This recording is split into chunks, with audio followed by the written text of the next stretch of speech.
class 11, Christina Maria Lysia from Poland, and Anisa Makirova from Czechia, with Joanna Althwaite from England Toomey. On table 8, women's singles class 11, Lytvynenko from France, Meyer from Turkey, umpired by Sheila Walsh from England. On table 9, women's singles class 11, Natalia Frosmina from Ukraine, and Eva Chichowska from Poland, umpired by Lyndon Griffiths from England. On table 10, women's singles class 11, Ebru Asa from Turkey, and Dorota Nowaka from Poland. Umpired is Tom Purcell from England. On table 11, men's singles class 9, Lev Katz, Daniel Sun Stefan from Sweden, Alan Thomas from England is the umpire.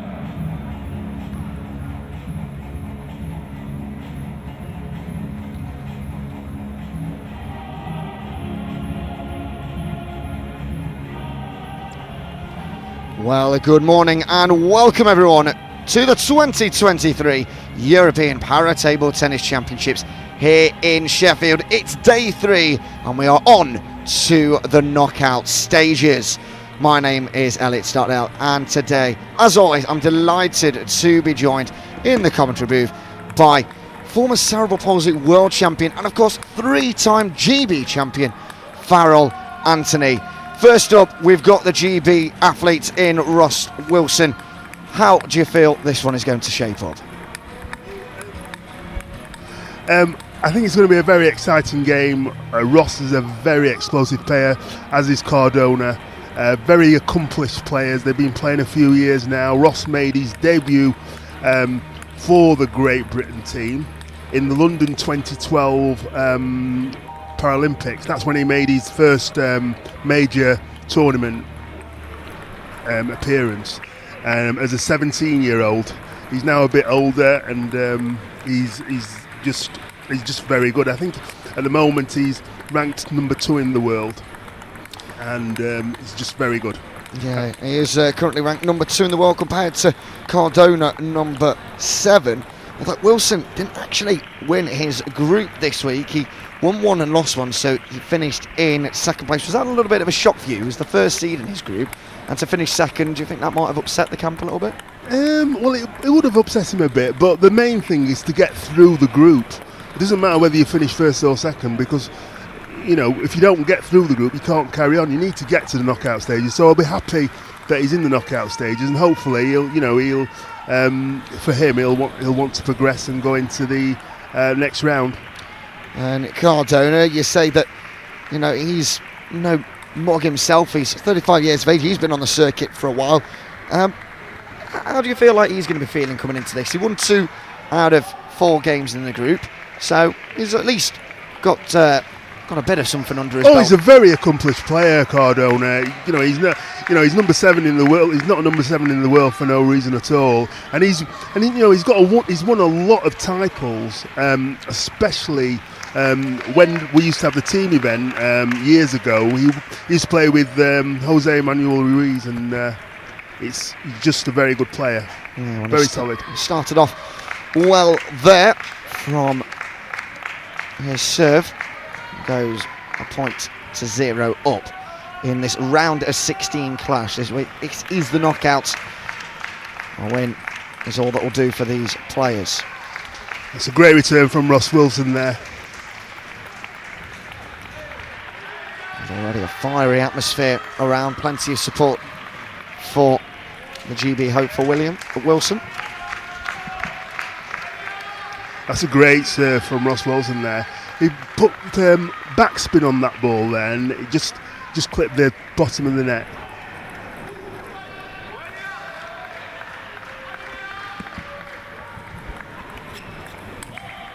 And that's fantastic. Put it straight into that crossover area, didn't he? A really strong shot. Good open up, good strong finish.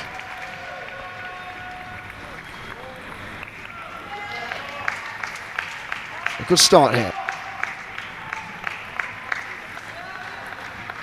And again, it just flicked it with his backhand. He's got a very strong wrist, Ross Wilson. Very creative as well.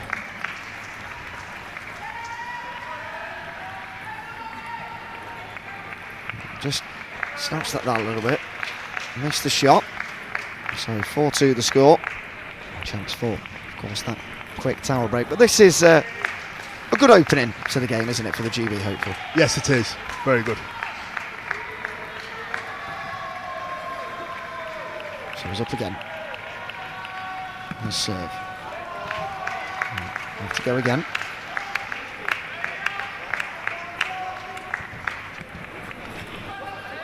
That's a really Another good serve. He's got a very good range of serves, Ross Wilson. Very good serve.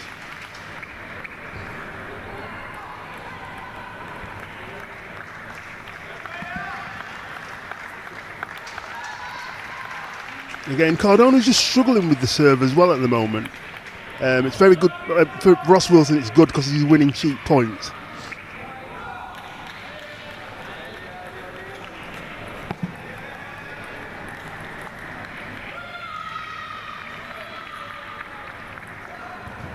Gave it to Cardona to serve. Let's try and get some points in this first set. Wilson started well, and that little deflection off the net, Cardona dealt with that really well actually, and managed to spin it back into a way that Wilson just couldn't reply.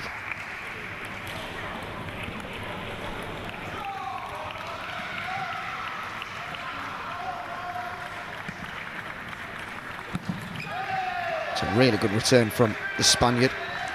Oh, and that was a fantastic return from Ross Wilson. He came round the ball and he put a bit of a backspin on it as well. It was very, very clever.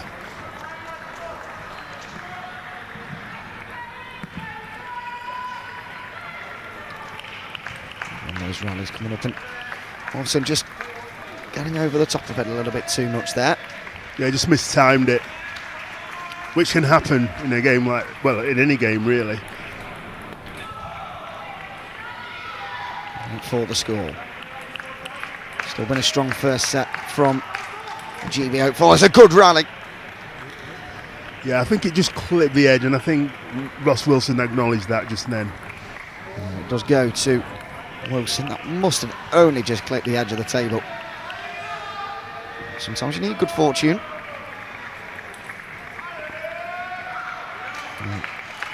Just got a little bit too much on that. I understand what he was trying to do.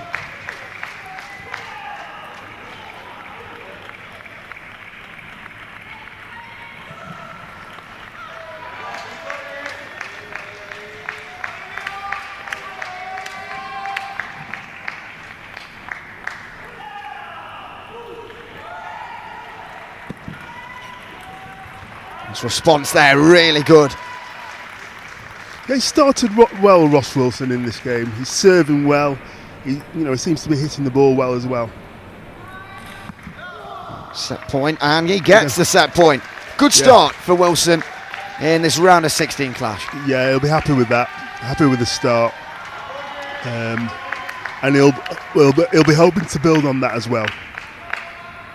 How do you feel Cardona will be feeling? Are there enough positive signs in there for the second set to go in his favour?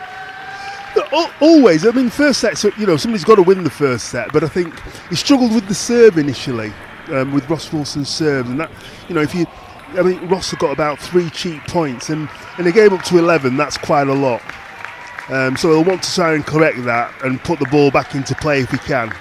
I mean, and try and get the serves on, and also build on his serves as well, and put a bit more pressure on Ross Wilson when he's attacking the ball. Once again, they are just dialogue with their coaches. They get 60 seconds at the end of every set to go into a quick chat with their coaches and have a minute or two. Replay's being shown on screen there. Was the fantastic return from Wilson that just went down into the midriff area.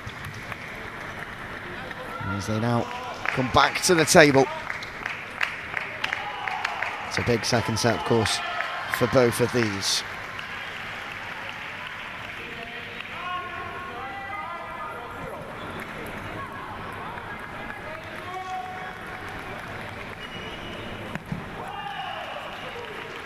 It's a good start from the serve.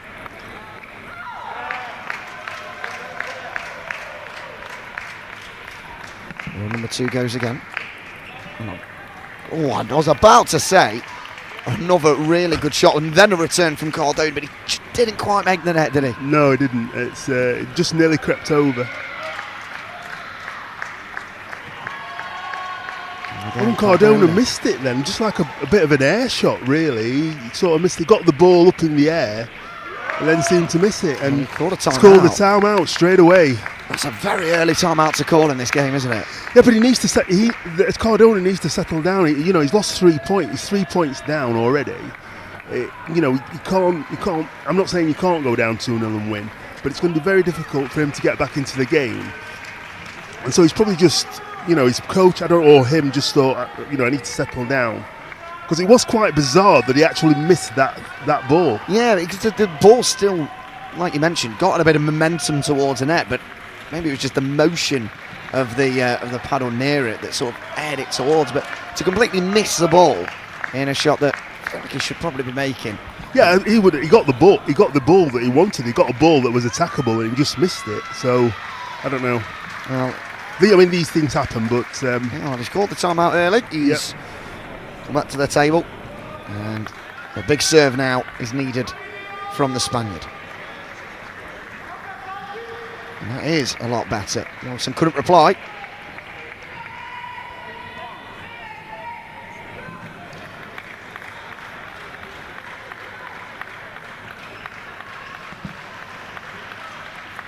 Oh, brilliant. And what Ross Wilson did then, he didn't actually put backspin, he floated the ball, it popped up, and a brilliant flick cross court.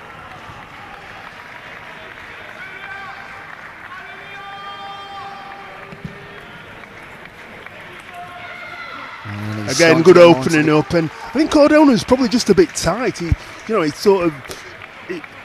know if he's holding his bat a bit tighter, but he's probably a bit nervous. I don't know. It's not a good start for him at all.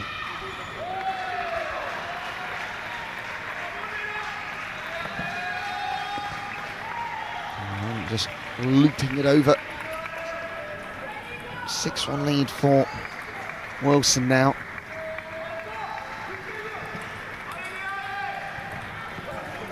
Again, that's brilliant rallying from Ross Wilson.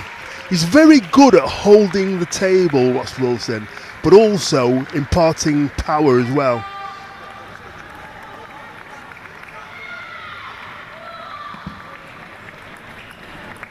That's a great return from Cardona. Well, that should give him a bit of confidence. Yeah, that's more of what we need to see from him. He's got that in his locker, and he's a very well-established player. He just needs a little bit more confidence coming his way in this game. It's 7-2 down 7. I don't know if he called the let then. Just having a look at the scoreboard. Yeah, it does remain 7-2, and I think he has called a let on that. Yeah. That was a really good response from Cardona, and that's the confidence we're talking about, isn't it? Yeah, it was a very good, very deceptive flick. He came around the ball and played it wide to Ross Wilson's backhand. I don't think beforehand. I don't think Ross Wilson was expecting that.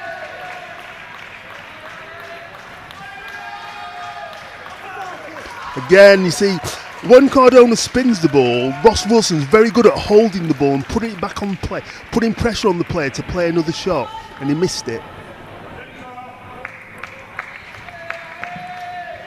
That was better. Cardona. Yeah, a lot better. A lot better. He has to if he wants a chance of winning this match, he has to put pressure on Wilson. Well, he's still got a fighting chance. 8-4 the score. But he's got to stop Wilson from his serves, of which he has one now. It's the table. Nice little rally again, and that's better. There we go. Just hitting the corner, but getting the point. Yeah, I'll give him a bit of confidence. A good set of shots there. Absolutely.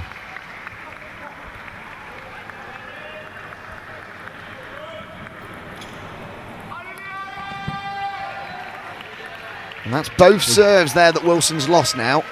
And that's Cardona the first time in this match that he's done that. So that'll give Cardona a bit of And Ross Wilson's called the timeout now.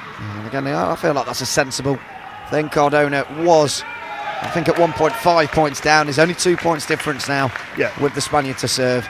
And it's an important set. I mean, it's one of those things where you lose 2 serves and you give the other player momentum. You won't want to lose his 2 serves, Cardona's 2 serves, so it's a good timeout. And it just more just to break the play up, really. I think he knows what he's doing. I don't think his coach, Dave Macbeth, will just be giving him a bit of word of advice and stuff, but I think Ross knows what he needs to do. I think it's just, sometimes in games, you can lose a bit of concentration, but he doesn't want to sort of lose 4 points in a row. Deep in dialogue now with his coach, and Cardona also just on the far side of your picture. We've come back to the table more or less at the same time there. And the 60 seconds may have just been about to elapse. Big moments now in this second set with Cardona to serve. Right. Down the line from the serve and then back across the table. Gets that point from that serve.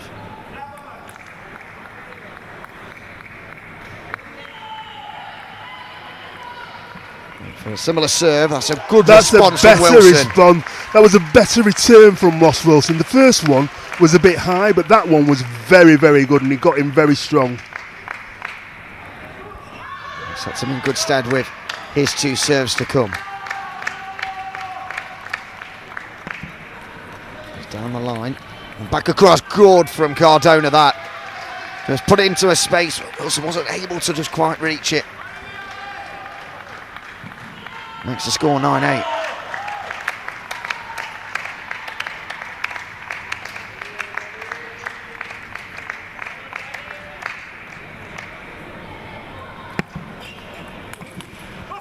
There we go. That was fantastic from Wilson then. Still serving very well, and any slight opening in the ball, he'll just put the ball away. This is set point for Ross Wilson. And it is Cardona to serve.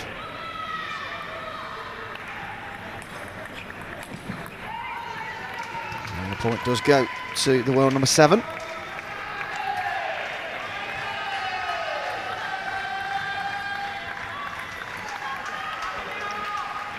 To him once again, chance to level things up, which he absolutely needs to. You don't want to go 2 sets down, but he will. Wilson, brilliant from Wilson there. Yeah, brilliant from Wilson there. Very good reactions. How will Cardona be feeling now? Then he's did really well to fight back, and he's still definitely got the chance to come back into this game, but would have knocked his confidence, surely. I don't know, because the serves, I mean, Cardona has got very good serves, but he serves from the backhand, and he's been able to get in very strongly, and I think he'll take confidence from that. It's going to be a uphill battle for him as well, and now both players are on their own because they're both taking the time out, so they won't be able to get any sort of guidance or advice from their coaches now. So if he's struggling, Cardona, he's going to have to work it out himself. Absolutely. But Ross Wilson will take heart from the fact that he's actually 2 games up now. It's a big day for the GB hopefuls here in Sheffield following the conclusion of this game. We've got another round of 16 game with Theo Bishop. It's still Wilson on the table.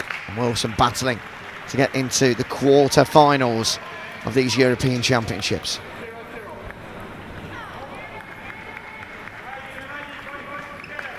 And he's done the same thing they did in the first game. Come across with his backhand and played it to Cardona's forehand.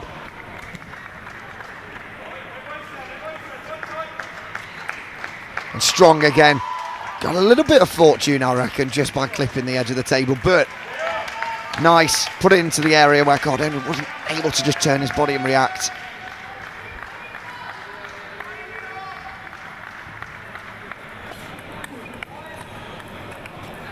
That was good return. Clever there from Ross Wilson then. He spun the first one really heavy, but then he didn't put a lot of spin on the ball, and Cardona misread it. That's a good return from Cardona. Played it wide, Wilson wasn't able to respond.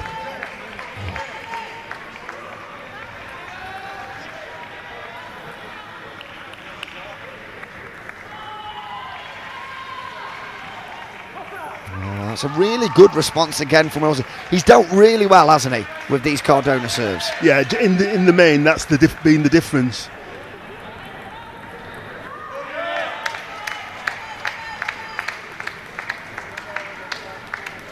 That's another serve well dealt with, and a brilliant point.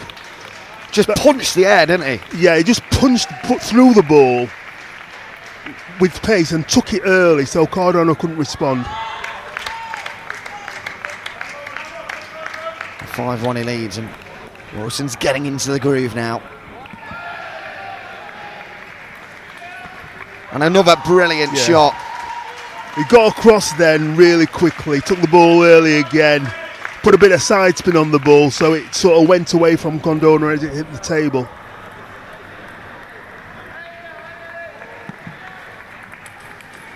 Oh, that was cheeky from Cardona. Yeah, it went to, those shots do sometimes go on. But Wilson, very strong. Why not worth a pop? That's 7-1 down now. It's worth trying something like that, just in case. And then Wilson is just feeling every shot at the moment. Can't make that one. But the confidence is growing inside.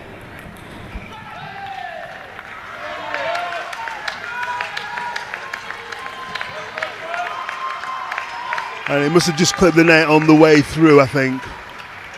And he just acknowledged that he actually got the net. So 8-2 now to Wilson. And a few more points. And then his opening victory will be his in the round of 16. It's a... Again, Cardona's not been able to deal with the range of spin that Wilson's been imparting.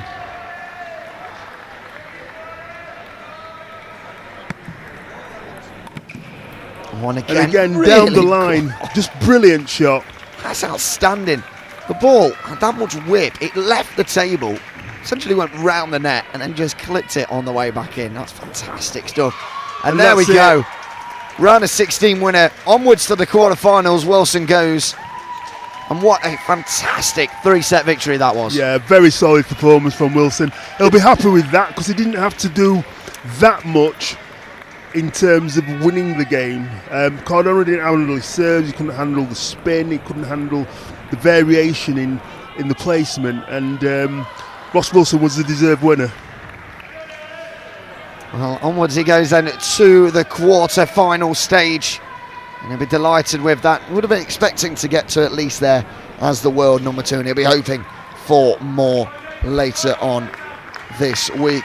Well, next up on this table, we have once again another GB hopeful, Theo Bishop.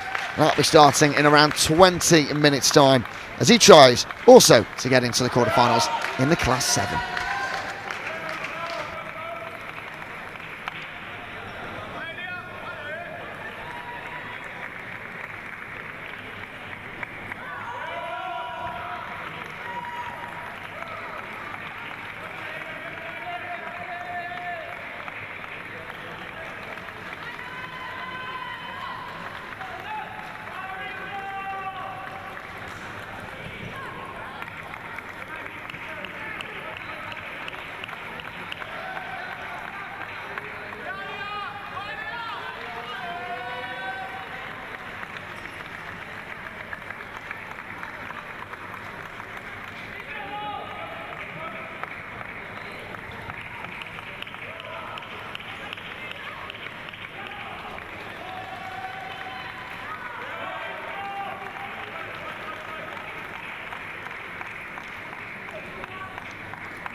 Well, a warm welcome back then. Another round of 16 clash coming your way here on table 6. We're bringing the Brit hopeful Theo Bishop and the Slovak Miroslav Jambo. We're already off and underway with Bishop having a very good start and going up by a point to none. That's brilliant from Bishop there. He's a very up-and-coming Great Britain player. He's about 20 years old, left-handed. He actually plays with a smooth rudder on his forehand, and he plays with flat pimples on his backhand. So when he punches the ball, it goes through really flat. Bishop only 20 years of age. The younger GB athletes, and that was a really good shot. That makes him just punched it. Yeah, and those pimples coming into play.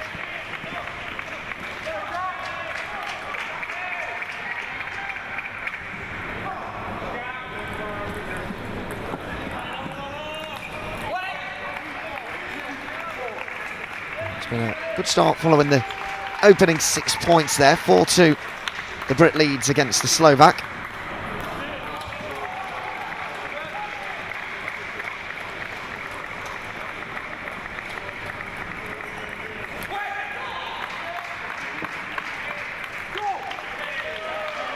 great push there from Theo Bishop. Heavy backspin into Jambo's forehand.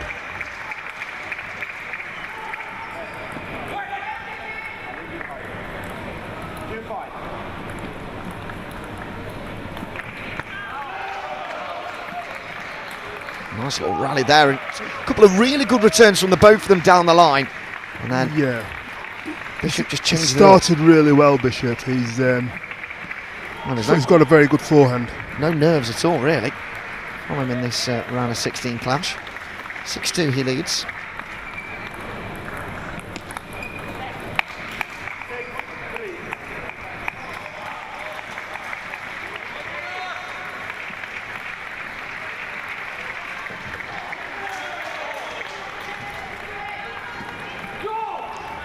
Again, lots of heavy backspin with that forehand serve.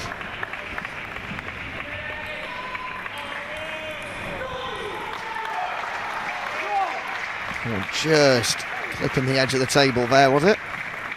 I know he missed it. Point to Bishop.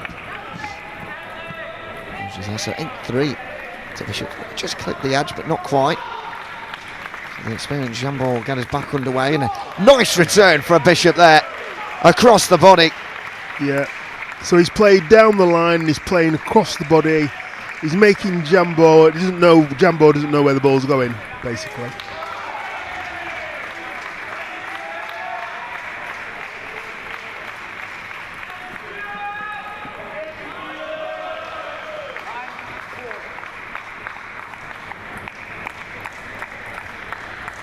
It's been a strong opening for the Brit. And a couple of more points. This set will be his, and that's a really good one as well. Completely caught Jambo unaware there. Yeah, he played a serve off the middle of the table, and Jambo had to stretch, and then he had an open court. He just played it into the open court. Very good serve. And he leads 10-4, and this is set point.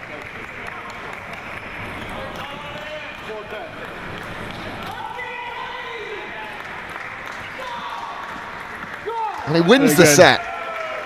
Full of confidence, Bishop there. It's a really good start from him. Absolutely. I mean, his ranking doesn't belie his standard, to be fair. I think he's ranked number about 44 in the world right now. Yeah. But he's playing much above that level. And say Jambo, he's an ex Paralympic medalist. So he's no mug. But Theo Bishop had a strong start, and he's just got to try and maintain that. Jambo will go back and reassess. Sometimes first games can get away from you, so it'll be interesting to see how Jambo comes back from this. You mentioned there, Jambo, he did win bronze at Paralympic Games in 2008. He was playing in a different class then, and he classified down into class 7. And he has got years and years of experience against the youngster in Bishop. But like you say, Bishop is playing above his current rank of 44 in the world, and I think it's safe to say that, especially if he wins this game, following the conclusion of these European Championships, that ranking will certainly improve. Yeah.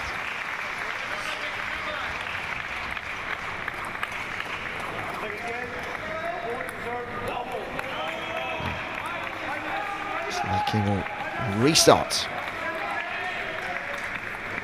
A couple of good returns, really calm and composed from Bishop. That's brilliant from Bishop. A very good combination of shots with ending with a forehand down the line. Really biding his time. And the frustrating figure then of Bishop, just motioning with his paddle what he wanted to try and do, what he couldn't quite do, so he'll go again, attempt to do it next time if the opportunity arises. He just clipped the net there, and as it went through to Bishop, he just misplaced, went off the table.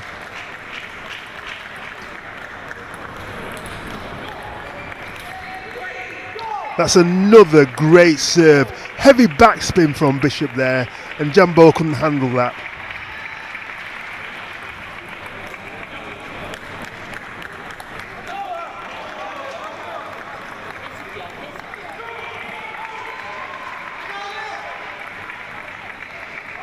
Good topspin there from Jambo, wide into the Bishop backhand.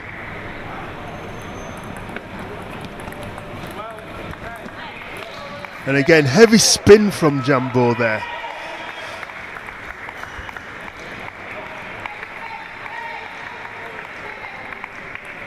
At the 6-point mark. That quick towel break, just themselves down. Go again, great serve, but good return from Jambo, and even better on the second attempt. Yeah, it was good. Seems to have settled down now, Jambo, into this game.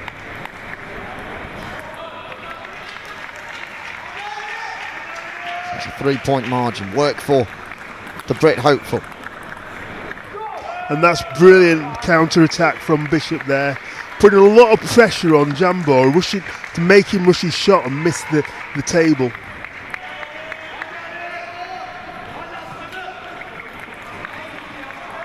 Reduce the ideas. That's a fantastic return from Bishop.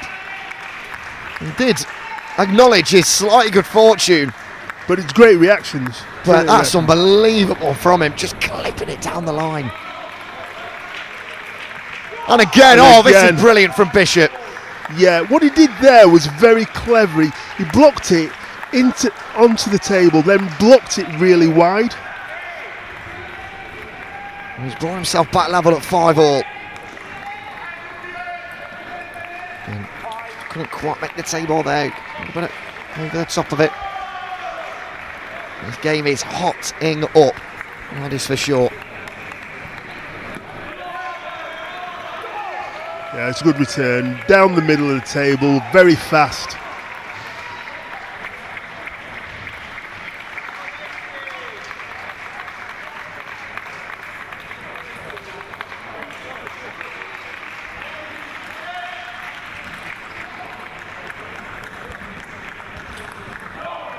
Again, superb angle again from Bishop. He just came round the ball, so it blocked it off the end, like in the halfway up the table. Made it very difficult for Jambo to get there, and he's called the timeout. 7-6, Bishop leads. One set down. This is the second set if you are just joining us. Jambo in discussions with his coach, and what does he need to do going into the second part of this second set? Well, he's actually played better this set than he did the first one, but Bishop's, he's full of confidence, and Jambo just called the timeout. I think he just wants to break it up a bit. Bishop's not, he's being fearless at the moment. He's playing well, he's confident in his own ability, and he's putting Jambo under pressure. And his coach will be telling him to, what kind of things to do to try and upset Theo Bishop's consistency and everything. But he's been very good, Theo Bishop, at the moment, using the table well, serving well, and it'll be interesting to see what happens in the second part of this game.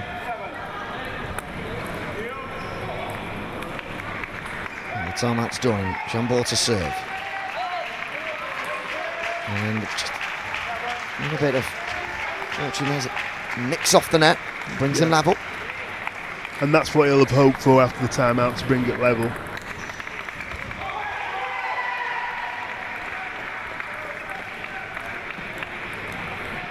Oh, that's brilliant touch from Bishop.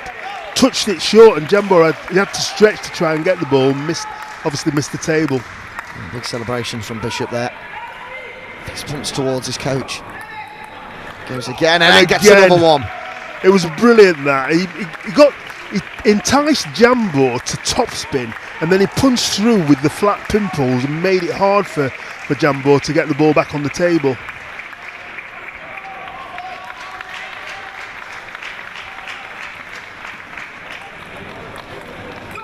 Quick rally again, but Bishop comes out on top.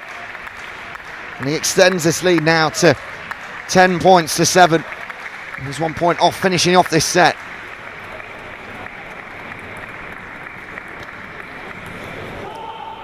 Just a little bit too much on that one.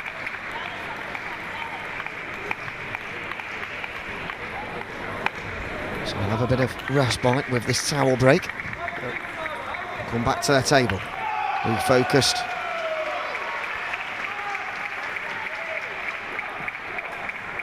Just misses the serve there. He went for a cheeky one. You could understand what he was trying to do. Yeah, he was trying to go halfway up the table and just missed, but that's fine. I'll be okay with that.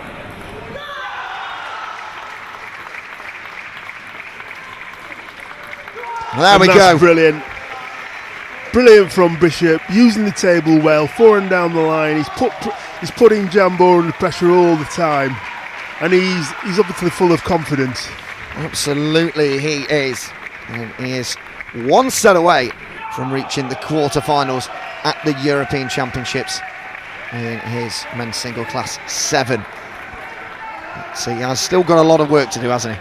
Yes, and I think it's called the best of 5 for a reason, and he's got to maintain this standard now. But it's a good start from him, and Jambo's called his time out now. So if he's struggling the next game, he can't go back to his coach. He hasn't got any respite now, so he's got to do it on his own. Whereas if Theo's struggling a bit, maybe he can call a timeout, and his coach has still got that in the locker. Which is why most likely here Jambo will take as much of this 60 seconds as he wants, just to have these discussions and go through things. Now or never. Of course, this being straight into the knockouts, but Bishop first back to the table. He's keen to get on with it. Yeah, of course he is. And that's what happens when you're full of confidence. You just want to get on with the games.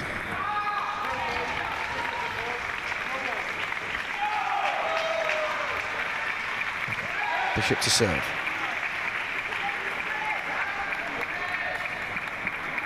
And just the table there.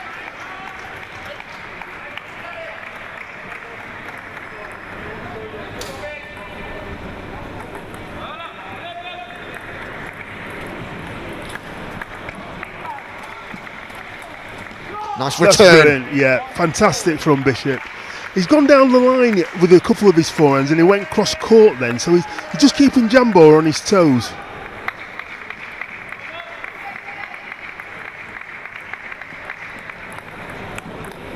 Good rally. Again, he's very good. He's not panicking when Jambo's spinning the ball. He's putting the ball back on the table. He's full of confidence, and he's putting Jambo under pressure by putting the ball back on the table.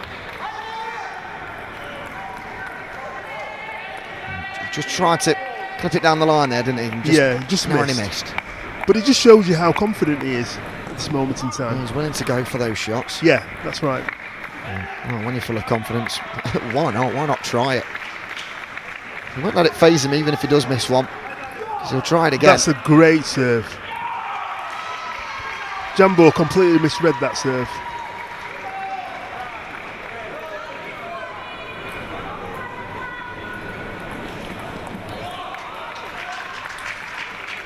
Brilliant return again. Oh, wow. A fantastic counter. Jambo topspinned it, and Theo Bishop just topspinned it back with interest.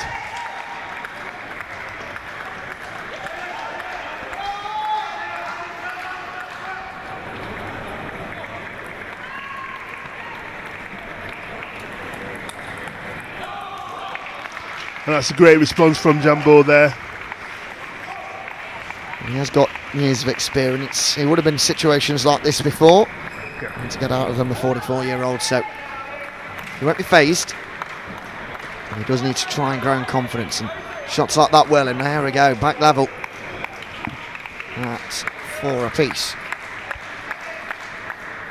Reminder that he has used his timeout, but Bishop the Brit has not yet.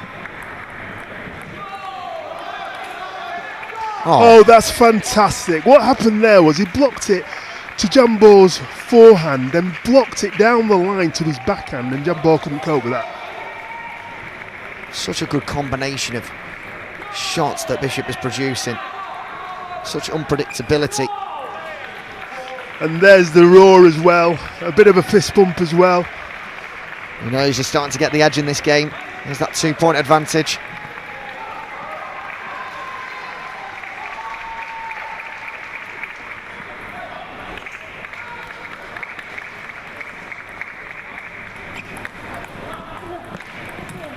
Great rally again from the two of these. Oh, and Bishop wins the point! Oh, the roar from Bishop, the roar from the crowd. That was a fantastic rally and finished off so superbly by Theo Bishop. He absolutely loved that one. Yes, he did.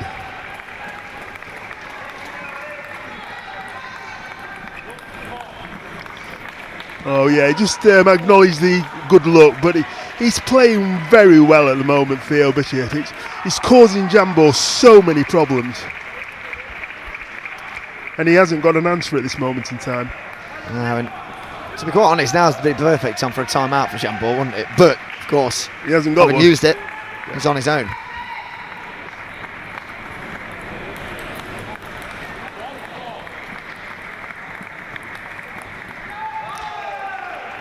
He just clipped the edge of the table, and Jambo just acknowledging his good fortune there.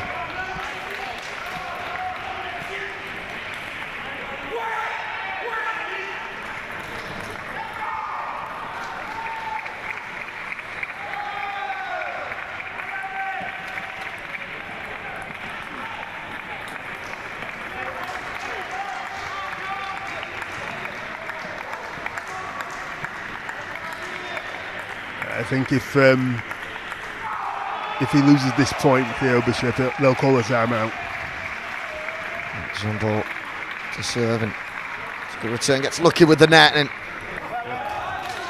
Bishop just couldn't reach down to get it. It is 8-7, no timeout called by Bishop or his coach. Just keeping an eye on them both down on the court. Chance to level it up though for the Slovak. Bishop needs to try and recompose himself. It's a good rally here as he's punching it through, trying to put it on the table, and he's unfortunate there. He's clipped the edge again.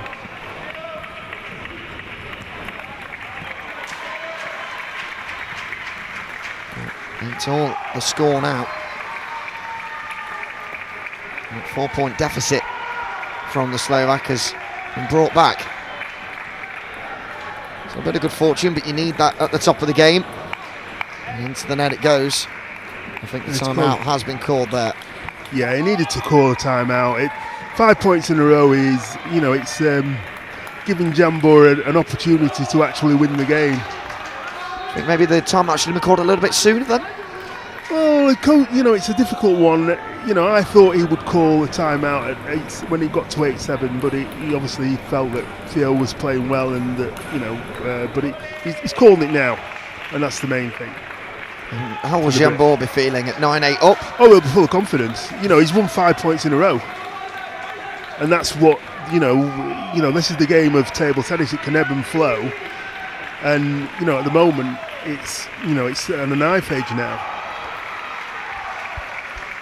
Bishop still remains with his coach. Jambo taking the option to go back. A big fist pump between Bishop and the coach, and they return to the table ready to take on Jambo in the final few points for this set. Bishop to serve.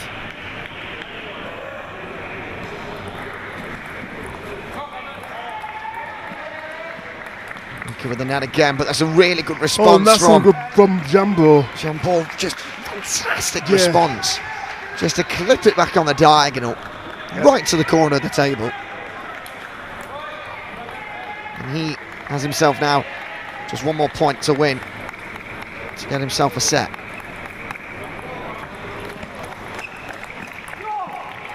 Bishop. Yeah, he's going to fight to the end though, Phil Bishop, and that's good. He's still confident. I know Jambo's got one more serve to come, so we'll see what happens.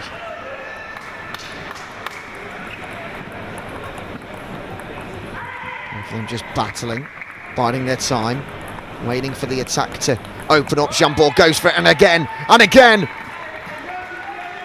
Still it goes on, and Bishop gets the point.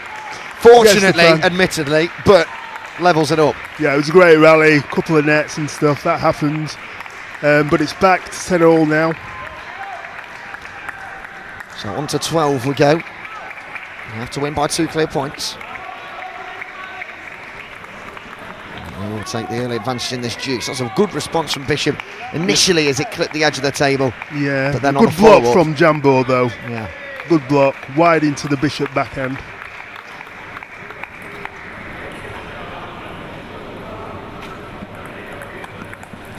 Oh, that's a brilliant response from Bishop there. Jambo served it long with his backhand, and Theo Bishop said, right, I'll have some of that, thank you very much. on to 13 we go now. 11 all in this deuce.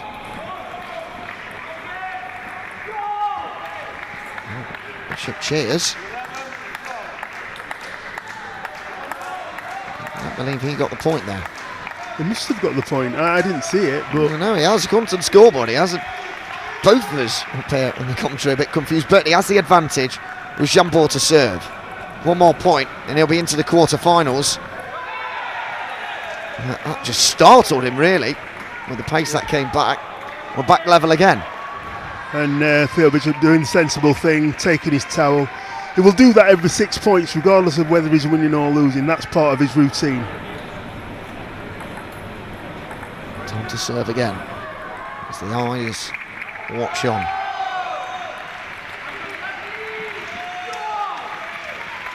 Again, a roar of delight from Bishop there. He wins that point.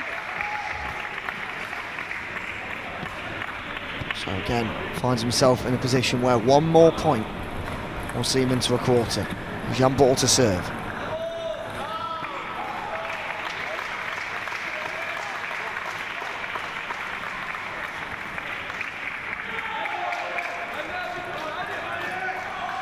Oh, heavy backspin there from Jambo. A very clever serve. A bit wide as well. So, we're back at level terms again. Bishop to serve, and he gets Great the serve. point. Jambo just missing the table there.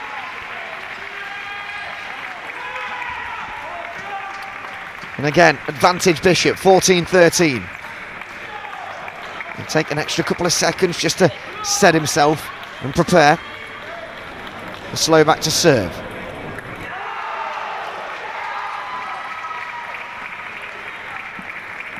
It's a good rally between the two. Brilliant.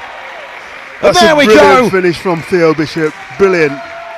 Bishop thought all the way to the end there with Jambo, but comes out 3-0, and he's in to your European quarter-final. What a feeling for him. Absolutely.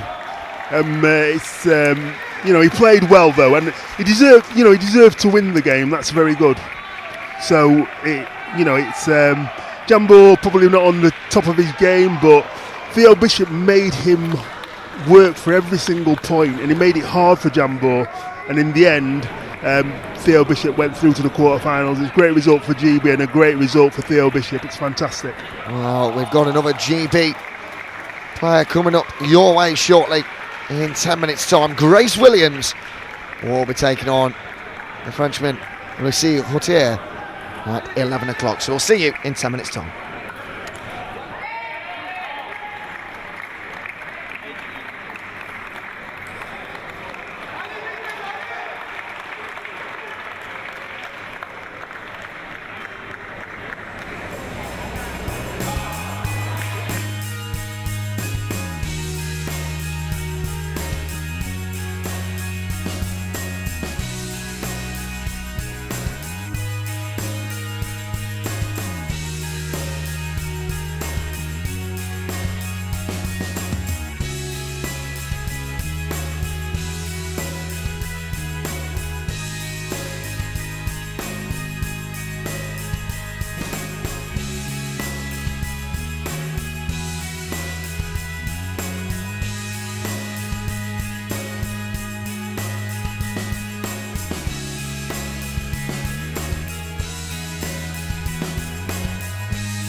Well, welcome back then to the 2023 European Paratable Tennis Championships here in Sheffield. We're going to take a break from the knockout stages and go back to the groups with Lucy Hotier of France taking on Grace Williams of GB. Once again, delighted to be joined by the former cerebral palsy world champion and three-time GB winner, Farrell Anthony.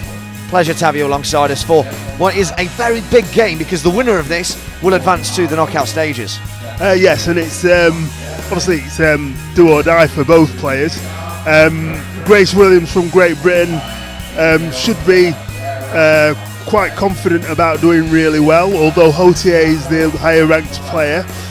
Grace Williams is the current world doubles champion with Picard, and they weren't expected to win the gold medal, so it's quite unexpected. So her rise to actually win a gold was very unexpected, but nevertheless she did, and she's another one of the rising young stars of Great Britain table tennis, and she'll take confidence from the fact that we've already had some Great Britain successes this morning, and so hopefully she can carry on with that, and I'm sure the French Hotier will have something to say about that, but it should be a good match.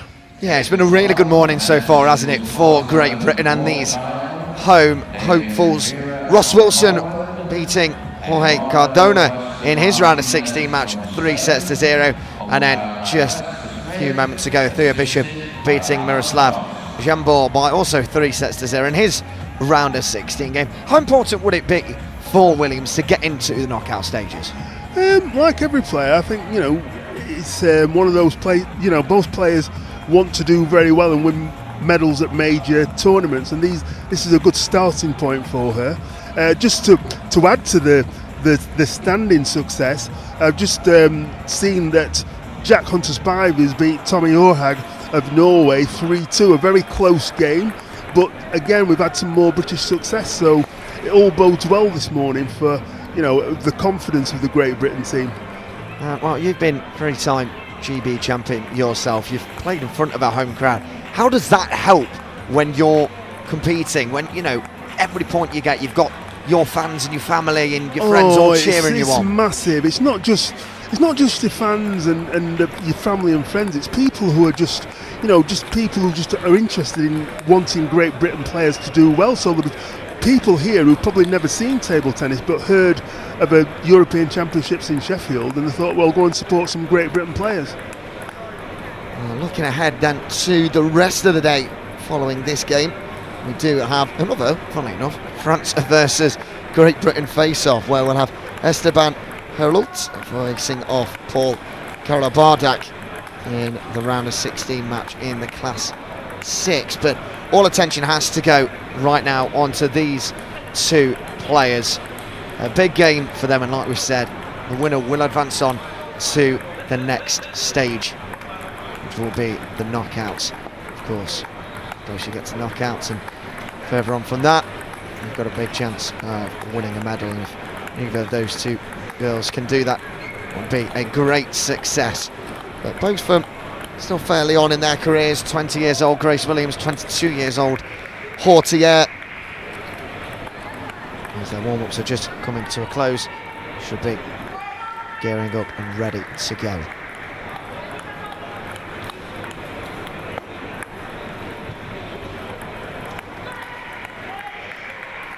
So both players are left-handed, and it's very unusual for a left-hand player to actually knock up with a backhand from the forehand side, but it's everybody's sort of preference to knock up for those 2 minutes how they want. It'll be Williams to get us underway on the far side of the table. It's the diagonal to start, and initially loses that first point to Hotier. A few places above her in the world rankings. It was a really good return that from Hotier. She was really far wide of the table, but she didn't panic. She just essentially caressed it back on. Yeah, it's a good start for the French girl. That's a great flick from Grace Williams there.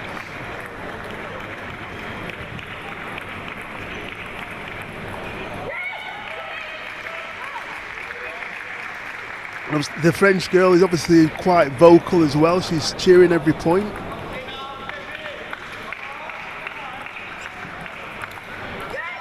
Well, we found this a lot, haven't we, with the French players across the week so far. Valdi yesterday was certainly one that was very vocal, and Hotier seems to be one of those as well. And that 6-point mark, it is Bertier in that 4-2 advantage against Williams.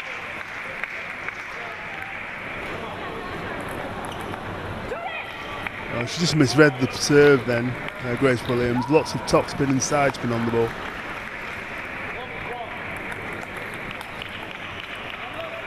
And that's a great combination from Grace Williams with a forehand.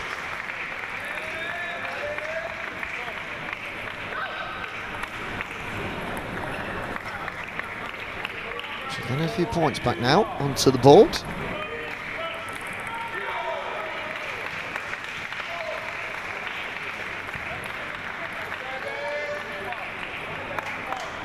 And that's another great serve from Williams there. Or was it let? I think it might have been let. It's gone down as a let, yeah. She'll go again. She'll try and essentially recreate it. And she just power that back down into the corner. She's got a little bit too much onto it. She sensed an opening though, and it's good that she's still reading the game like that, and she's got the confidence to go for it.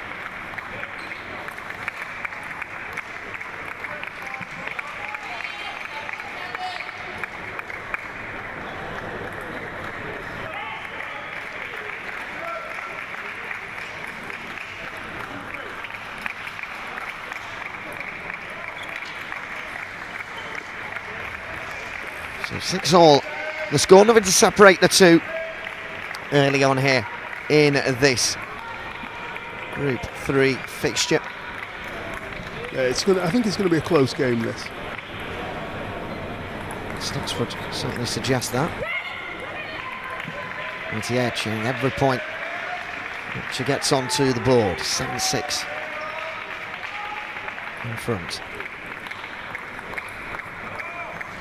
That's brilliant from Grace Williams there. Punched it with the backhand into the backhand of Hotier.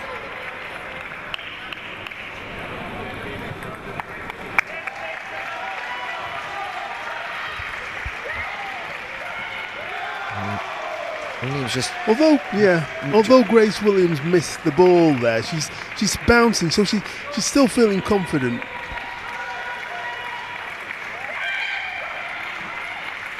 Yeah, really is enjoying every point that she's getting on the board. Yeah. Knowing how valuable they are. Williams to serve. Gets herself back into it. And at her own pace, looking for those openings. That's and getting brilliant. It. That's fantastic. A great point from Grace Williams there. Really bided her time, didn't she? She did.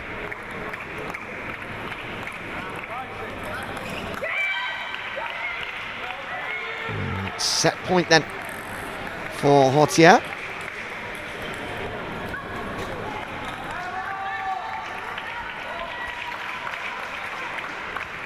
Telling the score. It will be Hotier to serve as well.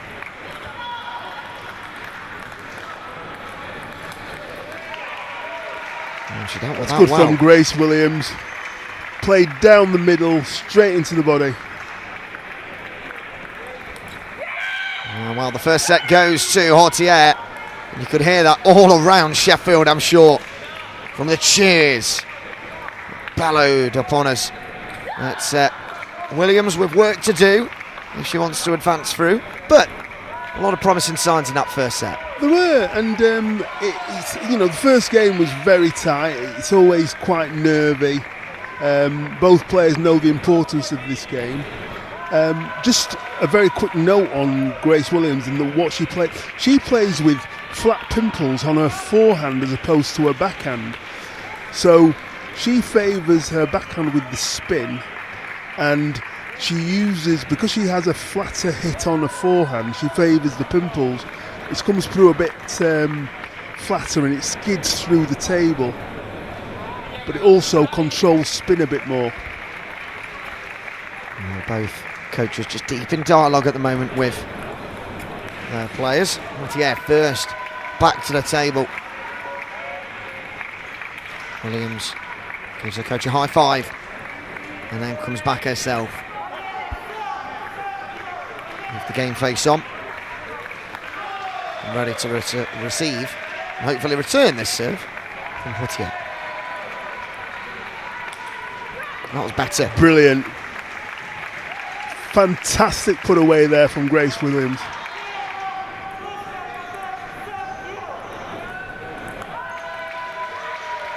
So then it goes. She just misread the serve then. But she attacking intent, which is good. Indeed. She'll go. And just running a time.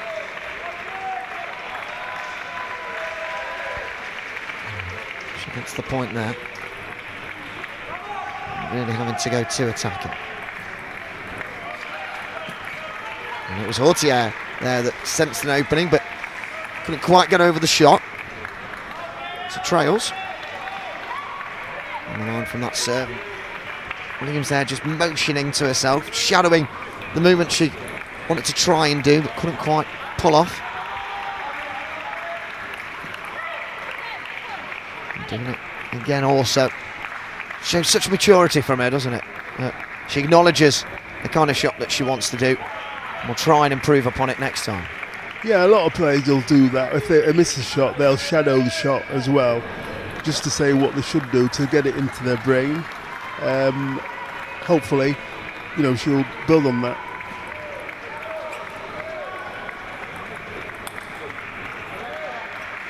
And again, a nice punch into the body. It makes it awkward for the opposing player to actually control the ball.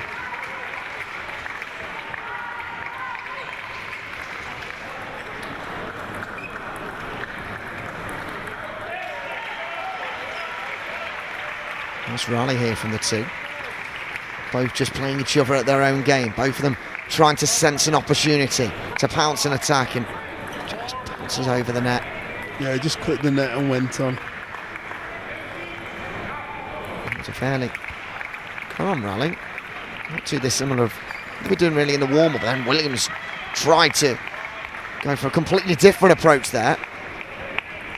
Fire it down, but she couldn't quite do it.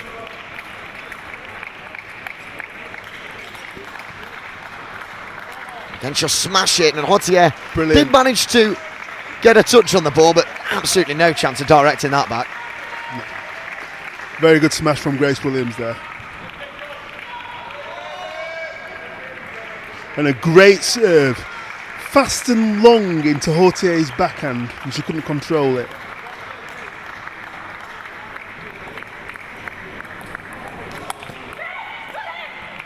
And she just, right tactic from Grace Williams there. Although she missed the ball, I think a coach will be happy that she's actually trying to attack with the backhand when the opportunity's there. It's another really close encounter. There's 6-all in this second set.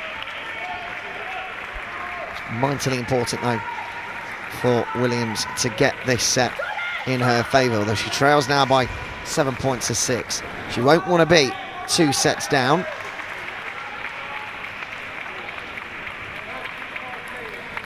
That's brilliant. That's what we were expecting from Grace Williams. Nice attacking backhand drive.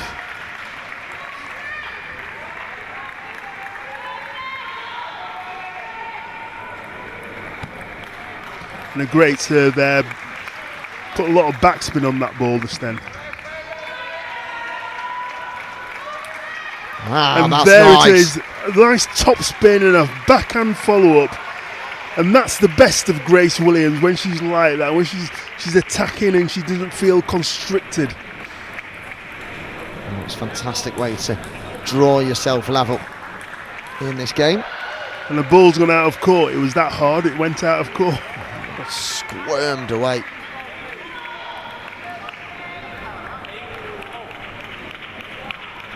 Hotier to serve.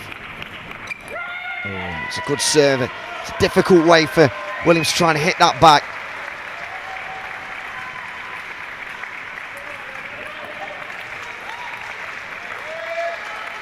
It's better though. Now we're back level again at 9 apiece. You're absolutely on the money right at the start of this game when you said nothing to separate these two. Yeah. And then she needs 2 good serves now, the GB player. Steps up. She doesn't win the first serve. Again, the attacking intent is there. I know she just missed, but a coach will be encouraged by that she's actually going for her shots. 10-9 to Hotier. Big moment here for Williams. Complexion at this game, and she draws level. There you go, right into the body. Made it difficult for Hotier to actually retrieve the ball.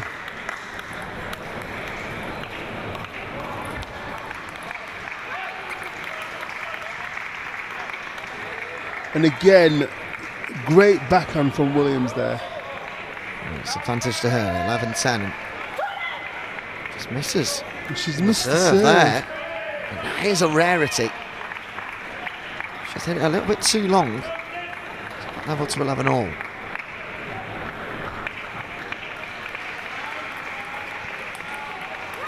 Quick, fast-paced. Couple of responses there from Williams. That's better from Williams. She just needs to settle and just gather her thoughts before she makes the service.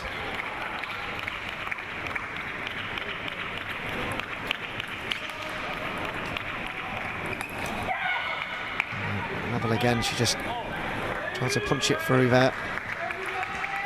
Hits the net.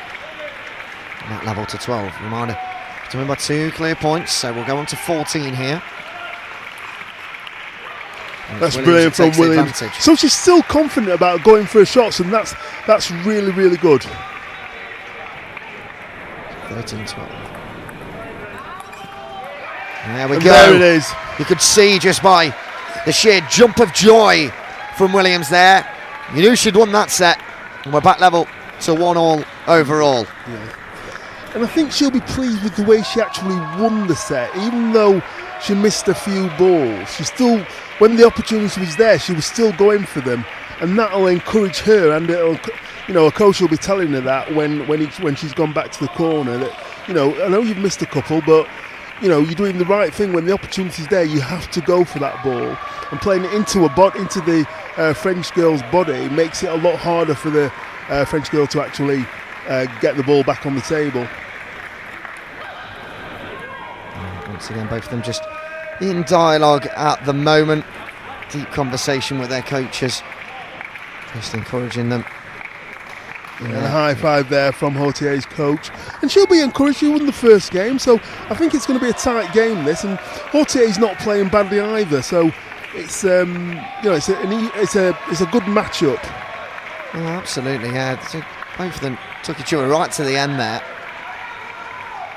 I mean, both games have been tight, so it's not like somebody's running away with one game and running away with the other. It's it's all been tight all the way through.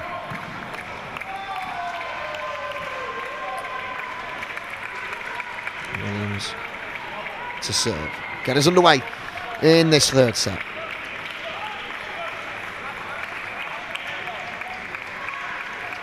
Just Hotier making a mistake there into the net.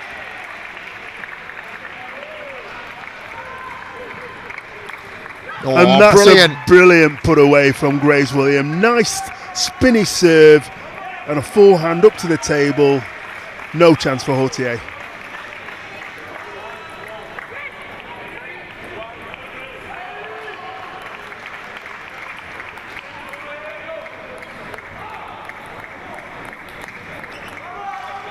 Oh, and that's a strange miss from her. Just clipped the top of the net. She got the ball but missed.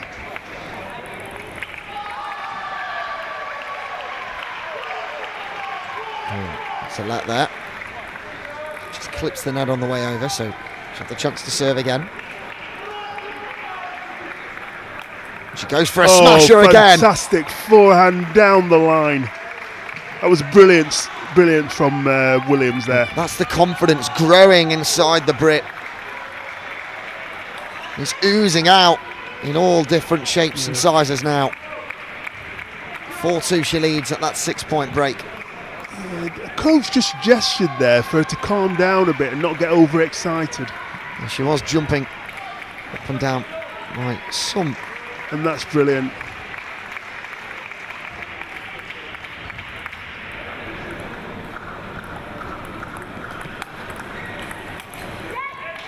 She's just just for a lot of these snatched power that ones ball now, in. and she's changing up the style that she's had for the first couple of sets.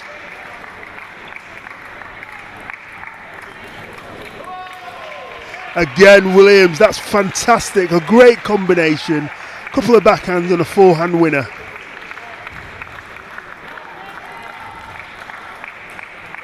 She's dominating at the moment in this set at least. And a great serve there. Nice short spinny serve. Hotier just put it off the end of the table. They're struggling to cope at the minute with this changed up style of the Brit, but she does get a point back there. Still that bouncing around. It's infectious joy from Williams as she plays.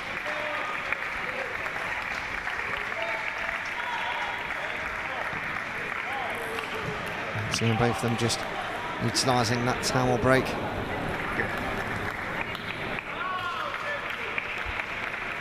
See the French coach is resisting using the timeout just now. Because she's still got confidence in the player that she can pull this back.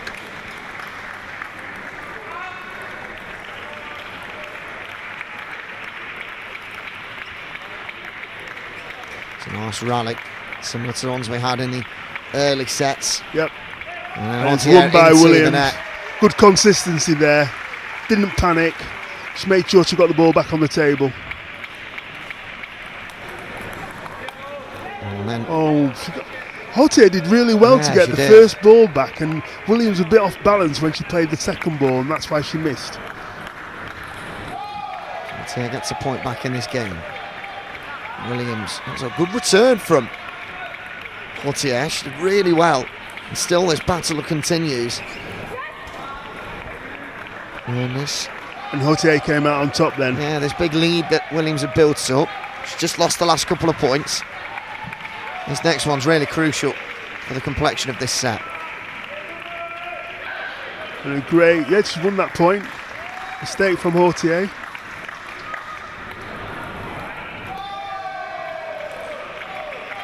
Oh, and a great serve from Williams there. Heavy top spin and side spin.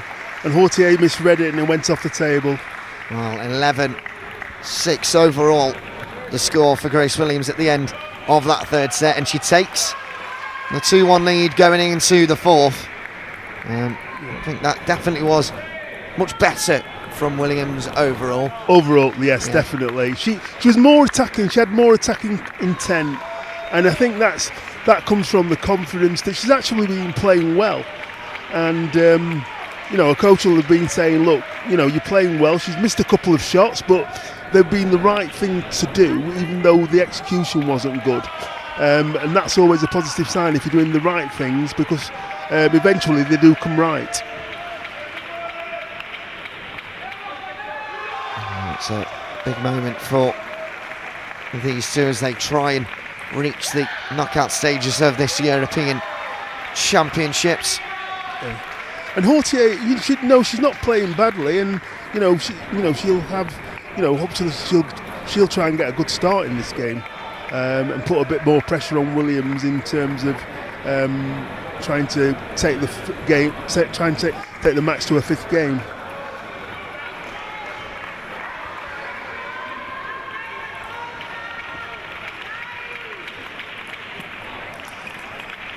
Oh, brilliant from Williams there.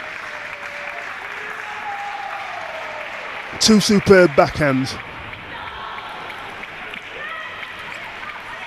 And a good serve from Hotier to bring it back to 1-0. Williams taking her serves now. Just a little delicate chip over the top. Just missing the table there. Hotier takes the lead.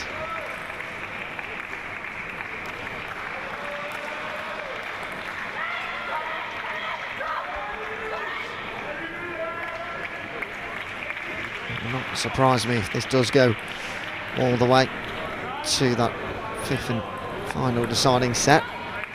It's a great spin from Williams to bring her to within a point.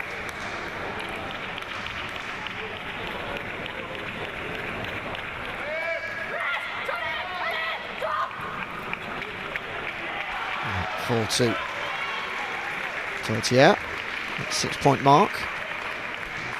And this is essentially the start to this set that the French camp would have been hoping for, isn't it? Yes, and you know, it's to can maintain it. Oh, that's a great backhand from Hotier there. Really Came good. across to a forehand side and played it back down Williams' forehand.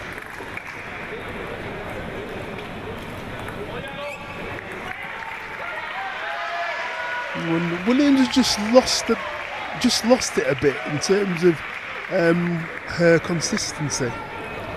She don't want to lose another point. But that's a great response. Yeah, there we go. A good backhand. She had to get the next point on the board. So on then, just can't quite get it over the net on the reply.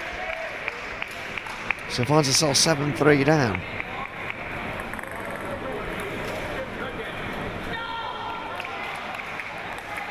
Oh, brilliant.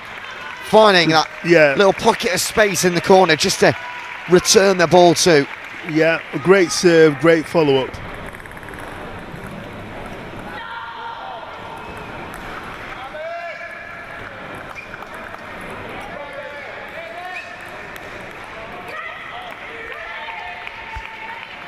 And again, although she missed the ball, missed the table, it was the right thing to do to try and attack and put her under pressure, put the Hotier under pressure.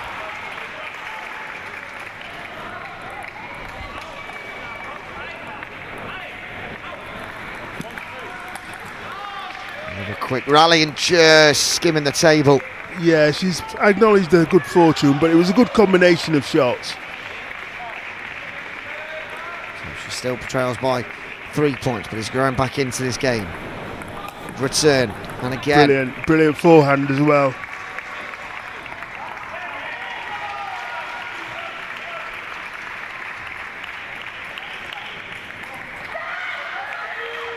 A big point there for Hotier, hence the celebrations.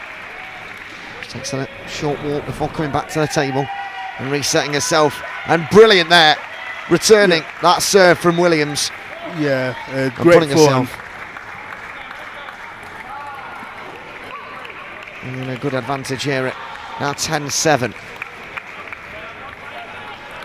So one more point will do it for Hotier.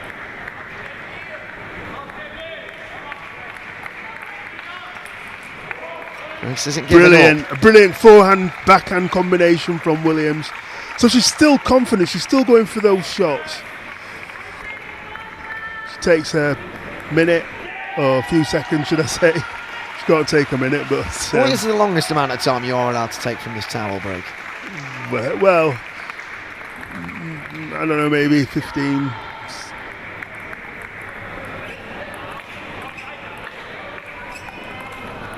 That's an attacking shot. She'll call a timeout. Yeah, she's called the timeout. There we go. Yeah, she was in the driving seat. And all of a sudden, pressure's on her. She only needs one more point to wrap up this set and come back level. But Williams right up and breathing down the net. Yeah, she's won 3 points in a row. And the French coach has done the right thing because she needs to win this game. Or it's all over for the French girl.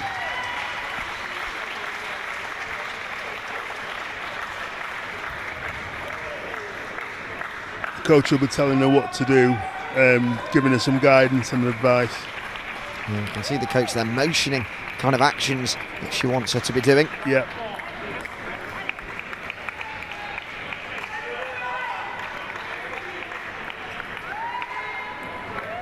It's Grace Williams' serve. Moment here for her to draw back level. And does so! Brilliant from Williams there. Fantastic. She's been doing that all game, so she has been confident about doing that. She's drawn back level. Hotier to serve. First to 12 now, and Hotier gets that early advantage. Yeah, she just flicked it off the end there, Grace Williams.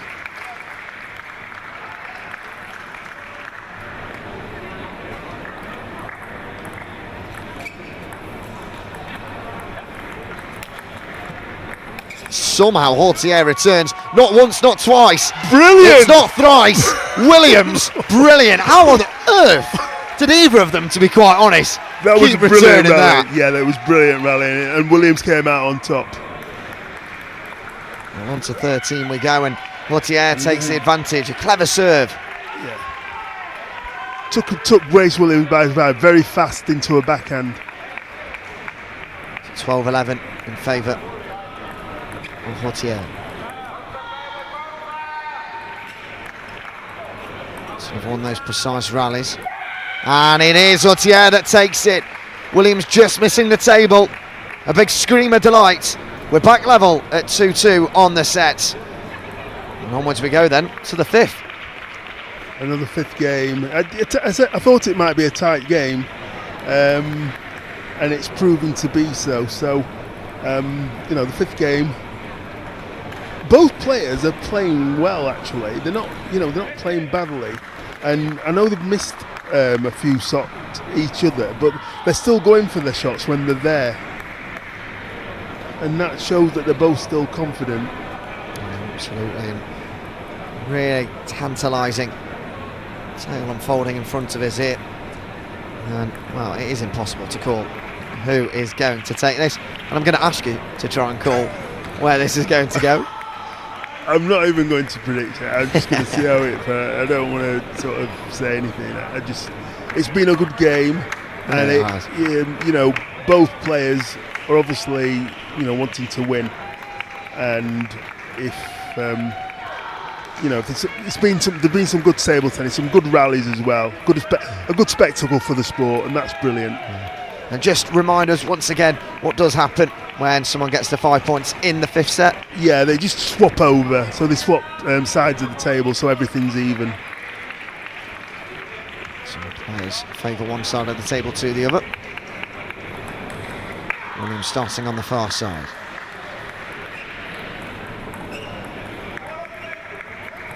On those rallies, and then a quick response. Brilliant from Williams. Looked for the opening, waited patiently, and then she exploded with that brilliant backhand of hers. And that was brilliant serve. She put backspin on the ball then. Fooled Hotier. Just nips the edge of the table. And I couldn't tell whether that was an acknowledgement or a celebration from I think she Hotier. just wanted to make sure that the referee knew that she'd got the point. She has got the point indeed. So she's got one back, and that's brilliant from Williams. She's full of confidence. She's been confident quite. When she's flowing like this, her shots are so good.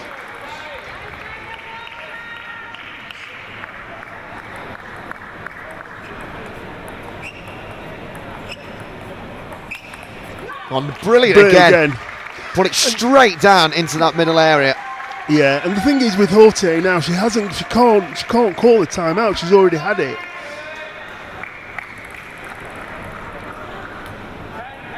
She is 4-1 down. And that's make brilliant. It 5-1 and a forced error there from Williams, and that's fantastic. She's gone straight to a towel. And of course we now switch over to the other sides. So it's been a great start from the Brit in this game. She's 5-1 up, and she's playing well.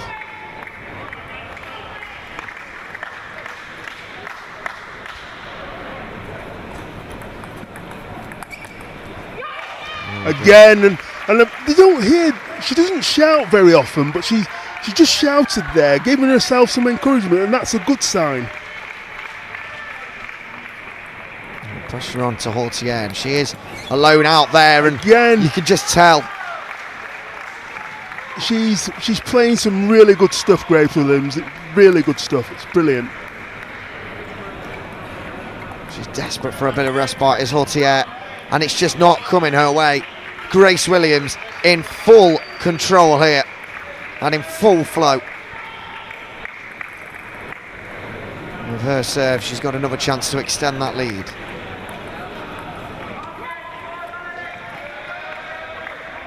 Might give Hotier a little bit of hope back in this one. 2-8 the score. It's another one back, and pressure now starts to pile on Williams. A couple more points against her and potentially use that timeout that she has, but Hotier snatches that. Yeah, that's again, she's gone straight to the towel. She another one where it's just simply part of her routine every Absolutely, 6 points. Yeah, every 6 points, whether you're winning or losing.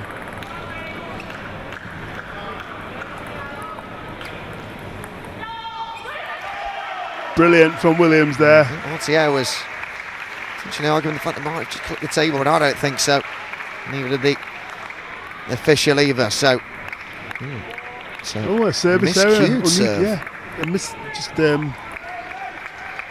missed serve. Oh, well, she needs to make sure that doesn't affect her. This is set point, match point. A point to get her into the next round. Again, she just snatched at that again. Yeah, she just sort of panicked a bit, I think. 10-5. So might have unsettled her a bit. Can she win this point now? It's a good return. And there we go! Williams! Brilliant backhand to finish. She's into the knockout stages through the groups after a fantastic battle there with Lucy Hotier. But it ends 3-2 to Williams after a fantastic game. Yeah, and she's just given coach the biggest high five ever. You could hear that in the hall. And she'll be really pleased with that because everybody wants to do well.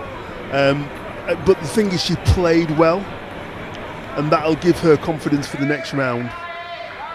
Absolutely. Well, we've got another France versus Great Britain battle. Well, it should have been starting 7 minutes ago, so we are a little bit behind schedule. So we'll be back with you soon for the next battle. Herald versus Karabardak.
Well, welcome back then to the 2023 European Para Table Tennis Championships here in Sheffield. And then Stockdale. I'm delighted to be here today for this upcoming fixture. Round of 16 match between two really good players and very even players in that as well. We have from France Esteban Heroult. He is 29 years of age and currently class number 11 in the world. He's up against the experienced Brit, 37-year-old Paul O'Leaf Carabada, who's currently ranked number 9 in the world. It's going to be a very close battle between these two, but it's been a wonderful morning so far for these British athletes. 3 out of 3 on table 6, which is exactly where Paul Carabada is about to face off against the Frenchman. Well, once again, delighted to be joined by the former cerebral palsy world champion and 3-time Great British champion, Farrell Anthony. Delighted to have you alongside me, and of course, you know Paul quite well. Very well. I played with Paul for a few years. When I played for Great Britain, he was quite young then, and I was the senior, but we played a lot of team events and won a few singles and a few medals in the team event. Paul's obviously gone on to win major medals at the Paralympics, at the World Championships and the European Championships, and he's the current world champion with Billy Shelton. What about the opposing player then in Esteban Heroult? Mentioned that he is number 9 in the world, but what do you know about him? Like most French players, he's got a lot of flair, natural flair, and he's another one who can be quite vocal. So this should be a good match. Both attacking-minded players. Paul generally is quite a touchy player. He plays the ball around the table. He's got a lot of different varying spins, so you won't see Paul top spinning from everywhere on the table. Takes quite close to the table and uses his brilliant touch to win points. And underway, 1-1 the score after 2 serves. Esteban to resume, watching the ball all the way with his eyes. Brilliant return from Paul Carabada there, brilliant.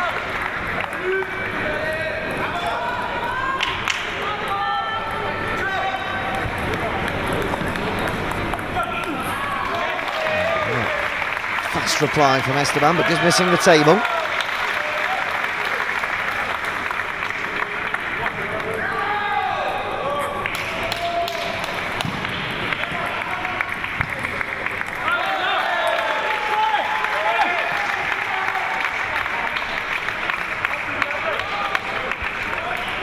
The score, so 1 more point before optional towel break for the players. And there's that famous fly swat from PK, as is affectionately known by the GP players. He's got a very fast, flat backhand, and we'll see a lot of that if he's confident about playing it. So explain to us what you mean by this sort of fly swatter movement that he just did there. It's unique to Paul Carabada. He sort of goes through the ball with so much pace. It's like an Exocet missile. You just don't know it's coming. You don't see it, and then it's gone. But it's unique to him. Keep an eye out to see if he does that a few more times during this battle.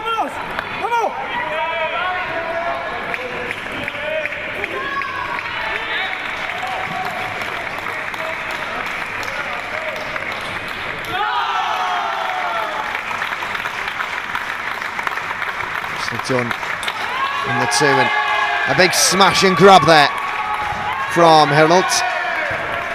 Brings it back level at 4-all. There it is again. You just don't see it coming, and you don't. It very rarely comes back.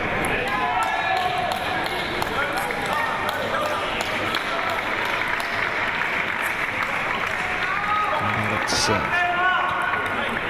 Oh, and really good return there, down the line. Yeah, very good return from Hurl there.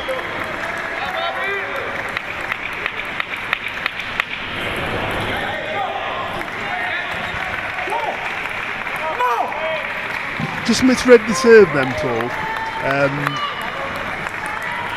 Tried the serve from Hurl.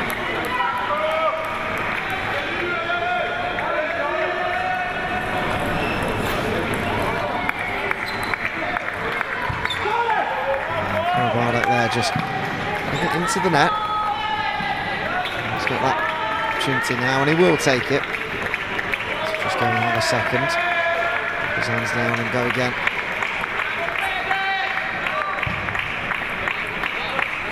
Quick serve there. Me off guard, but not quite Hurl. He keeps on going and wins the point, in fact. Yeah, good combination from Hurl there.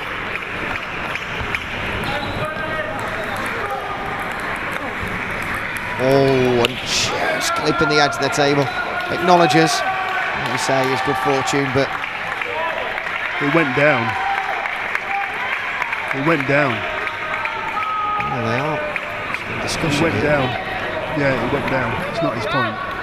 Hit the side of the table. If it is the side of the table. That's what they're arguing over there. Yeah, he's not arguing. He's not arguing. It went down. It wasn't his point. He's just explaining to him. 6 then. That point definitely is. Yes, as it goes in the net from the Brit.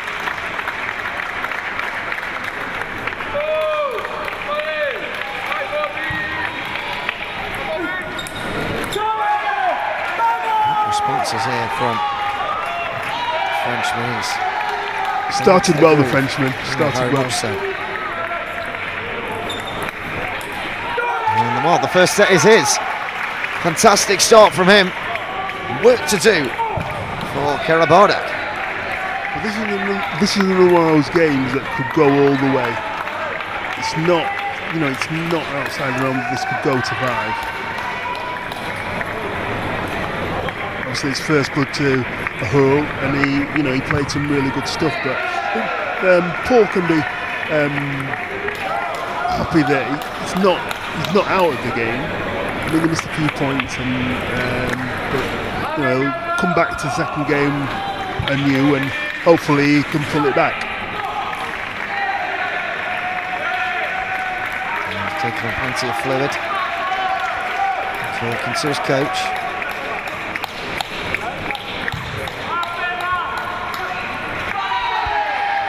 There's Frenchman just over on the far side of your picture.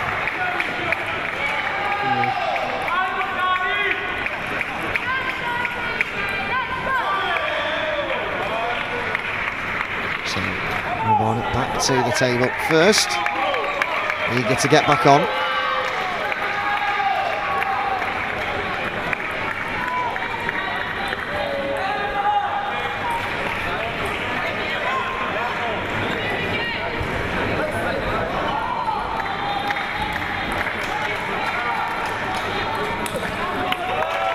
Nice shot from the Brit.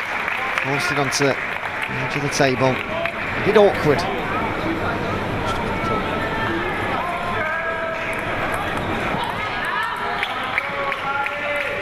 Fortuitous there with the net, and then on the way back it can't land on the table, so 1-1.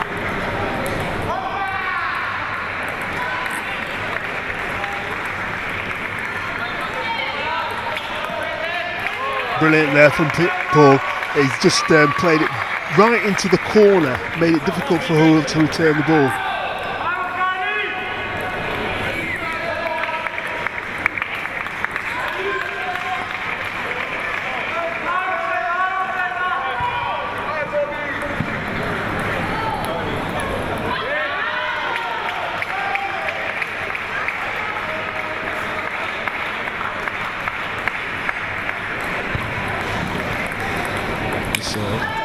Across the table, and it's a great point. That was a fantastic combination. Serve cross court and down the line, and being a winner down the line.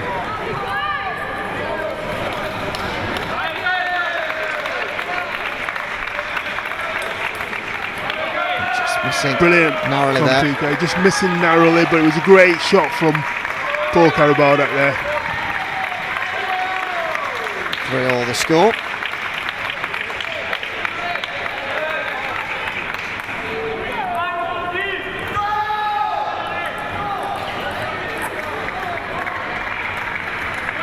Serve there. It's got one of the quickest serve styles I've actually seen from some of the players this week. Yeah, he's got a good range of serves, Paul. But he doesn't like, what he does, he plays the ball quite long because he doesn't want it to be touched short a lot. And if you play a short ball, he struggles to get in sometimes. So he plays a lot of variation, but quite long.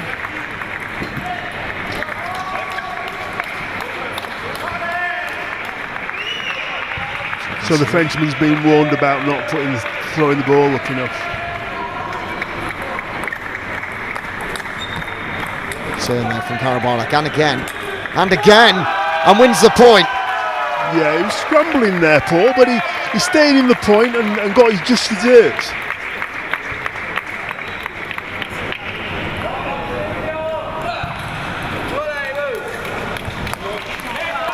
Yeah, and the Frenchman's been rattled a bit.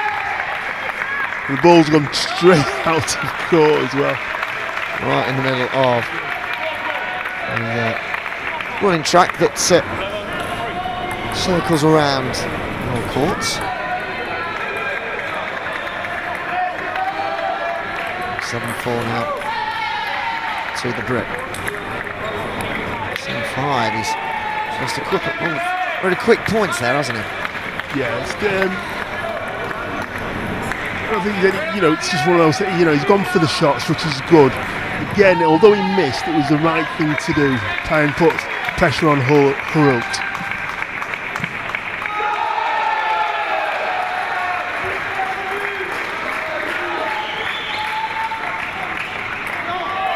Brilliant. And that's what I was talking about. Paul's touch around the table made it very awkward for Hurult to get any purchase on the ball, and he missed.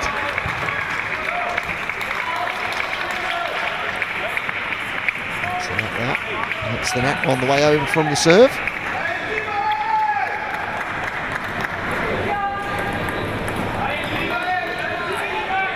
Good serve from Hurult there.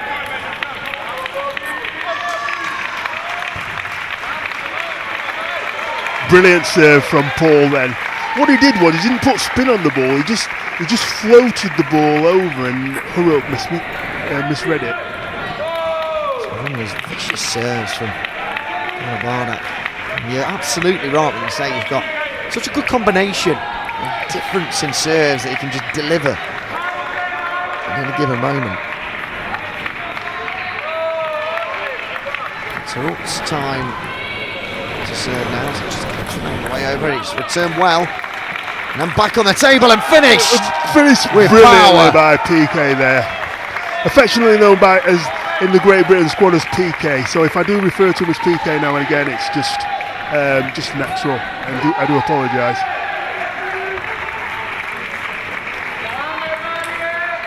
And there's that famous fly swat again.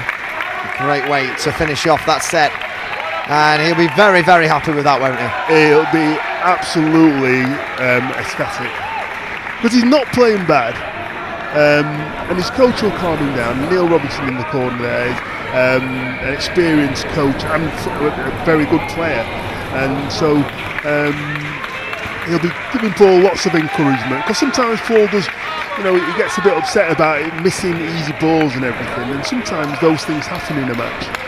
We're not perfect, and taking fluid on board now. How will the French camp be feeling towards the end of that set? Paul really started to grow into it, and got the last couple of shots he got were absolutely fantastic, weren't they? Yeah, but Hurult's playing well. It's a good game. Like the previous game, it's hard to call, because they're both playing well. Yes, they're missing shots, but they're going for the shots as well. They're feeling confident about what they're doing, and it's a great spectacle of table tennis. There's Karabardak. Won't call him PK. I feel like that's a friends and family term only. So I'll stick with calling you by your given name, if that's okay, Paul. He's back to the table, as is Hurult. Ready for this third set.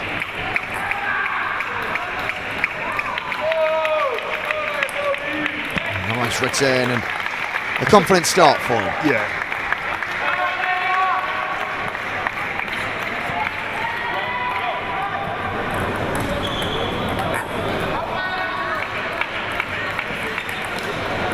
There it is. He turns his wrist over so quickly, the ball just flies, and I don't know what Hurl's gesturing at. It's one of those shots.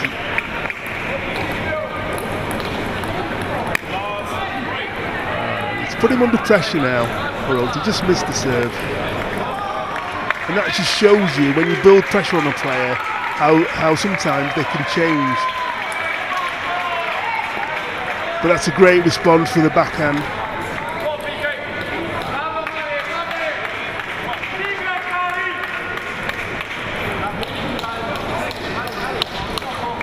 I don't know if the score's correct. I do believe it is 3-2. Let's go to the scoreboard down below. And it's now 3-all. No, it can't be. Yeah, it has just now been rectified to 3-2. And right there, well, it is now once again 3-3. So apologies for the confusion there. Yeah, I don't know what happened there with the score, but it probably just didn't tick over. The officials changed the score down below on their iPads. And that's what we'll get to see up here as well in our commentary position. 6.1 comes of the radius.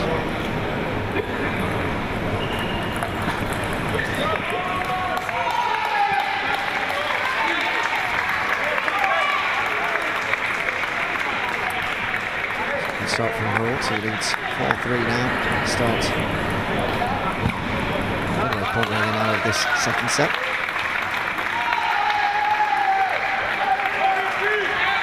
Extends that now by 2.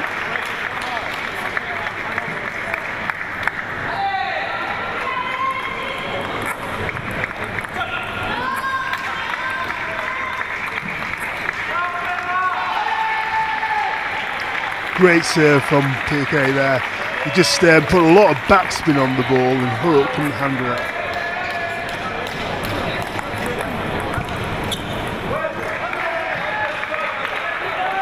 But a good response from Hurl again. It's a really interesting battle between these two.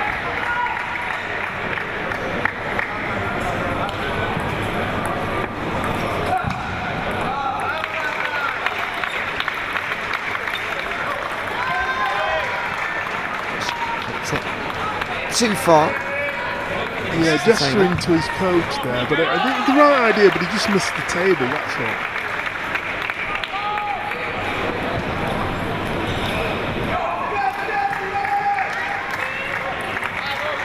And good backspin from Hurl there. Paul just misread the serve. 8-4. Would you say that maybe if Hurl wins the next point to make it 9-4, the timeout might potentially be called? No, because it's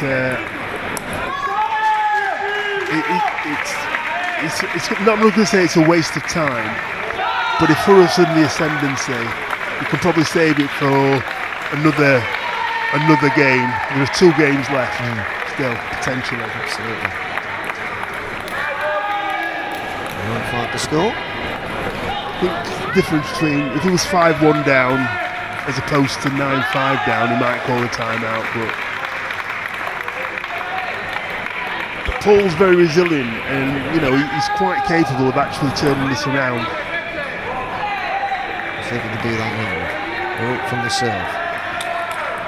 Good response back, and well, there we go. That's exactly what you were just saying, wasn't it? He is definitely capable of turning this around, and already he's getting himself back into the points, and he's like, that's a rule calling a timeout. Well, there we go. Yeah, exactly. And that is because they don't want they know that if Paul gets any momentum, that he could potentially lose this game. Yeah, so Karabada, he hasn't really got anything to lose here. Of course, I know, technically speaking, he hasn't said. But in terms of, he's 3 points down. He's playing some good stuff. He's starting to get back into it. Yeah. So I don't really think too much needs to be said between him and his coach right now. No, he'll just say carry on and, you know, try to do his best. And the thing is about Paul, he never gives in. He just, you know, he'll try and put pressure on Hurrell. And, you know, I think Hurrell's got, I don't know who's serving actually. I can't remember who's serving. Is it Hurrell? Yeah, I think he's got. Oh no, is it Paul who's serving? It's 9-6. Yeah, I don't know who's got the serve. So we'll see here. Oh, it's Hurrell. Here's a good to serve.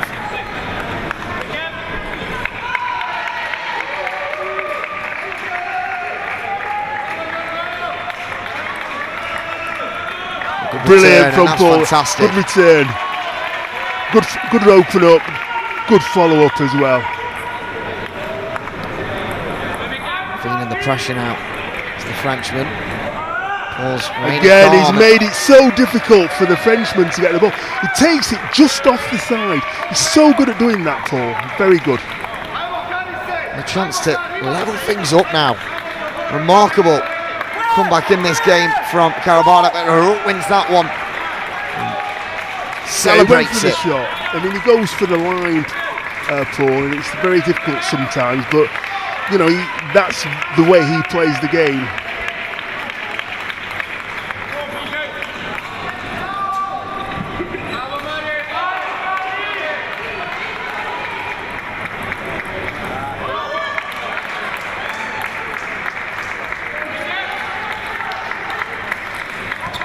Brilliant from Paul. That's that fantastic backhand.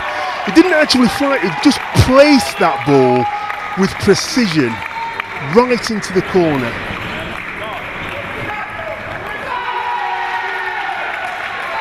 Set point again for Hurrell. Here's how important it is to win this Hurrell's one. He missed it. He misses it. And so now we're back level to 10-all. 10-all.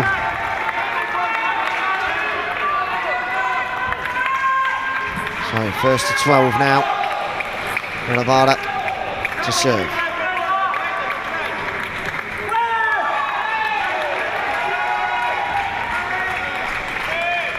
And that one's the initial point. It's his serve now. Big moment in the game. Karabana done so well to come back here. Can he keep this set alive? Brilliant from PK there.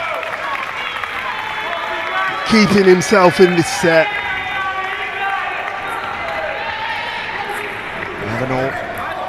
13's now on the line. Oh, he's been warned about the serve. The retaking then. Shifting out the way over and a smash and grab there from Hurrell. Now advantage him and his serve as well.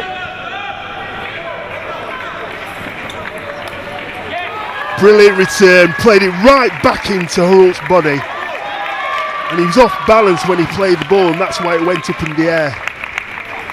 He wasn't expecting it to go back there. Yeah, 24 points currently being shared between these two at 12 each. So onwards we go to 14 as they both take a moment to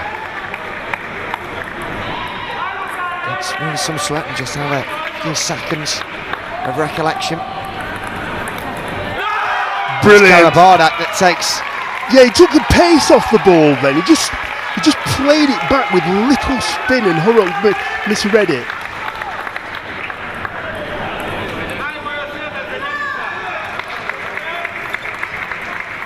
And there we go!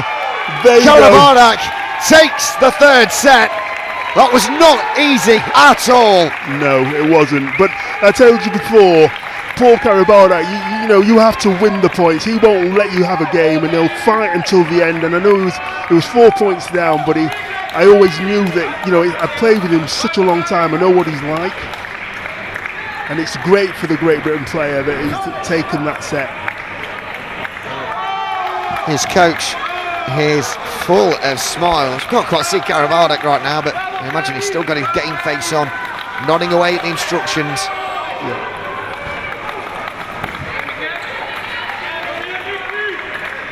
Table just being cleaned by our referee. Yeah, and it's great that Paul's gone back to the corner, just relax now. He'll bring himself back down now, because he'll be on a high after that, and he has to get back to the business of actually trying to win this fourth game. So he wouldn't want to be too high.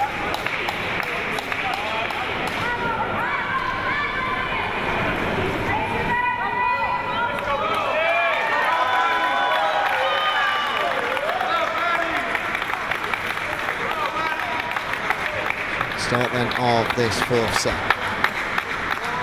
Holt. More serve.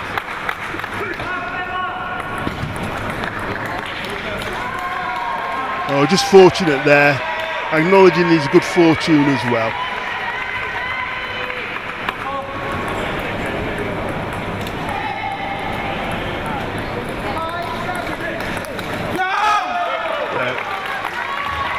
Reminder as well that Hotier has used his timeout.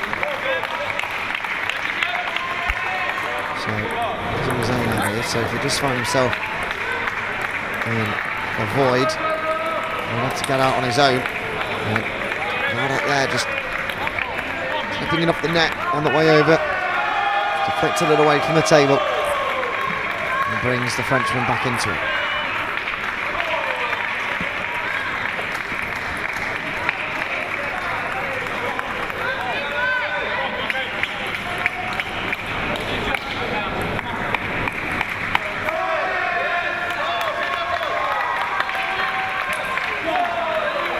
A great return from playing it wide. And Holt, when it's outside that comfort zone of his, seems to stretch. But then a good response from Holt, good backhand. 3 apiece then, the score. In this fourth set. Well, following the conclusion of this game, we'll actually have a break from GB athletes. We will be continuing the knockouts with around a third of the fixture. This one. Again, it's so clever with that forward. Plays it off the side, so Holt has to move really wide to get it, and he's going to be off balance when he does that.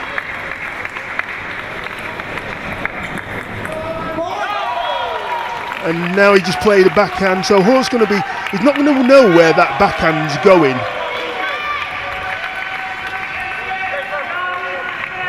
Predictability too. The Britain's game.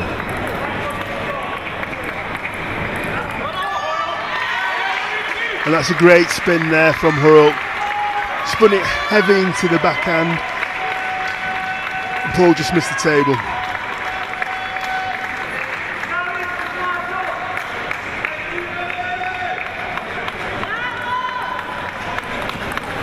It's a big moment and a good serve, which allowed him to win the point there.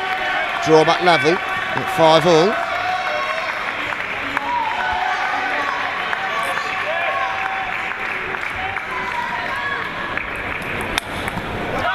Brilliant response from Paul Karabardek there.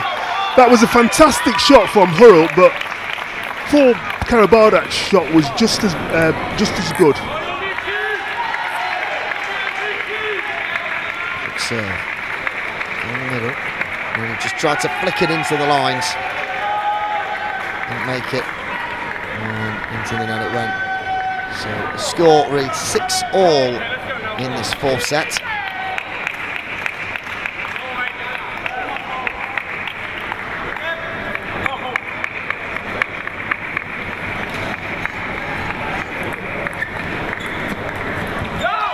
Brilliant from Paul there. Holt was expecting that to come back really quickly, but said Paul Karabardek's got a range of shots that can fox his opponent.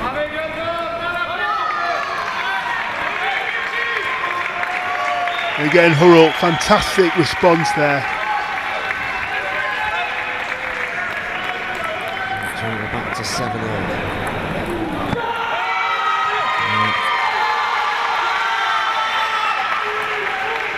Cardona to serve again. And just to be good. He trails by 1. Good response from the two of them there. Herault especially did ever so well. Stayed well to get in the rally, and Paul making the mistake.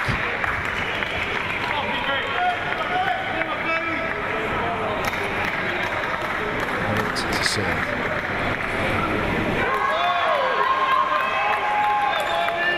Oh, that's fantastic from Paul Cardona. Good response to losing that last point. And a chance to level it up now.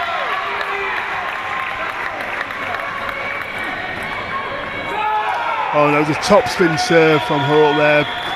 Paul Cardona just misreading it. But it's not over. Absolutely not. You've seen a couple of times over the last few days. This game is best of 5 for a reason. We're only in the 4th set. Sheffield is on the verge of winning. Cardona won't let him have it easily. Fantastic rally here, but it is the Herault that takes the 2nd set, so we're back level to 2-all. And we'll head into that 5th and final deciding set for a place in the quarterfinals of the men's single class 6.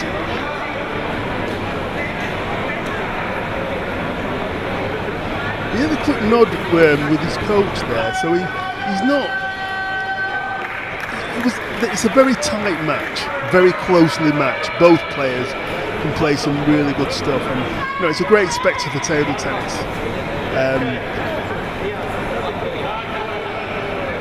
It's going to be interesting how the game sort of pans out, especially during the middle part of the game.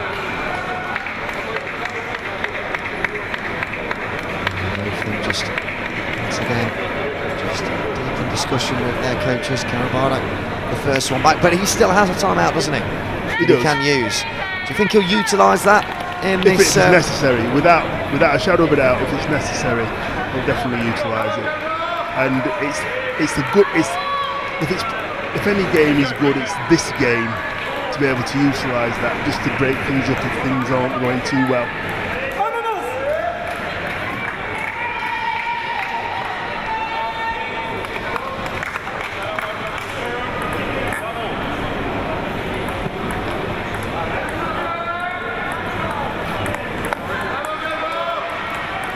Rally here from the two of them. Can't be separated. Still on it goes. This is wonderful stuff, and I'm not too sure what Cardona was saying to the official there. He does lose out on the point.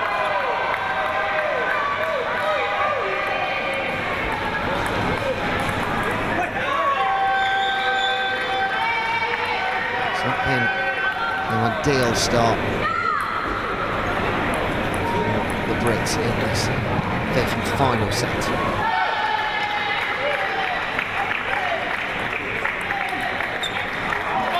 But he's got a point on the board. Mistake by Herault, showing a bit of frustration that he missed the ball. Yeah, no anguish across his face.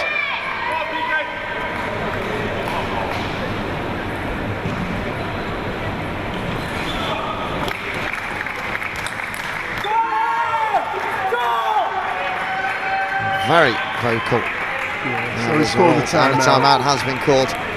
3-1 down. I think this was the right time to call it. Yeah, definitely. There's only a couple of points in it, and I mean, Paul came back in the second game to do that. So he was about 6 points down at one point in that second set. So this is territory that he's familiar with. Yeah. He'll take on some fluid.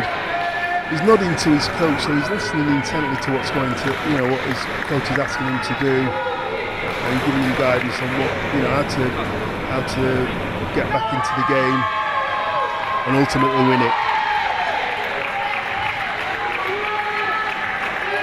Got some last minute fluid on, and it's to him when it ends, so he returns to the table.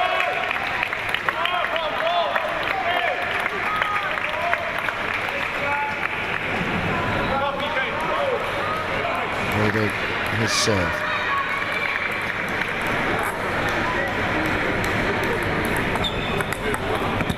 Brilliant response there from Paul Karabardak. That's him showing that he's still fighting and still in this game.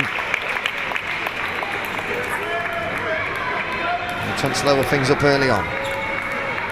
And he does.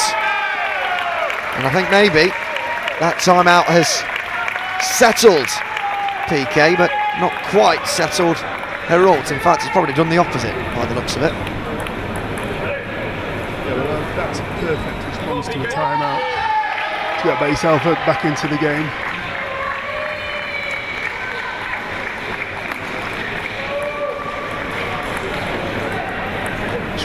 Once again, passing through. Tries to a power shot there, does Heraldton. Comes off.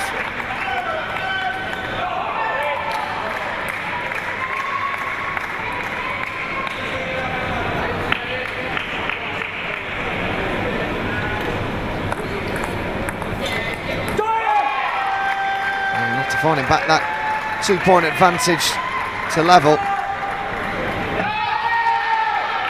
It's a 5-point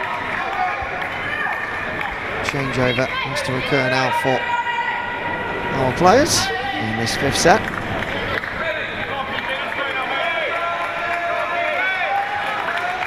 They're both ready to carry on once again. Work to do. Karabardak.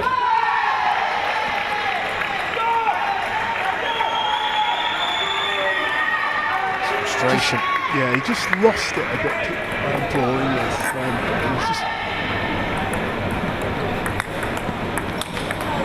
that's better from Paul Karabardak. A great response to losing 3 points in a row. Yeah, I went on the offensive a little bit more there. Yeah, he did. I think he's got to take a few risks now. It's now or never. He wants to make the quarter-final stage.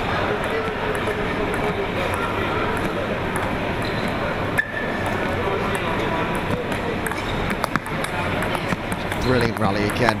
These two players, excellent. And it's Herald that takes it. Big cheers from him and his camp in the stands. Yeah, it was a great rally, and Herald came out on top.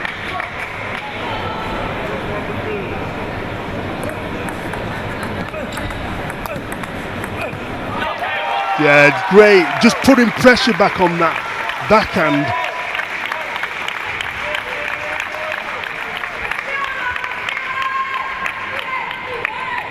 For 7-5. It's got to be 7-5. It's not 8. I don't think. We are correct. It is 7-5 as per the scoreboard down on the court.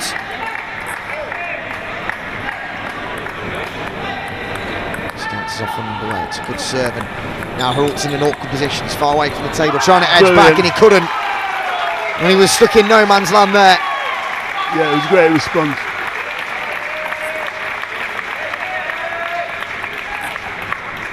7-6 now.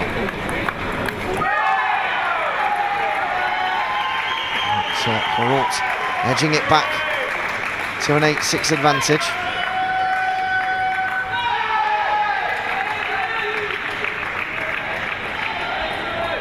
With a few more points to be decided here in this set.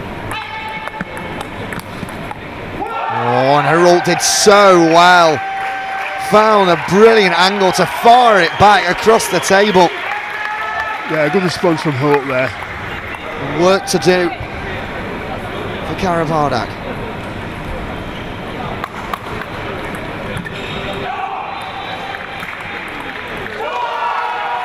And it's Herald in the driving seat.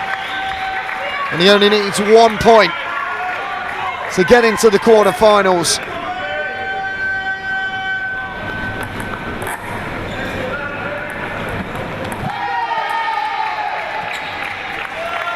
Great response from Paul. It is indeed. He's not going to give this up at all. He's got to really show some resilience and play some awesome table tennis here to get back into it and make no mistakes. And he isn't. It's Herald that's making the errors, and he'll need this 10-15 seconds, won't he, just to recompose himself, because he's under the cosh. Yeah, it's been swings and roundabouts this game. It's been such a tight game. What to serve. And there we go. C'est magnifique for the Frenchman. He defeats Kalabarak and gets himself into the quarterfinals of these European Championships after a fantastic battle. Yeah, it was a fantastic battle. Hard to call. Paul will be disappointed, but he's given, he's very honourable in his defeat. He'll acknowledge that Hurl's played well. Well, we'll be going straight into our next game here in a few moments time. Just of course need to wait for the players to exit the area, but we'll be right back with you for a tantalising round of 32 match in Class 8. Belgium versus the Czech Republic, Ladoux versus Sparlik.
Welcome back to table number 6. Then we have the men's single class 8 round of 32 fixture about to take place.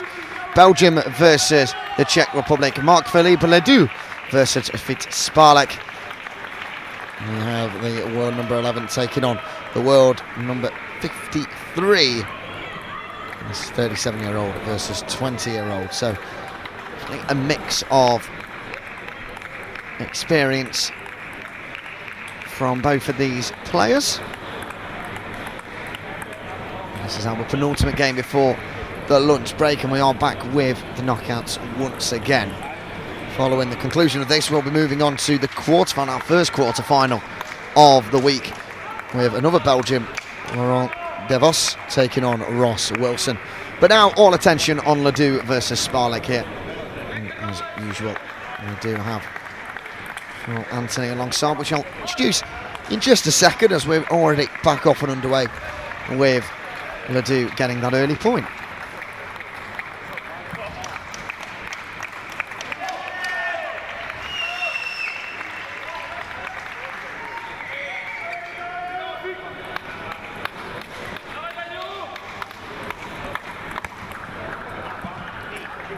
Nice shot there from Ladoux to force. Yeah, a good Sparlik. serve and a good follow up from Ladoux there.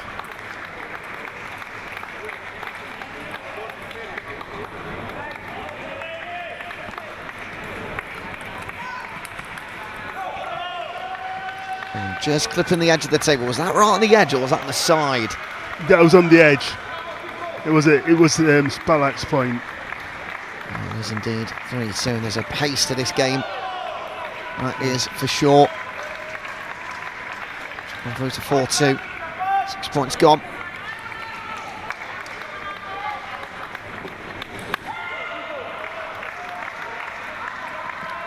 But lucky there with the bounce off the netting.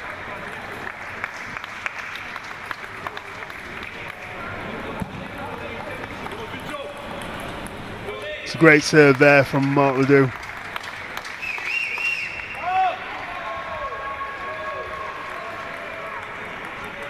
And just getting a bit of fortune with the net, and Sparlik just gets over the top of that. Yeah.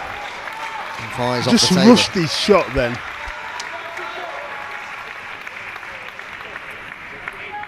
Again, bit of good fortune there as it clips off the net and sets up Ladoux to go 6 points ahead. It was better from Sparlik though, much better. Yeah, it's a very good response from Sparlik then.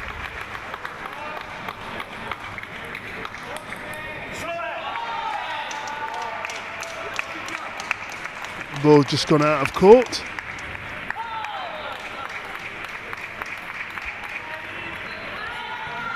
So the score reads 8-4 to the Belgian.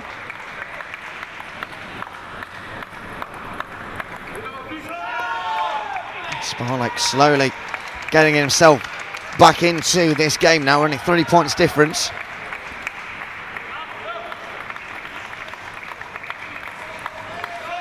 And another point in his favour.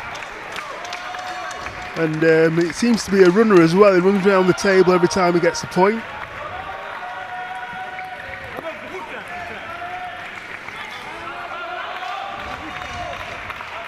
This first set's absolutely flash by. And at the tail end of it, these two players playing with a lot of pace in their shots. Just a wild swipe at the ball there to lose the game. Yeah, but he did show some good characteristics in that first set. He was a bit slow to start and a bit slow to end, but in the middle, he had some really good shots against the Belgian. Yeah, and I mean, Marc Ladoux will be expected to win this game as the highest ranked player, but Sparlik isn't as experienced as Marc Ladoux. I actually met Marc Ladoux in 1997 as a 12-year-old, and he was brilliant then. I mean, he's gone from strength to strength. You know, he's won major medals since then. I think he's about 35 or 36 now. 37 years of age. Yeah. So, like I said, as a 12-year-old, he was, fresh-faced and had all the guile and everything. He's just improved. And he's been in the top 10 in the world. I know he's not ranked in the top 10 at the moment, but he has been. Well, he was actually at one point ranked number 1 in Yeah. October 2008. So he's clearly a very, very talented table tennis player. Yeah. In the first set, like you say, he's definitely expected to beat Sparlik. 40 places between them in the rankings, but the Czech is playing with no fear, no pressure. That was a really good shot. That's wonderful. Just sort of punched it ever so slightly. Yeah, but he played it wide as well. Used the table really well. And that was a great push, very heavy into the middle of the table by Ladoux.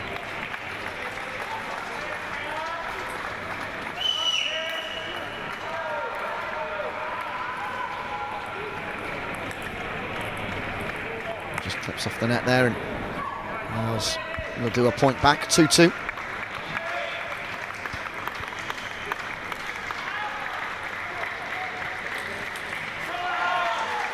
Again, Sparlik is full of confidence with his backhand serve and backhand returns. That was a great forehand.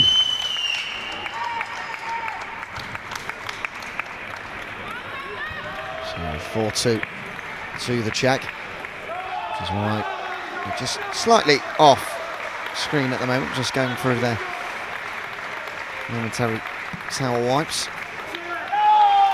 And he just misread the flight of that ball, didn't he there, Ladoux? Yeah, he did.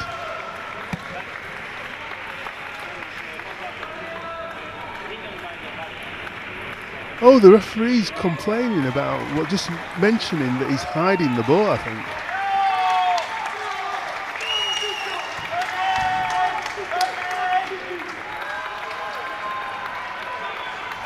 And he loses out the point there, 6-3.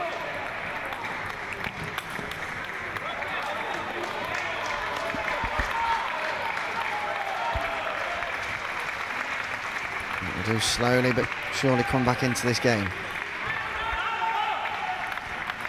That's a nice return from him to extend that lead back to 3. Just got over the top of it a little bit. Yeah, he just went over a bit over exuberant on the forehand then. But Sparlik is playing well, giving Mark Ladoux something to think about.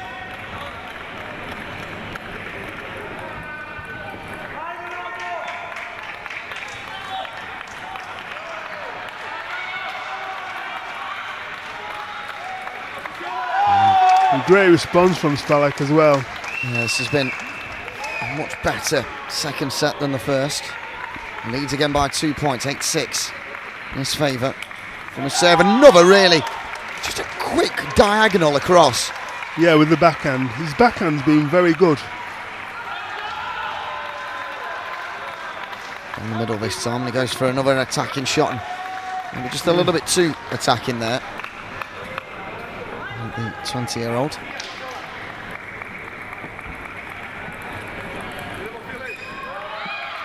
It's a bit lucky there with the net, and it does bounce back on his side. So the point goes to the Belgian. 1 point behind, he trails. And now we're back level, and he looks up to the sky with frustration.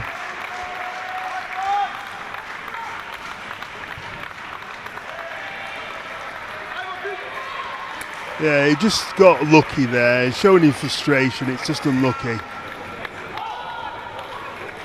I think he's probably more frustrated that he's let a lead go, that's all. Oh, but it's a brilliant response. His level is definitely not 53 in the world.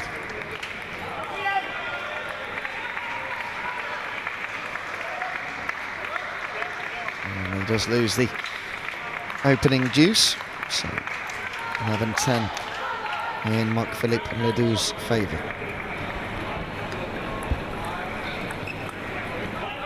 Yeah, and he's just gone over exuberant there. I think he just did that out of frustration because he had quite a lead in that game, and he let it slip. And that's the thing about when you're an up-and-coming player, you need to take opportunities like that to actually get into a top player's head. A bit like this morning when we had Theo Bishop versus Jambo. He started well and carried on, and it's sometimes difficult if it goes reverse. You go back into your shell. But hopefully, his coach will be encouraging Sparlik, saying you're doing really well. Get out there and maybe take your time a bit when you're serving, because it's a very fast-paced game from both players. Yeah, absolutely. I mean, these first two opening sets have absolutely flown by. We've probably only been playing, I think, for about 10 minutes. I mean, they're both very quick players. They don't mess about. They're.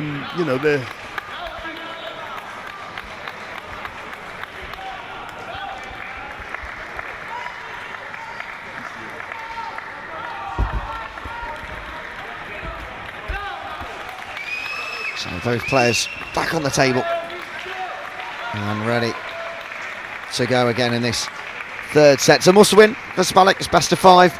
So if Ladoux wins 3, well, it must be a genius to figure that out. Yeah. But it's a good start to this third set for the Belgium. Yeah, Sparlik just overextending on the backhand. Well, if this continues, I reckon a timeout might be used by the Czech, because he needs to recompose himself and get himself focused, win a few points, which he does there. That was great response from Sparlik there, just holding the ball and then exploding with the backhand. And I think his coach might call a timeout in the next couple of points if the next couple of points go away from him. He leads 3-1. A good hit. Oh, brilliant down on the line. That was an awesome backhand down the line. Wonderful from him. Play stopped. There is a secondary ball on court.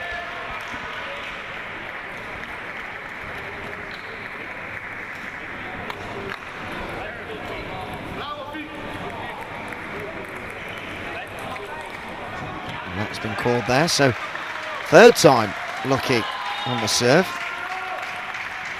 This is a good rally from the two, a fast-paced rally. All right, yeah. Sparlik just into the net.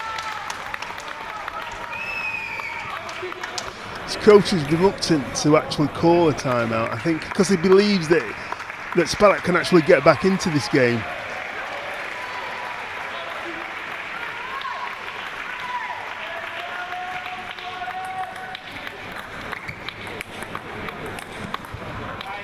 Just unfortunate that for the Czech. Yeah, and his coach is just gesturing for him to calm down a bit. Slow it down a little bit. That's a good return there, though. Yeah, absolutely. Again, down on that line again. Yeah, on the backhand. He's got a very good backhand. But he's missed there. It's definitely safe to say that Sparlik is going to be one to watch over the next decade or so, because he's shown some really, really good moments in this game.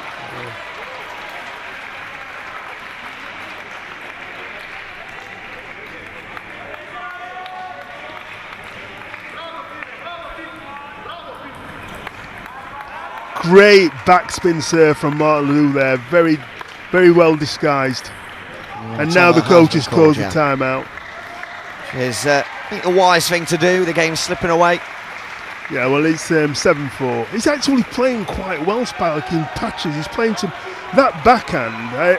I mean, it was a very good forehand from Ladoux, but the backhand was absolutely rocketed down the line. Well, like the case is with a lot of these younger players, it's just getting that consistency. They show brilliant flashes of excellence, but it's just by building that up over time and being able to not just do it in bursts, but doing it in successive sets and successive fixtures. And, That's right. And it will come with time for Sparlik. Of course it will. Yeah, I mean, like I said, he's been playing since he was 12, and he's got a wealth of experience. Sparlik hasn't been playing as long, and sometimes that can be the deciding factor. Yeah, I mean, Ladoux's been playing now for 25 years. It's longer than Sparlik's even been alive. So, I mean, just goes to show that he's holding his own. He's 4 points down. He's gone to the towel. Very sensible. Even if you don't really need to wipe down, it's just a good 10 seconds or so you can just use to think about your next shot, which is exactly what he did then. That backhand down the line. Yeah. He's used that 2 or 3 times. That's so effective, isn't it? Absolutely. He's one to watch, definitely. Oh, and he's just overextended on his forehand there. Trails by 4 points. Needs some more of that backhand wizardry, really, to get him back into the game. He was unlucky there. He was put into an awkward position. He had to really reshape his body. He just didn't quite have the opportunity Ladoux played it right into his body. And there's that backhand again. He's come across to his forehand side and flicked it with power to win the point. And again, I know he got a bit lucky, but he's not shy at going. He's going for his shots, which is really impressive. There we go again. He has to win every point from this point, and that's the shame. It's a bit of sweet ending, really, to that game, because it was a really tantalising battle between the two. But it is the experience of Marc-Philippe Ladoux that goes on to the round of 16. Whereas Sparlik, fortunately, does exit the competition in the singles stage at the round of 32. But, as we've said numerous times, definitely one to watch for the future. Yeah, and that backhand, wow. Yeah, I think in the next 2 or 3 years, he'll definitely be in the top sort of 30, maybe even top 20 in the world. Well, we've got one more game coming up for you in a short while. In around 10 minutes' time, we will have our first quarter-final. The Belgian Laurent Devos takes on the GB hopeful of Ross William Wilson. Coming to you shortly here on Table 6.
Well, welcome back then to Table 6, and of course, the 2023 European Para-Table Tennis Championships here in Sheffield. We've got a titan clash for you now in the quarter-final stage of the Class 9. Number 1 in the world versus number 2, Laurence Devos versus Ross Wilson. Well, no better man to ask what he thinks about the upcoming match than the former cerebral palsy world champion and 3-time GB winner, Farrell Anthony. Yeah, it's a very because Ross lost in his group, he came into this group, so that's why we've got such a great matchup in this sort of quarter-final matchup. Devos is the world number 1. He's been world number 1 for a few years now, and Ross is, although he's world number 2 now in this class, he was actually world number 2 in his previous class as well. He's actually been reclassified, so he's actually gone up a class. But he's gone in at number 2 as well, so it should be a tantalising match. Left-handed versus right-handed. Both very explosive players as well. Well, these are two players that have been the height of their game for some time now. Back in 2018, both of them were actually world champions at the same time. But of course, back then, Ross was in a different class. He was Class 8 and Devos was Class 9. Well, we've done a bit of research as well and looked back over the years. And we do believe it's been 8 years since the Belgian has lost a game. And, well, in that time, he has won basically everything possible to win, hasn't he, really? He's been to the Olympics, won that, European Championships, World Championships. He is one fearsome player. Yeah, Paralympics. The Paralympics, yeah, sorry, apologies. So, yeah, he's a very accomplished player, very smooth, and contrasting styles. Really, it's we're hopefully we're in for a very good matchup. Well, Wilson won his round of 16 clash 3-0 versus Hotier Cardona. 11-5, 11-9, 11-2, and he's about to get underway now in this one. Loses the first point.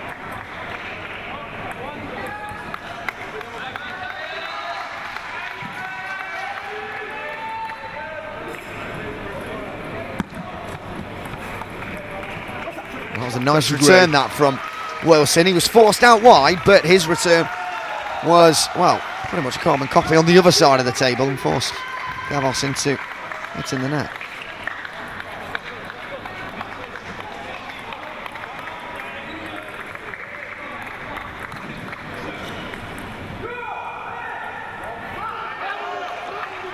And the two very good serves there from Devos, and we can already see the quality of both players. Wilson up again.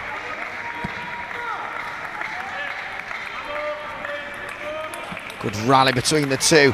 Some pace and speed, and I don't even know really where the ball's gone there, but what I do know is it is Devos who has a 4-1 advantage at the moment.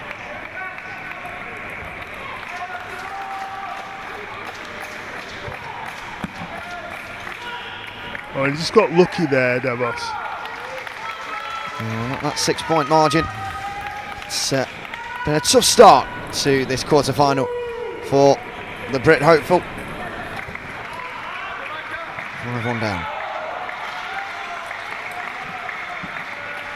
Again, it's just a wicked display here from Devos.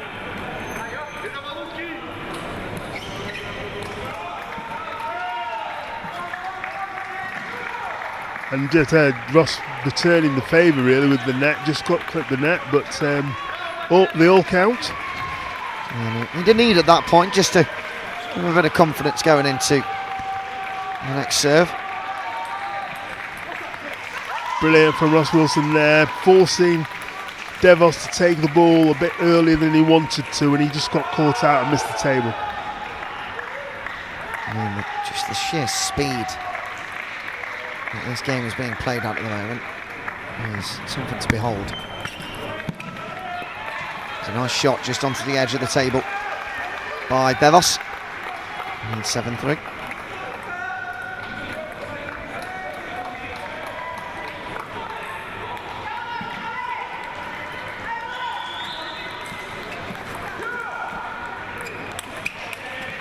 Somehow Devos returns that. He was a country mile away from the table. That was an incredible return from Devos then. Was that margin? He's broken the ball. Wow. Wow.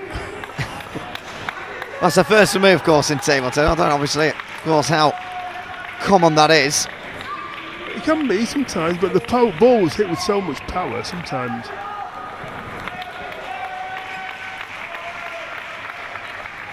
Oh. 9-3 the score.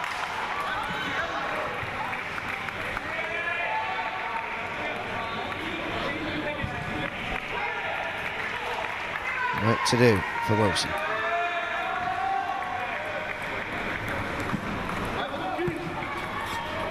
Great serve. Caught Devos out there. Give a bit of progress for Ross Wilson. And a great one down the line. Brilliant. That was fantastic. Fantastic combination. And so, I mean, it's going to be an intriguing matchup.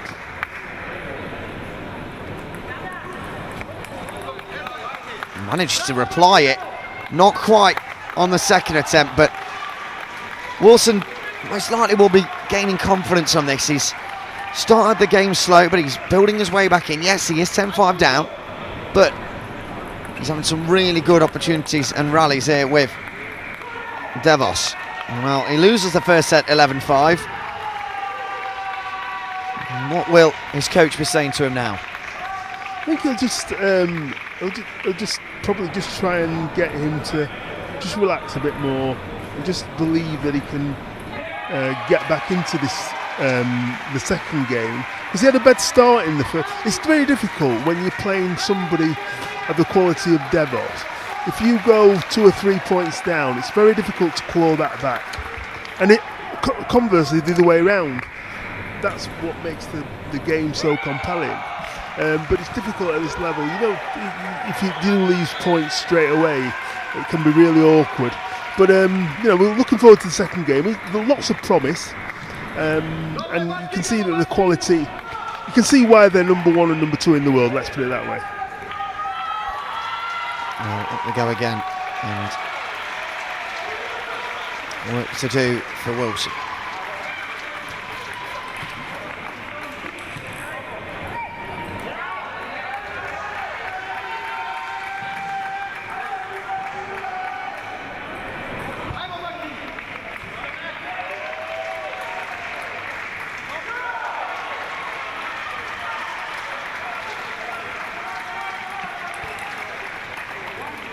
Lucky there with his response, just narrowly missing the table, hitting the right thigh of Devos.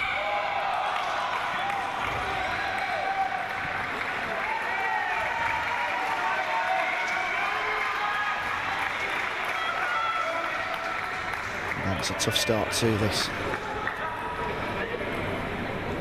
second set for Wilson. Will serve now.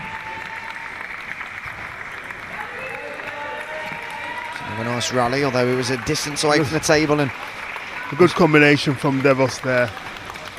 He apologised. I think it probably just clipped the net as it went through. Wilson just wants the table to be wiped down.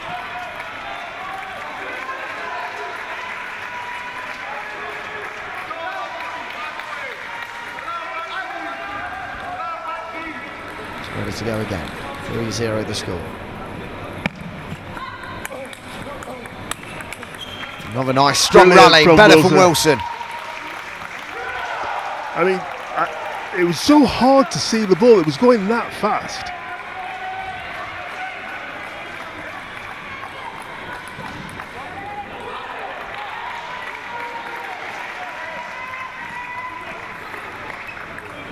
That was nearly scooped that back onto the table.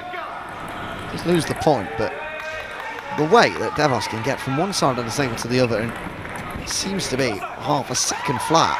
And he's remarkable, pulled it back to 3-all. He has pulled it back to 3-all and sets him up really nicely for the next 6 points before the next towel break can be ensued.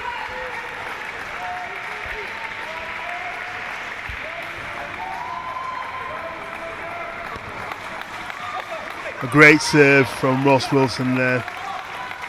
Heavy backspin into the forehand of Devos. He's gaining confidence. Leads for the first time in this game. Fast return, will it land on the table? Yes, it will! Will it land again? No, not quite. Brilliant, brilliant from Ross Wilson there. Got Devos away from the table, and he made sure he won the point. Some brilliant shots from both of these players. These rallies are enthralling to watch, and what a finish. Yeah, from Devos, it's a very good combination of shots to win that point.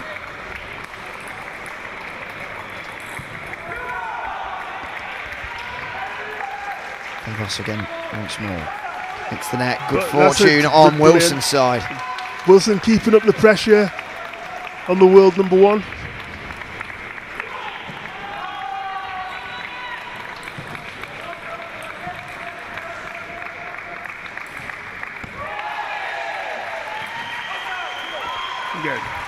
Again, it's Wilson in the ascendancy here. This is a really good second set from him. Maybe in that first set he was just needing to settle into the game a bit more. Yeah, he's made an extra start to this game. Needs to keep this momentum going. To tie up the sets.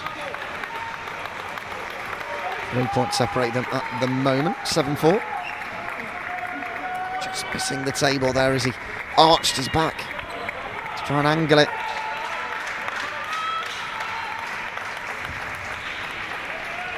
(7-5).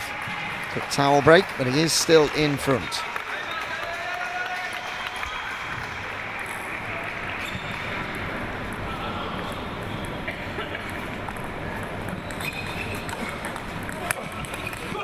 Brilliant down the line from Ross Wilson there.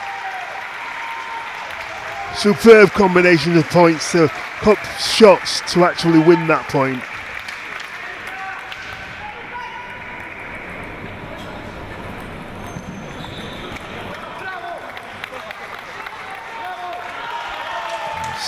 The score. It's game on a knife edge at the moment.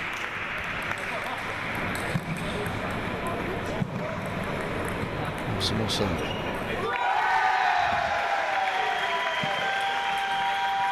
Just fires it into the net. It was a good return from Devos. Yeah, very good, very quick, Lauren Devos. I suppose the quicker you are, you don't really allow your opponent much time to think, do you? Right, no, in terms of reaction time.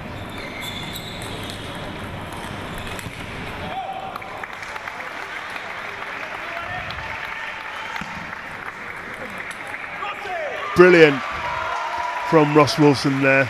And a big shout and a fist pump.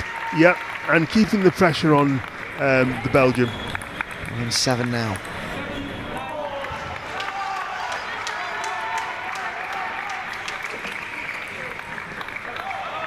He's been pegged back slightly now to 9-8. These are crucial points in this fixture. Not just, of course, for this set, but overall. Wilson needs to get this set across the line to draw things level. He doesn't want to be 2 down. But that's good from Devos. He put it down the centre into an uncomfortable position. He wasn't able to quite sort his body out. And in they go then at 9-all. But it is Ross Wilson to serve, so he'll take heart from that. Try and put pressure back on Devos. It's a big moment for him.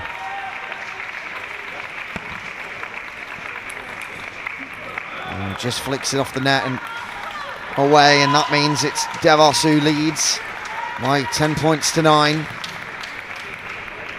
It's Ross Wilson's serve again though, and he's got a chance to send it to a deuce.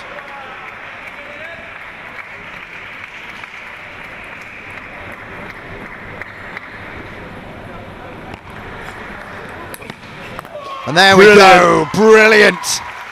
Brilliant from Ross Wilson. Took his opportunity. Great serve and great follow-up. 10-all the score. First to 12. Oh, And nicely again, done. Fantastic from Ross Wilson. Keeping the pressure on Lauren Devos there. Will be his serve also. This is an ideal situation for him to be in. Can he secure the points and win the set? It's a good rally, but just hits the net at the wrong time and on the wrong side. So we'll have an all. I mean, both players have got so quick reactions. We'll have an all.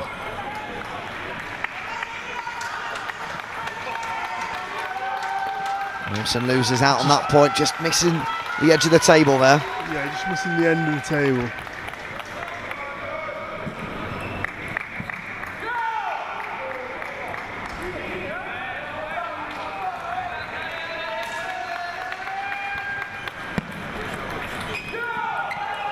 Devos into the net, and that was brilliant from Ross Wilson then. He played it right into the middle, made it awkward for Devos to actually get the ball. 12-all, we go on to 14s, and it's just no separating these two at all at the moment.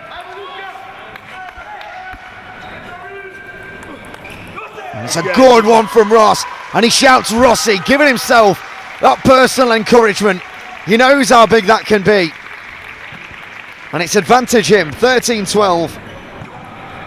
And it's his serve to go. Can he level it up on the sets? Yes, he can! 1-1. Brilliant from Ross Wilson there.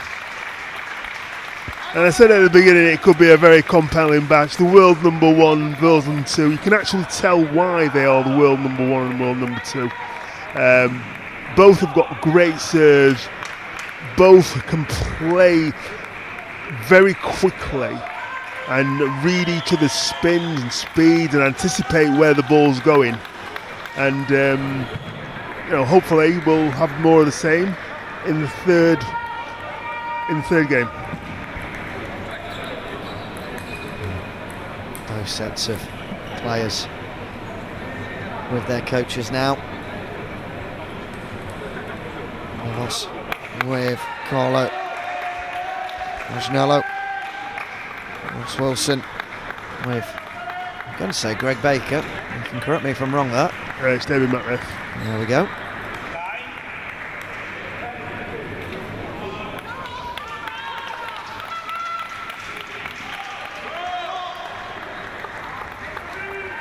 Ready to go then in this third set.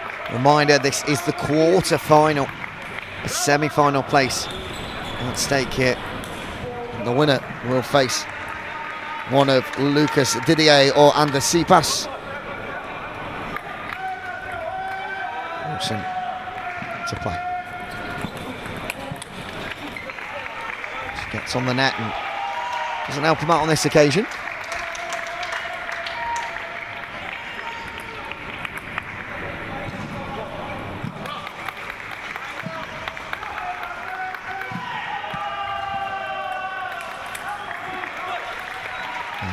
The early lead then for Devos, 2 to the good.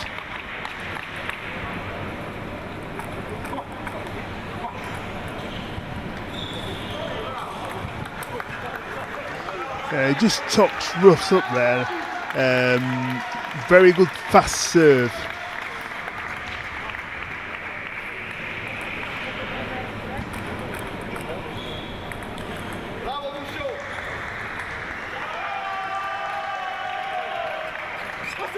Yeah, great return from Ross Wilson there. Just kept it short enough so that Devos couldn't actually get his topspin in. Great touch from Ross Wilson then. Gives himself a point back. Serve to come. There we go, he's got another one back, and better from him. Similar sort of pattern to the second game.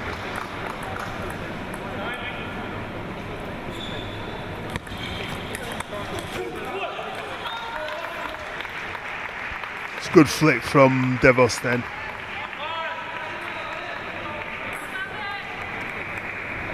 And 6 points gone.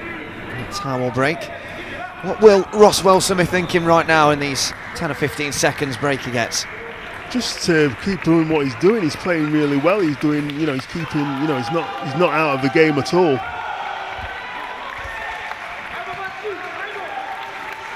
And into the net it goes there. So point to Devos.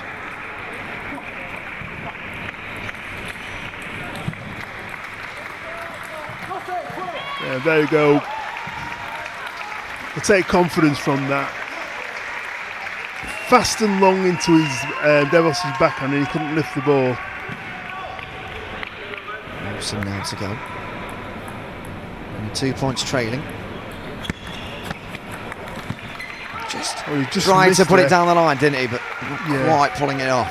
Right shot though. The right shot. It wasn't the wrong shot to play. It just, sometimes these things do happen.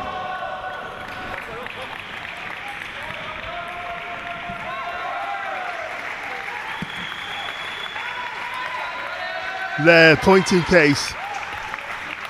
Similar sort of thing, and he put the backhand on, so he knows he's playing well.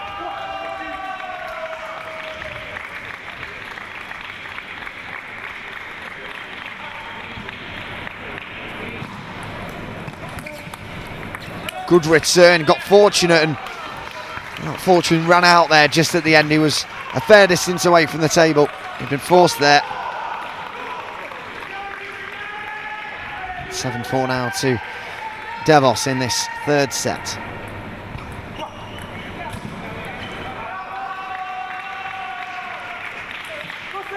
Again, it's a very fast rotating ball. And although Devos got to the ball, he didn't read it properly.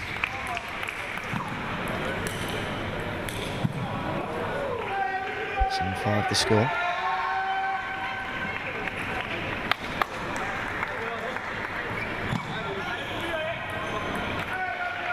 Wilson, big steps.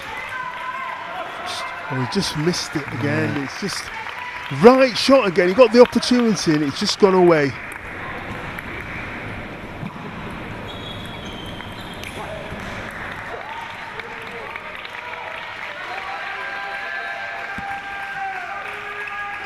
Oh, what a shot!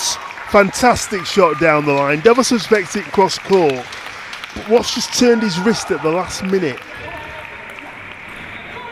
Arrowed it down that line in perfect precision and power. Goes down the middle, goes diagonal, brilliant return back, and not quite again. It's happened a couple of times now where Wilson's somewhat shocked Devos by getting it back, but such is the reaction time of the Belgian, he's been able to reply even better. Yeah, got a very quick reaction.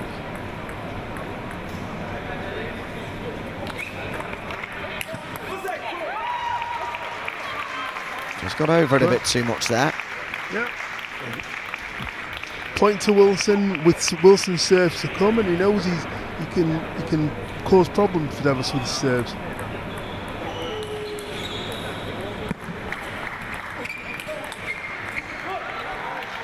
We're frustrated with that as he loses out on the point from his serve. 10-7.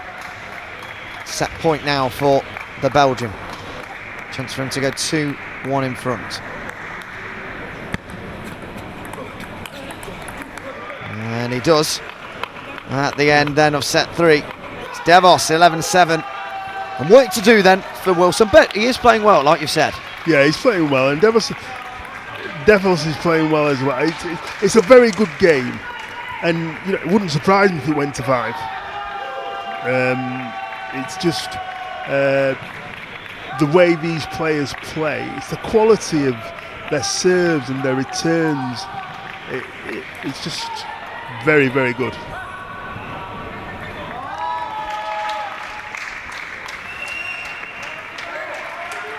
have seen some fantastic table tennis over the last couple of days. This is day 3. And tomorrow we will have our finals taking place. Each one of these two will be hopeful that they will be taking part in. At the moment, that will be Devos, so he leads 2-1, but it's best of 3, 5 sets for them to play. And Devos could end it here in the 4th set.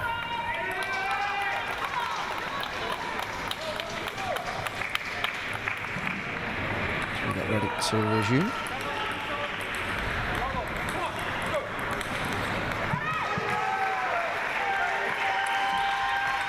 Fast-paced start, so hard to just keep your eye on the ball. Yeah, it's travelling it very quickly.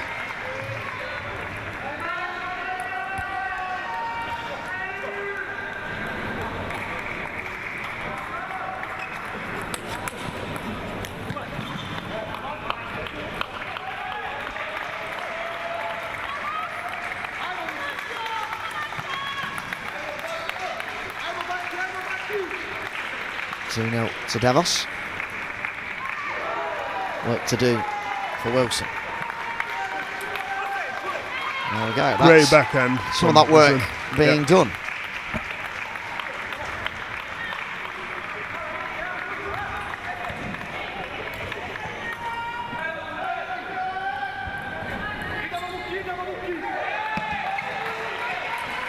Across the court it goes. Opportunity missed. Yeah, he knows it as well. He does.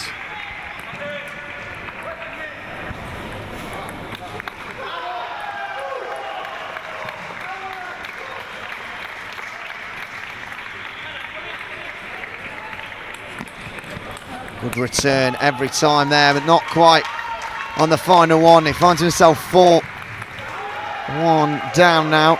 Yeah, he's taking a timeout. And I think that's sensible, yeah. For Wilson. Timeout clock. It's the first time that has happened this entire week. We've actually got a timeout clock that's been situated on the table for us to keep an eye out. Yeah, I think it's because it's the quarterfinals. Well, it's a welcome addition. It is actually a welcome. 6. It is actually a welcome addition. Now I understand how long these players have left. They've just gone past 30 seconds. So 30 to go. They get 60 in the timeout. Devos already returning to the table, but that doesn't mean that Ross has to. He can take his time. He can take all the way down to that 60 seconds. He can take it until the referee says time. And he goes back with 10 seconds remaining.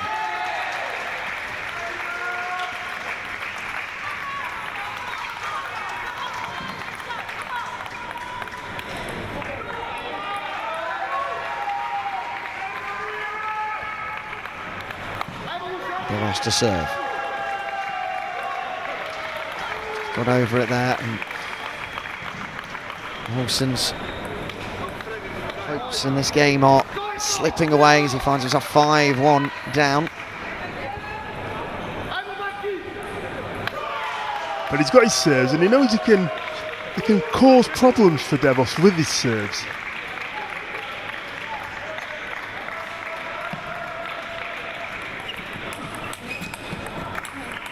Really good rally again, and just flicks up off the net. Just flicks up off the net. So unfortunate.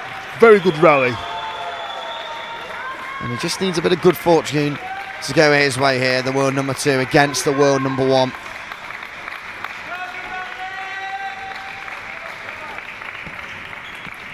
Great serve. Fast into the middle. Devos wasn't expecting it. He was expecting a short serve and got caught out. And that'll help him with confidence. 6-2.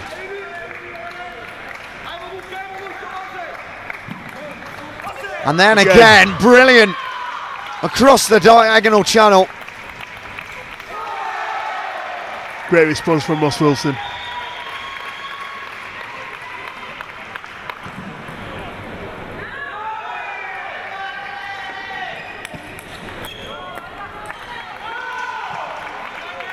Full point lead back to Devos now.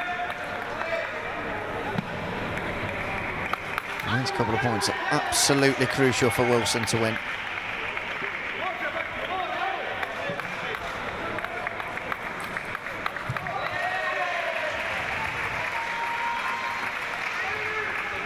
With his serve. Returned brilliantly from Devos, and it's just outstanding play from the world number one. And yeah, I think you're starting to understand why he's only lost 11 games at this level in Class 9 and why he hasn't lost a game since 2015.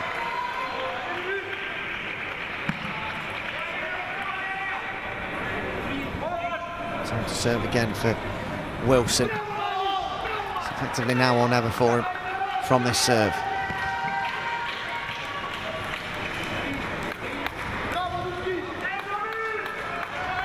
Third time's the charm. Well, that was a fantastic shot back. Yeah, it was very good, very deceptive. Just opened up his bat and played it down the line.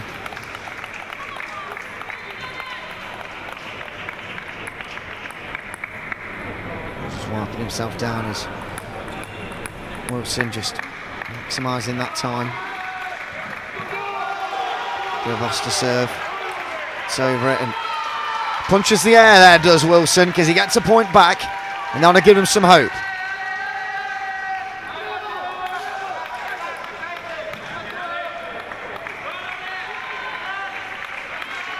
That just missed the table there.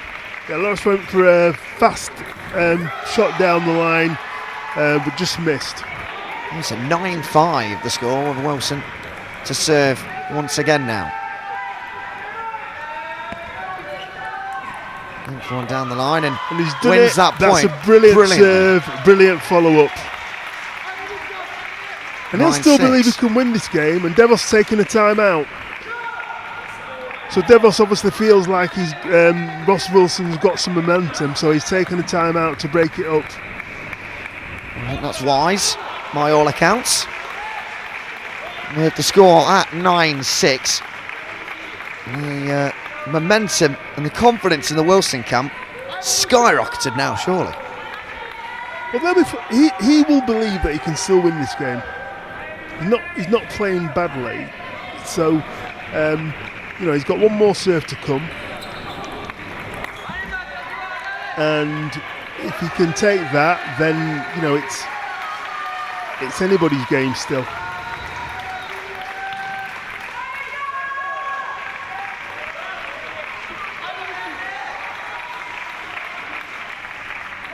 Wilson to serve. 9-6 behind. Crucial moment. Brilliant serve. Gets the point as well. He has rightly say there. That is a brilliant serve.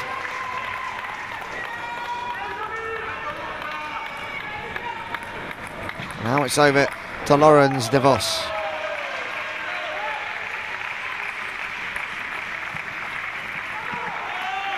Oh, he's just clipped the top of the net. He's had a few of those in this game. It's been really unfortunate. Well, this is match point for Devos. Win the point, and he's into the semi-finals and remains unbeaten. He's up in the ante here. Wilson dealing with it well. Scoots it back on. Can he do it again? Yes, he can. He's miles away from the table. He gets the shot off, and it is all over. The King of Belgium remains unbeatable and moves on to the semi-finals. A valiant effort from Wilson. The world number 2 took the world number 1 as far as he could, but his singles journey ends here at the quarter-final stage. Yeah, great, very good effort from Ross Wilson there, and Devos just a bit better in this particular game. That's all. But Ross Wilson can take some heart from that, and the Devos moves on to the semi-final, and we're looking forward to a very good, compelling game in the next round of matches. Absolutely. Well, we're going to take a break now for the next couple of hours, but we will be back, I assure you of that, with some more fantastic tennis action. And what better way to return after the break than with our GB athletes taking part in the quarterfinals. We're with William John Bailey against Henrik Meyer at 3:45.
Well, good afternoon and welcome back then to the 2023 European Para Table Tennis Championships here from Sheffield.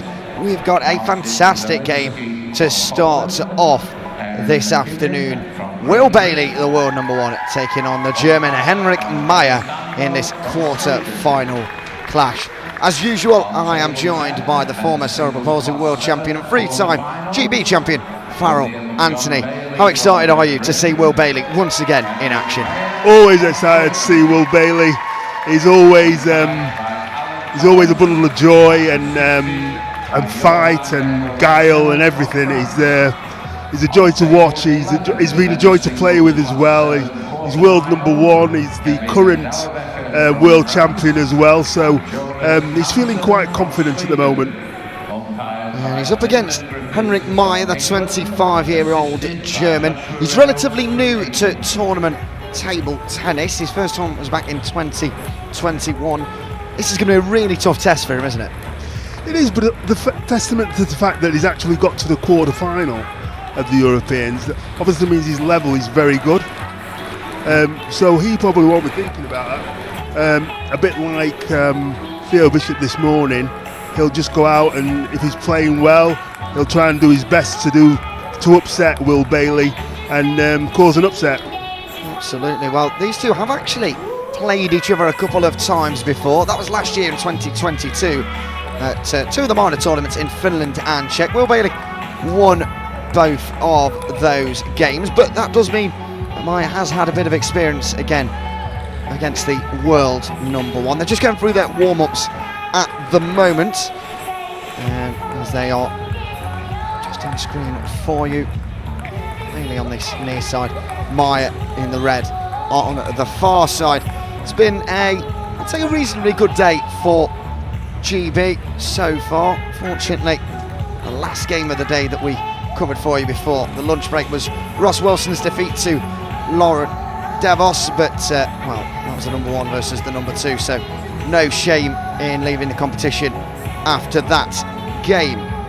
Well, later on today on this table we've got more GB action. We've got Billy Shelton, Fliss Picard and Bly Toomey before we finish off with Martin Perry later on this evening. So plenty of GB action coming your way, and fingers crossed they can go as far in this competition as possible.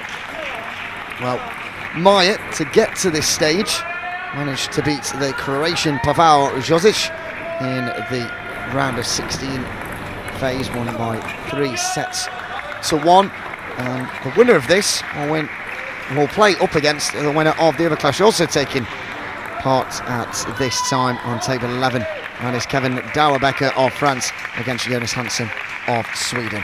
But all attention then goes to here on table 6 as we're about to get off and underway in this quarter-final clash.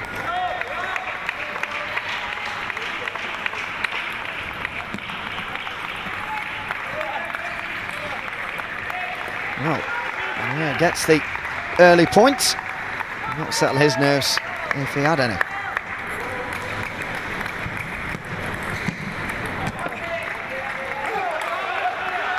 And there's the power of Will Bailey in the second point.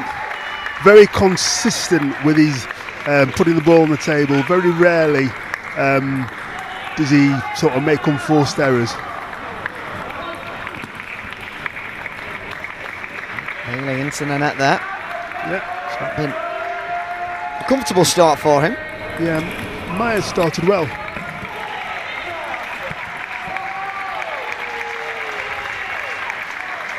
Into a piece then.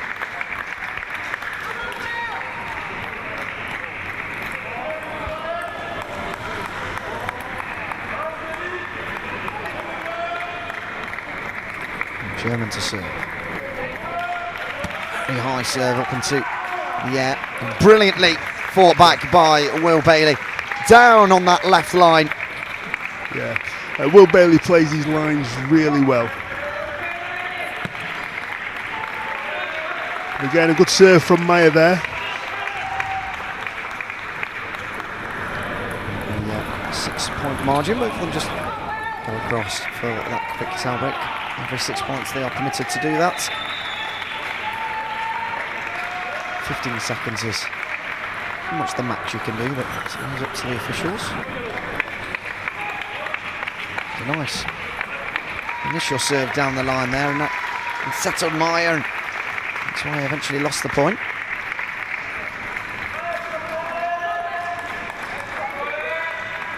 Bailey into front. So, nice cute serve there, which is uncommon by his standards. Yeah. Very unusual.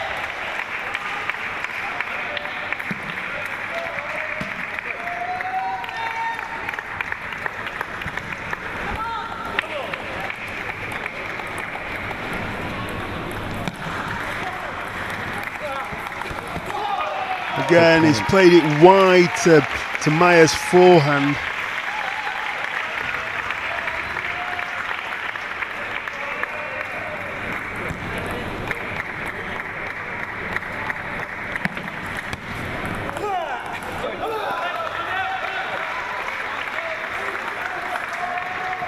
In front, Bailey at the moment, 7 points to 4.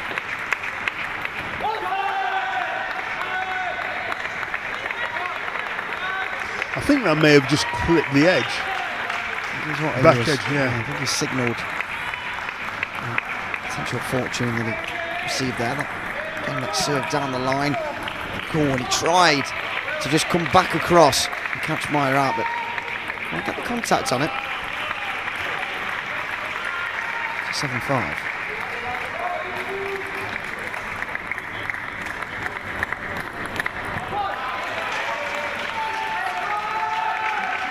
Will Bailey taking the maximum allowed in a towel break.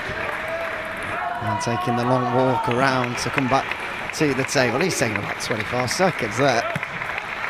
A service there from Meyer as well. Well, there we go. That's the second time it's happening in this game. One each to the players, but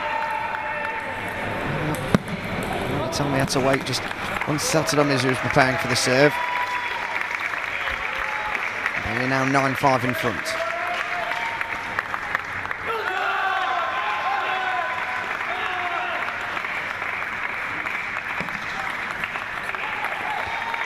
Just over reached there, Meyer, with the forehand.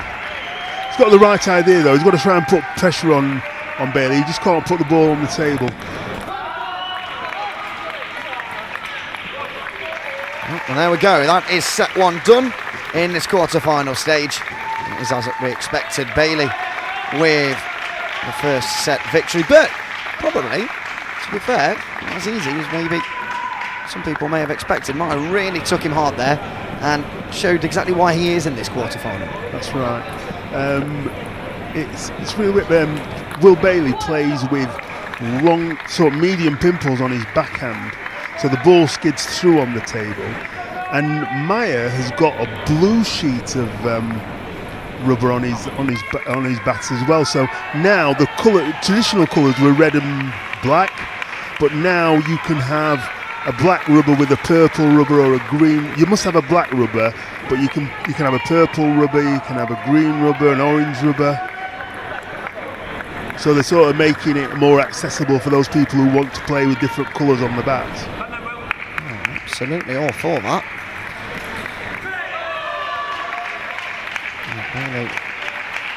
Traditional red, and see that just around the paddle. We'll definitely get to see better angles of it now with that blue side of it for the German. It's a couple of returns there, and fortunately just snatched in it a little bit as he was reaching forward.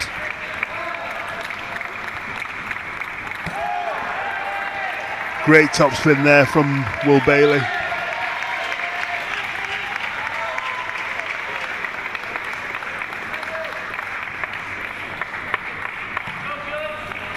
There from Meyer. It was a good return from Will Bailey though. Yeah, he just missed that. He just snatched it a bit, Meyer there. He had the opportunity, but he just went away.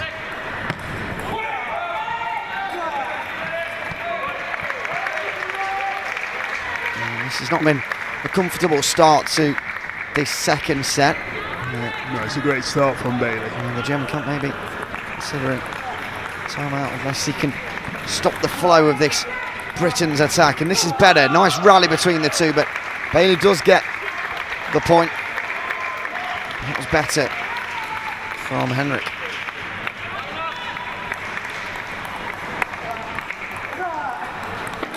Another rally again. There's such speed on the shot. Yeah, he's got. He's increased. He's very strong. He's got a lot stronger now, Will Bailey, with his shots. And again, I know he's 6-0 up, but he's taking a break. This is part of his routine. Whether he wins or loses, whether he's winning or losing, he'll always take that break because it's part of his routine.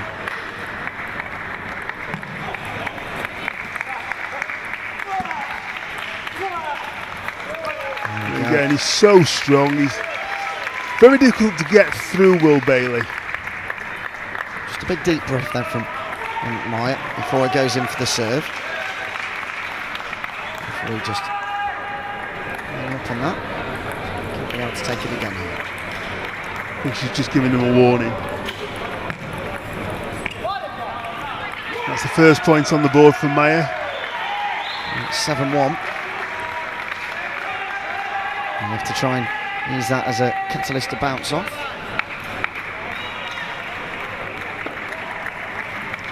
Well, they were arguing about a point. Now, I think Will thinks he hit the table, but Meyer didn't see it, and neither did the referee. In all fairness, neither did we. So it's a good response from Bailey, and there we go. Wins the point. Next up, and he'll be pleased about that. Did not affect him. Such speed from the Brit. He's just so quick at firing those balls back. And that time he went into sort of the crossover area, the midriff. Gave Henrik no chance. Such a different combination of shots. And again, it's just brilliant. He's playing well, Will Bailey, and he's making it hard for Meyer. It's not like Meyer's making many mistakes. No. It's just Will Bailey's playing ridiculously well. Yeah, he's winning points. He's winning a lot of points, Will Bailey. Meyer's not doing anything wrong particularly. He just can't win a point. 11-1 the score then in the second set. So an uphill battle for Henrik Meyer up against the current world number one. Although interestingly enough, he has only won the European Championships once, 12 years ago, back in 2011. How keen will he be, Will Bailey, to get his hands on that European Championship once again? Well, it's what he's working towards at the moment. He lives for majors and everything. Last time he won the World Championship was 2014, and he's regained that title last year. And it's been too long since he won the Europeans, but it just shows you the strength and depth of the circuit. There are a lot of very good players on the circuit, and although people want to win all the time, it's the players we have in this on this circuit are very strong. Right, we come then for this third set. And Bailey been wanting to just win in straight to get through. So it's Meyer to start serving.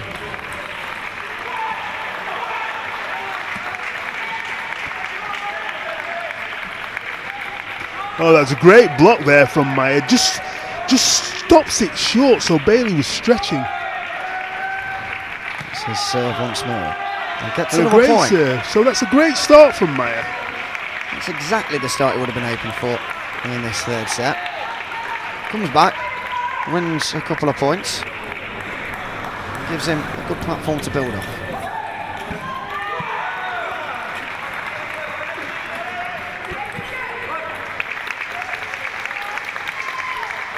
And Meyer played two brilliant shots there, but he couldn't play the third.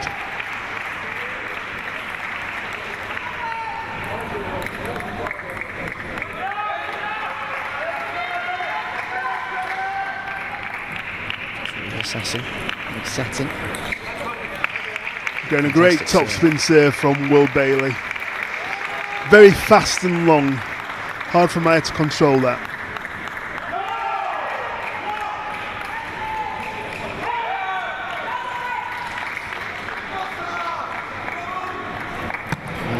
serve up into the air again from Meyer, changing and it that's up, and brilliant. Fantastic. And Meyer will want to try and do more of that. Put Will Bailey under pressure in this game.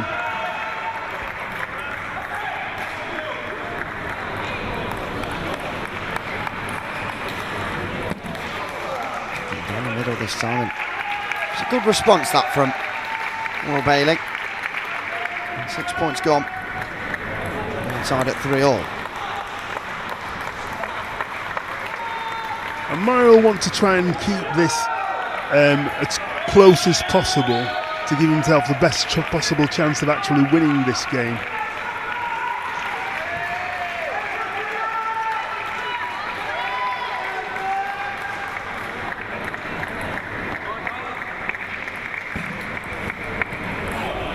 Oh, and he got lucky there.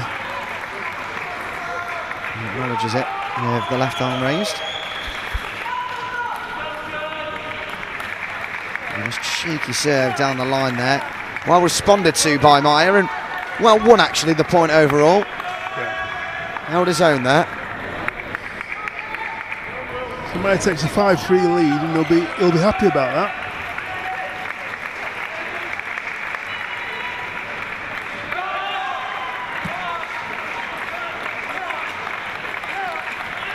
Oh, just there, clipping the net and allowing Will Bailey to win that point. It's unfortunate for the German, but he does still lead.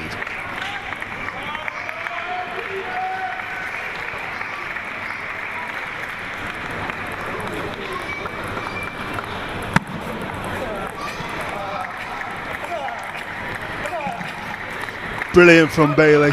Really good. Very consistent. Made sure the first one went on, and then he put a bit more power into the second one.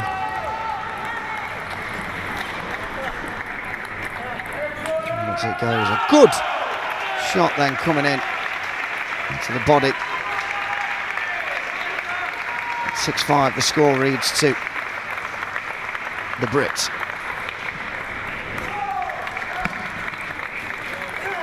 Across the table and then just missed. Yeah, just missed the table there. Did Bailey? Maybe there's a little bit more spin on the ball than he anticipated. So Meyer's giving him a bit more of a game this time, and he's going to take a break now. Will Bailey wiping the table there.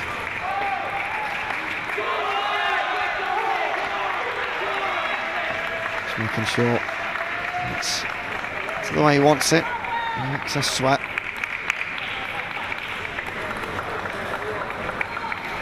Now to serve. 6-all.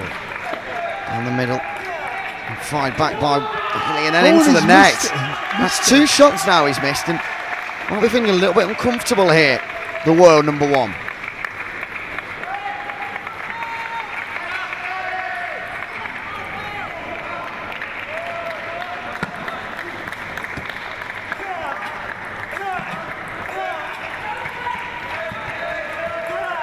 Fantastic rally here. Meyer somehow keeping it down, and then Bailey just absolutely smashed that into the table. And that has gone a country mile away from this court. But ask him if he cares. Yeah, but the thing was, he had to come right around the side of the table to get it. It was a great rally. But it's Really sort of good. in the middle, and he had to come round the table, stretch, and then put it away. Well, 7-all. Bailey's delighted with that point. And here is grunting for me. You still can now with every shot. He's putting maximum effort behind it, and that's why he wins those points. He's actually relentless when he's in that form. It's just so hard to stop him. And he wasn't looking then.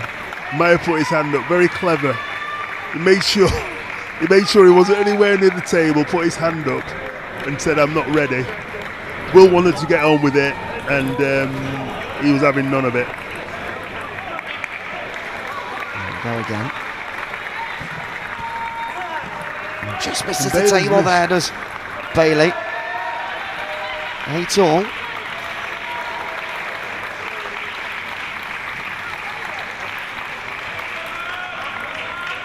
So key serves here now from the German.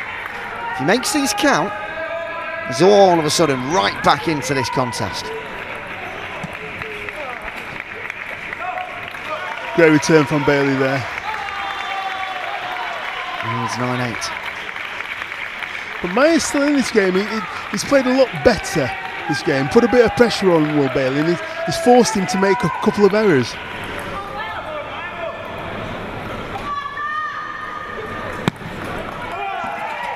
And there you go again. It's a really good cross shot across the table.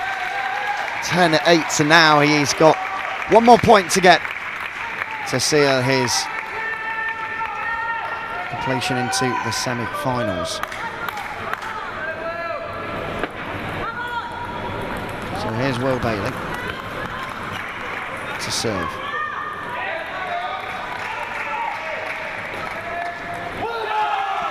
Goes into it, and good fortune there from Meyer as it just hits the end of the table. 10-9.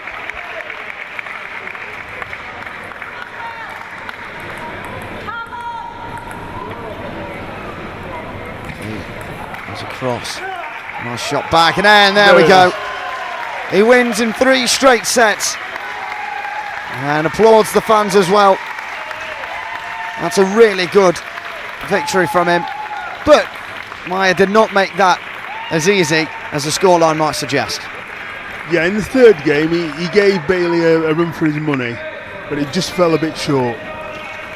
But to get to a quarter-final, I don't think he was expected to get to the quarter-final. So to get to the quarter-final of a major championship is good progress for him, and he'll build on that. Well, next up, that's forcing around 20 minutes time. We'll have Billy Shelton in action here on table 6 as he does his best to make it into the quarterfinals from the round of 16 stage. So we hope to see you then.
On table 10, men's singles class 7 quarter-final, Ben Ashok Despino from Belgium, Bjorn Schneip from Germany, umpire Vaclav Grominka from Czechia, assisted by Jake Hoy Chang-Jong from USA. Table 11, men's singles class 7 quarter-final, Theo Bishop from Great Britain and John Paul Montanus from Netherlands. The umpire, Jacqueline Williams from Wales, assisted by Eric Bertier from Norway.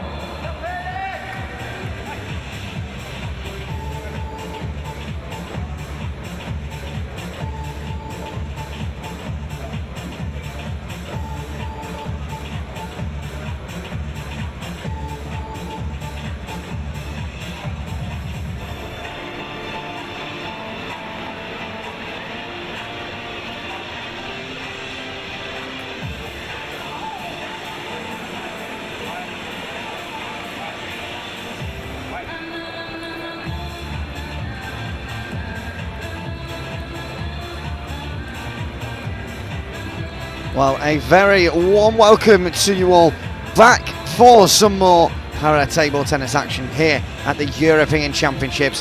We have a really interesting game in the prospect here.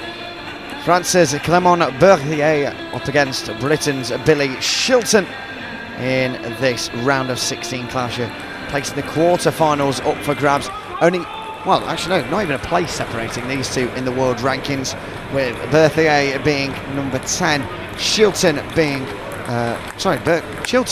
number 10, Bertier being number 9. Well, we were doing a bit of research before the start of this game. Both these players have played each other 6 times, both of them winning 3. So, to be quite honest with you, there is absolutely nothing to separate them, is there? No, there isn't, and it's a compelling game. Always passionate, these games between Great Britain and France, very close. As you say, in the ranking there's only one place separating them, so it could go the distance, this particular game. Well, Billy Shelton, of course, got that home crowd behind him.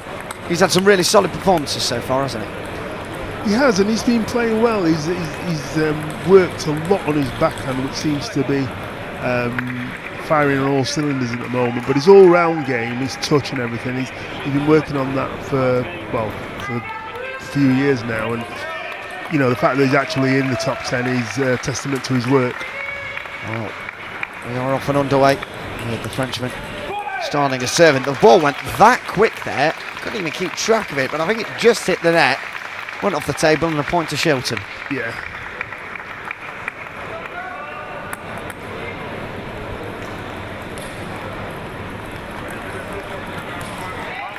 Shelton's got a bit wrong there, maybe just misjudged the bounce of it. He tried to just lift it over the top. Yeah, he just tried to keep it short. That's a great half-long serve from Billy Shelton.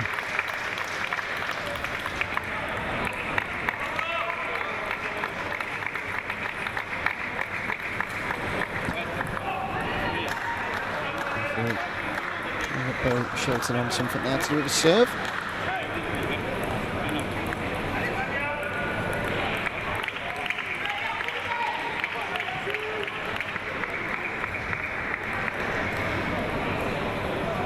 In conversation now about the specific issue that the referee had with the serve itself. Yeah, I don't know what the problem is, but hope it doesn't unsettle Shelton.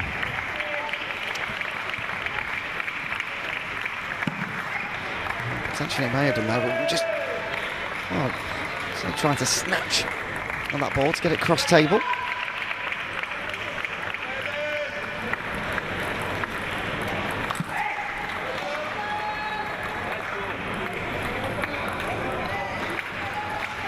To the score then early on in this game. I think he played a let.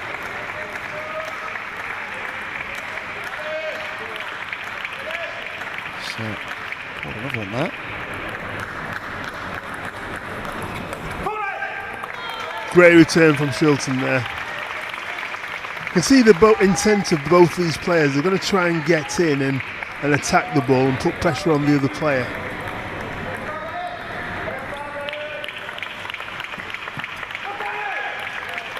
Again, a great return from Shelton, just making Bertier overextend on the shot itself. Well, 6 points in. I'll use that opportunity for a quick towel break before coming back and resuming with the serve. Tried that fast response and immediately turned around to his coach there, seeking a bit of advice. He takes the long walk back to the table.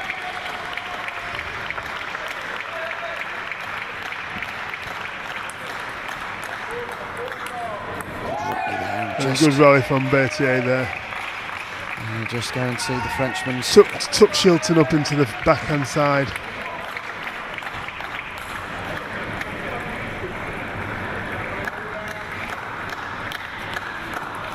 The serve.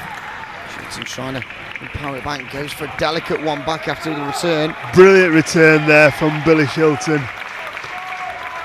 And that's the point.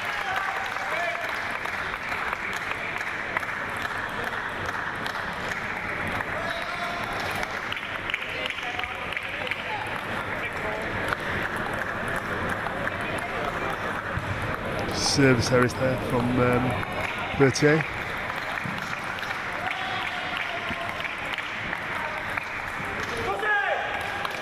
Just clips the net on the way down.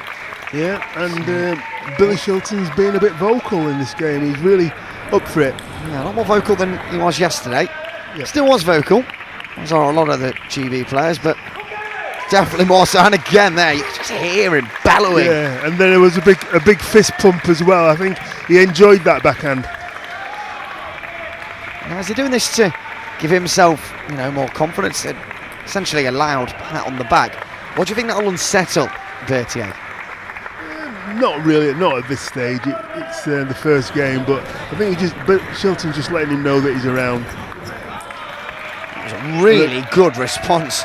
Yeah, from the Bertier, Frenchman. He did it was like a wiggly backhand to the forehand side.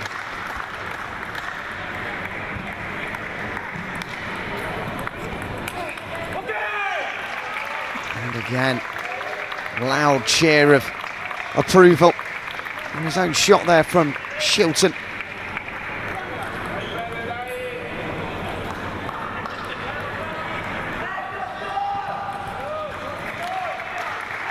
Oh, just clipped the net there. 9-6. But it started well, the British player.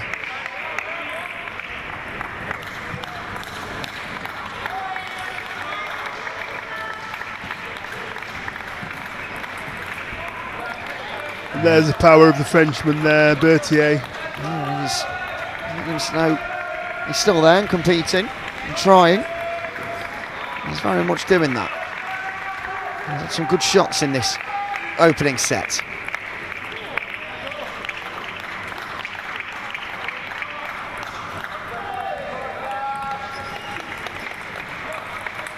Great rally and a brilliant return that from Bertier down the line to Shelton's left. Brilliant from the Frenchman.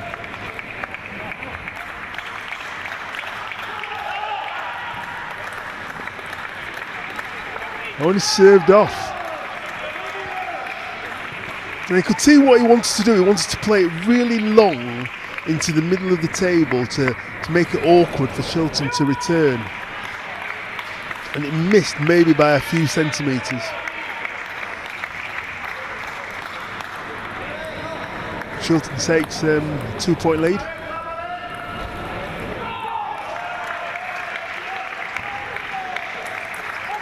And that's that brilliant backhand. It went like a rocket into Bertier's forehand. Yeah, that's a fantastic way for Shelton to end off this first set. He leads after an 11-8 success there. And that'll set him up really nicely for this second match coming shortly. Bertier, despite the fact he lost, actually had a really good few shots in there and he definitely will be feeling pretty decent about himself going into this next set. Yeah, I think it's a very close game. It wasn't as though Billy Shelton dominated completely. He just got the odd point. I think Bertier missed a couple of serves in that particular match, but Bertier also, he doesn't have traditional rubber on his backhand. He's got pimples on his backhand, which I do believe are either medium or long, and it sort of distorts the flight of the ball, so he can do some unusual stuff with that rubber.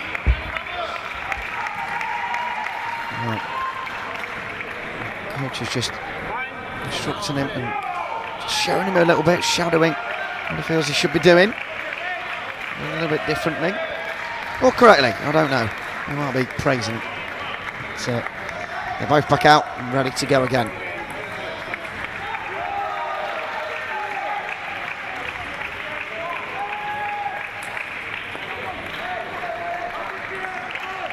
Shut that a little bit. Yeah, just a bit wild there from Billy Shelton.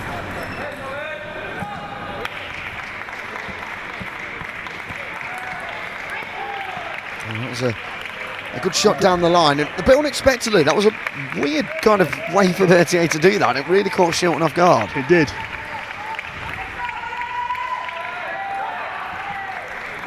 Well, another service error from Bertier. He's really trying to keep it either really tight or really long to Billy Shelton, because anything mid-table, he knows that Billy Shelton will try and attack it. That's the second forehand second backhand he's missed. 3-1. And Bertier leads. Shelton to serve. Good response from the serve there from Bertier. He's not letting that serve getting down or disturb his rhythm and run of play. But that's better from Shelton, gets one back. Yeah, great return from Billy Shelton there.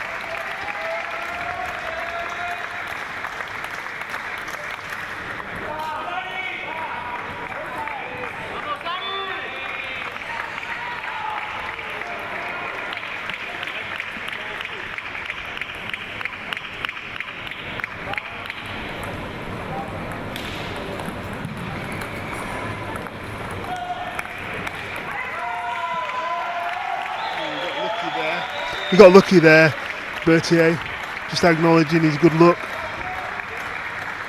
He needs 5 points to 1. Oh, sorry, 5 points to 2, and it's now 6 points to 2.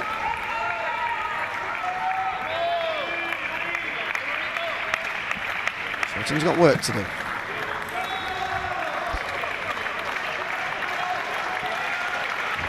He's frustrated with himself out there. He knows he can do better.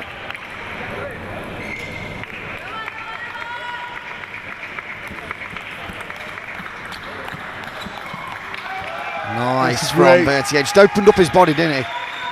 He did. And he definitely had the upper hand in this particular game. Good stuff from the Frenchman.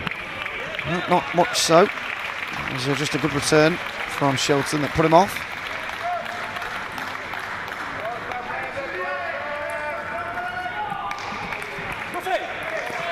That's another point back for Shelton. We've seen this happen a couple of times over the last few days, where one of the players is leading by 4 or 5 points in a set, and out of nowhere they just allow their opposition player to creep back in, start winning points, and it really disrupts them.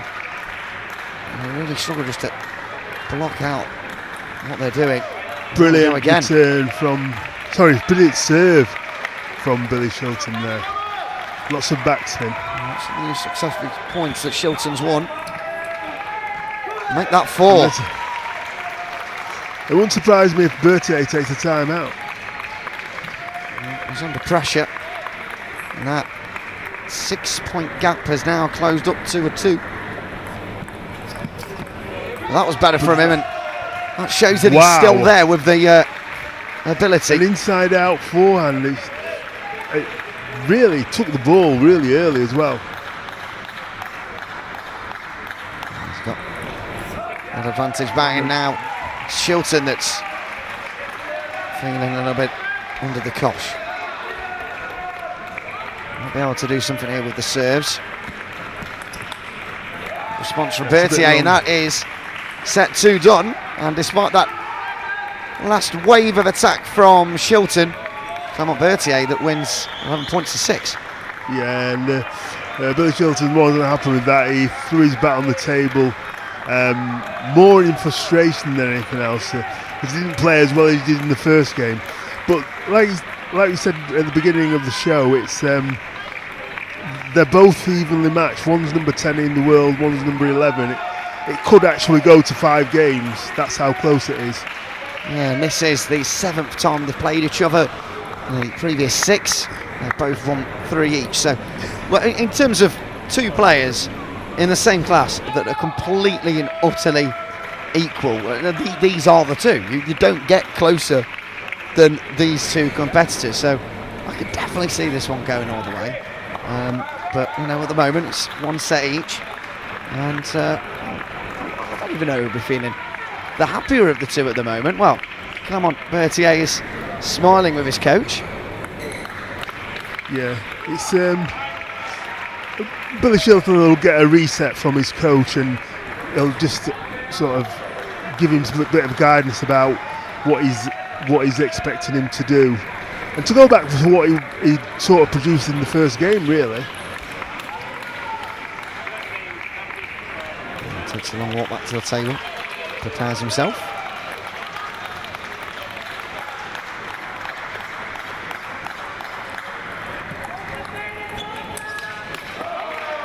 It's a good start for Bertier against the brick. He crunched that forehand then.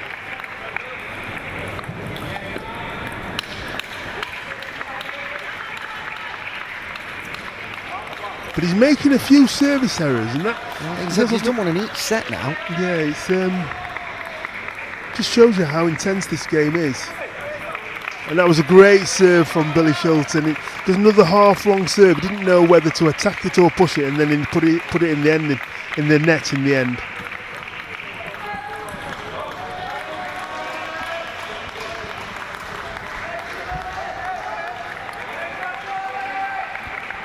On Bertier.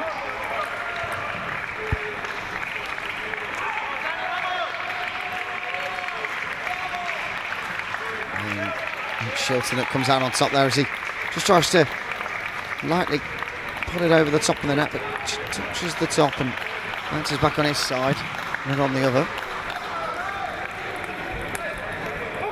Good rally and a good win from Shelton. Played on the diagonal and then straight down the line. And this is a good start to this 3rd set for the Brit.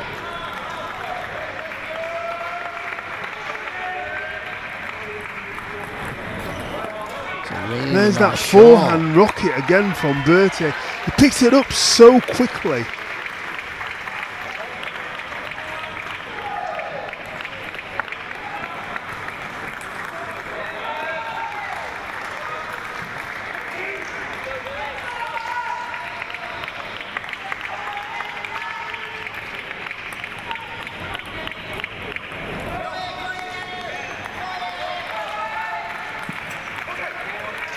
It's his point once again for Shelton. Yeah, a good return from Billy Shelton there. Leads by 3 points to 4.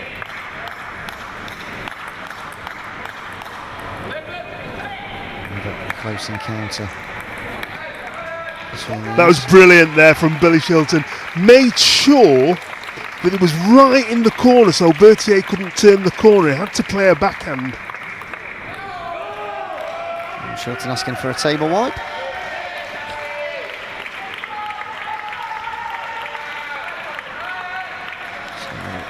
6-4 to him. He gets that table wipe from the referee.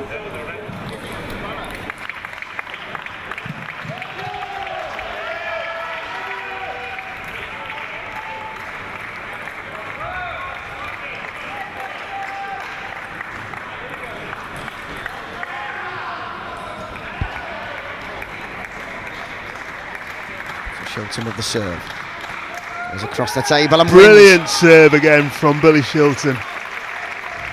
He's mixing his serves up really well, is Billy Shelton at the moment, and it's causing Bertier a few problems. I think this is the real difference between them.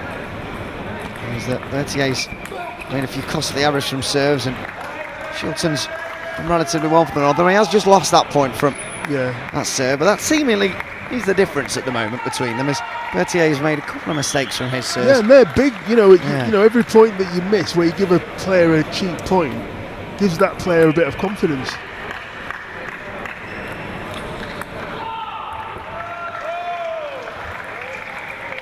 And that was much better from the serve of the Frenchman. And get into a central area, and Shelton just couldn't shape up and respond. Again, Bertier looked to turn the corner, but Billy Shelton is putting it right in the corner. It's making it awkward for the French player to actually get his forehand in.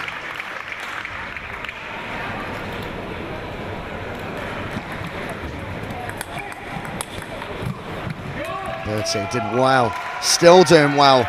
Wonderful from him. That's brilliant from Shelton. What a fantastic rally. And Shelton comes out on top.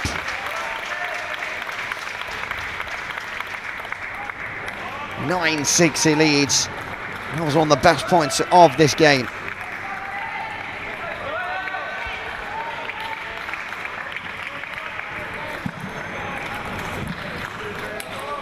Oh. Again, what a rocket backhand. That backhand's been working for him all tournament.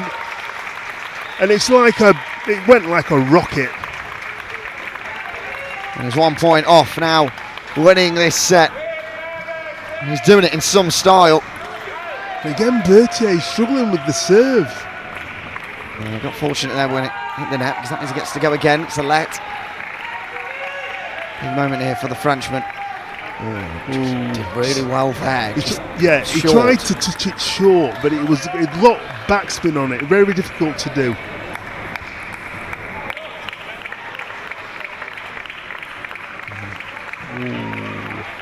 Talk to us about that. Now he thinks it's a let.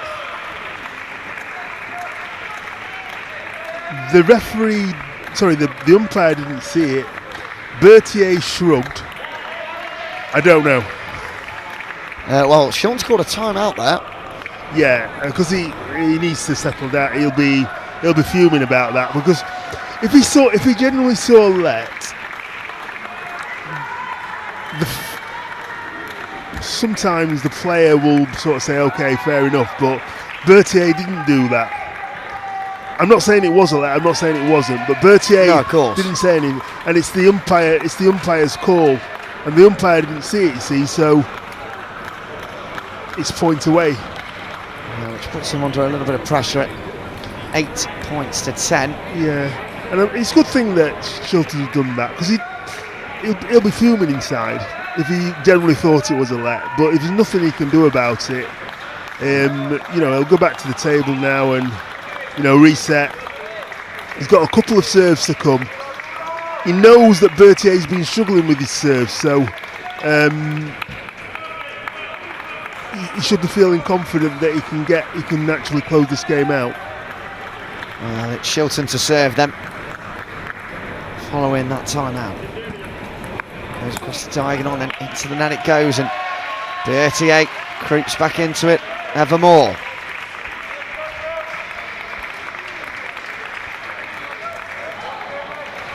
Shelton serve again.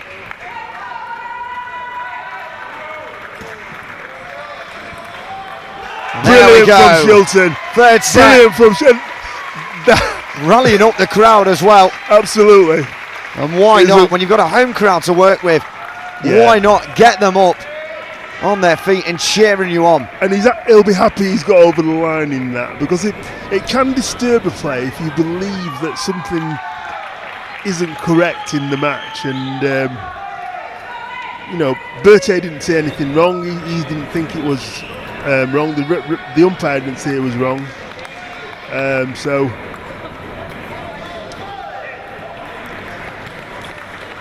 2-1 to Shelton.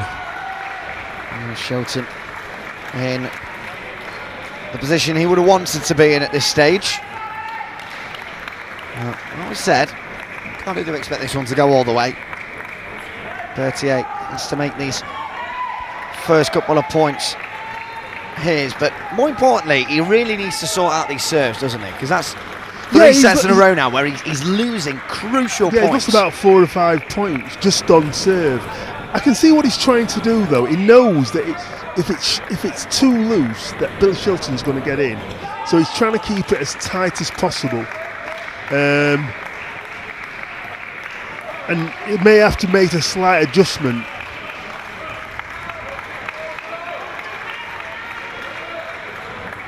So Shelton to start. Attempting to book his place in the quarters.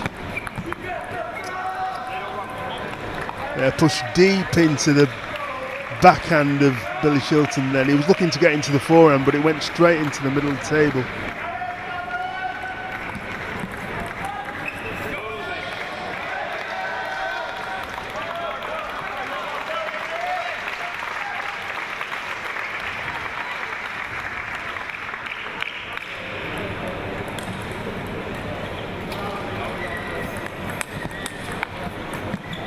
Between the two, not quite actually there, just mixing the table. That took an eternity just to slowly loop down and off.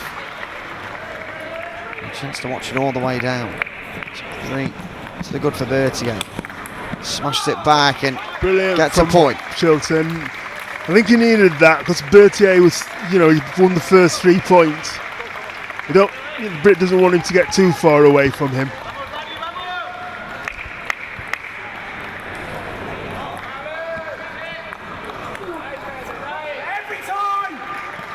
Really frustrated now. It's Billy Shelton, vocal out on the court. He needs to remain focused on the task at hand. Trails by 4 points to 1.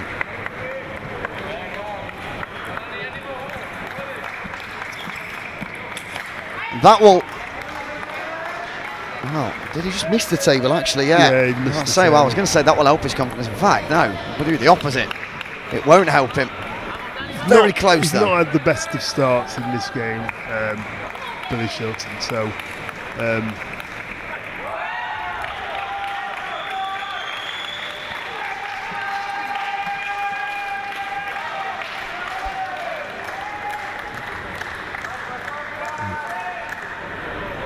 once again, a serve for the Frenchman. And this is not going to plan. Now, if he did have a timeout, I presume he would have taken it by now, but of course, used it last set. Yeah, so he's on it, in this game, he's got to sort of try and just work it out himself.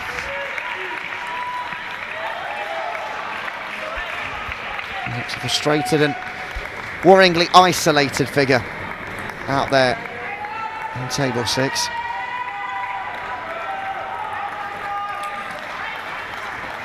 Yeah, he's missed a lot of shots in this set. Well, at this point, you're 9-1 down. Is it just admitting that, you're not going to win this set and just getting back in to go again for the really, he's the try final? and get as many points as he can. Because if it is going to a 5th game, he wants the momentum. He doesn't want to give Bertier the momentum. Well, he's got a point back there. And loses one soon after, so we're on to set point for Bertier. And there we go. So, and after 3 close games, the 4th game was runaway for Bertier. It was one that's a demolition job. Yeah, he's got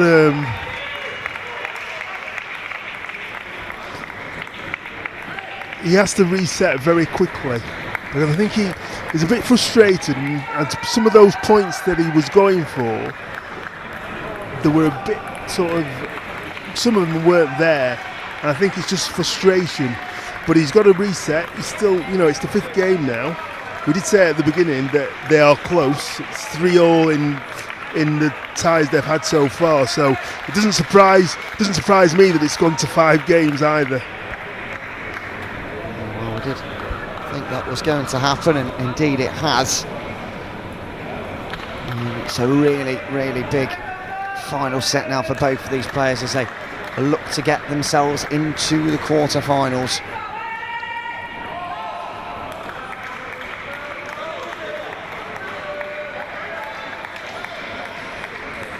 It's been, of course, round of 16. The winner of this will face either Thomas Bouvier or Piotr Grudjian in France and Poland respectively.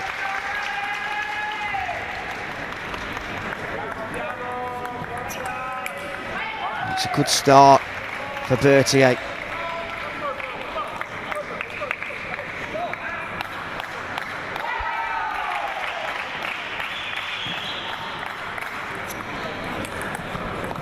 It's a good rally this. Fantastic! Brilliant rally.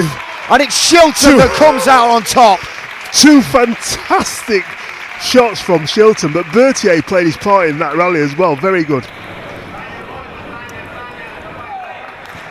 Shelton will gain confidence from that. Brilliant. And you can Brilliant tell fast serve. the minute he won that serve there, turned Brilliant around to his fast coach. Serve.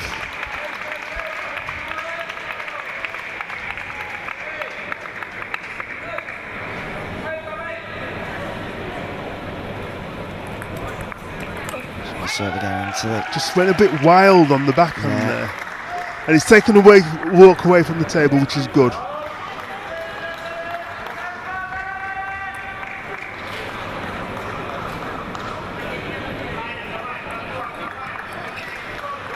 Yep. Really pushed it hard into the Bertier forehand there.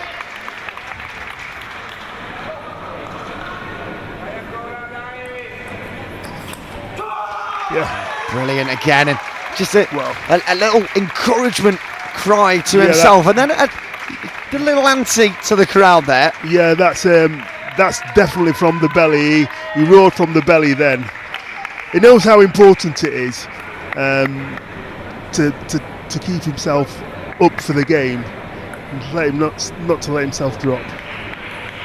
Up he steps once again. His serve, his time. Gets lucky with the net, and on the down. Oh well, he put his hands up. Yeah, he's put his hands up straight away. Yeah. But in the turn round, it's Shelton who leads 5-2. Come back to his coach. I think Bertier, is it, that's called a timeout? Yes, yeah, it is. He had a timeout and he's taken it. It's sensible to take his timeout now then. Yeah, he's trailing by 5 points to 2. He'll want to be making sure that he doesn't slip any further behind. But I feel like Shelton's dusted himself down from a pretty poor, let's be honest, a pretty poor fourth set.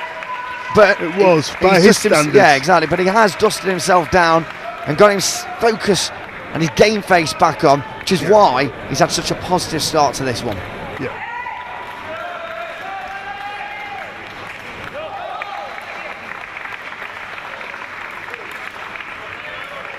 Deep in discussion with the coaches, Bertier.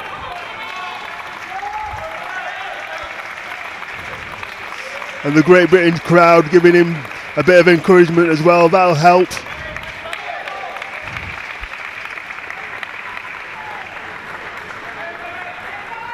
Big moments here. The start from him in that timeout. And there we go, it's a big cry again. A big from cry Shelton. and a big piss bump as well. He knows he's edging closer. And he's on top against his opponent right now. The Frenchman to serve. Across the table, good response, and that's why he's got the point there. Yeah, he spun it really heavy.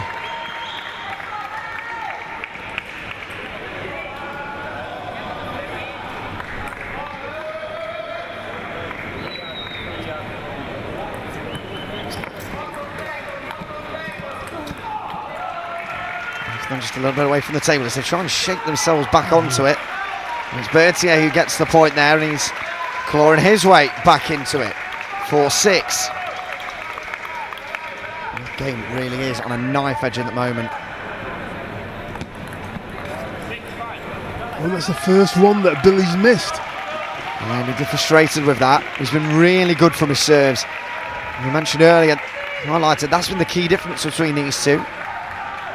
They'll need to refocus to go again. Oh, And there brilliant. we go. Brilliant. Bertier had decided he was going to try and attack the ball, but it was just a bit too short. Well, the next 6 point mark, they both go on over, and they needed that just to have a couple of seconds. Yeah.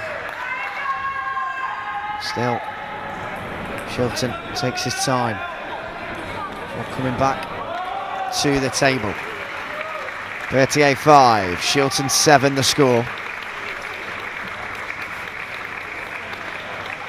Let's play ball, says the umpire. Oh, That's what a a brilliant shot! backhand from Billy Shelton. Saw the opportunity and he actually took it. That was excellent. And that will give him the world of confidence once again. Need more moments like that from him. And he's done it again. Unbelievable. He's put Bertier under pressure now. Bertier believes he's got to try and put Shelton under pressure, but he just missed the corner of the table. Oh, here we go then with Bertier. 9-5. Shelton leads. And there we go, that's the 10th. One more point, and that will be quarter finalist Billy Shelton here at these European Championships. He's still got to complete the job though, and that's Absolutely. in hand. And it's his serve, and it's his moment, and it's his that's time! In the round of 16, he's into the quarter-finals. It wasn't an easy match against a player he's faced before and come up short before, but this time he comes out on top, and what a victory, and in a brilliant fashion.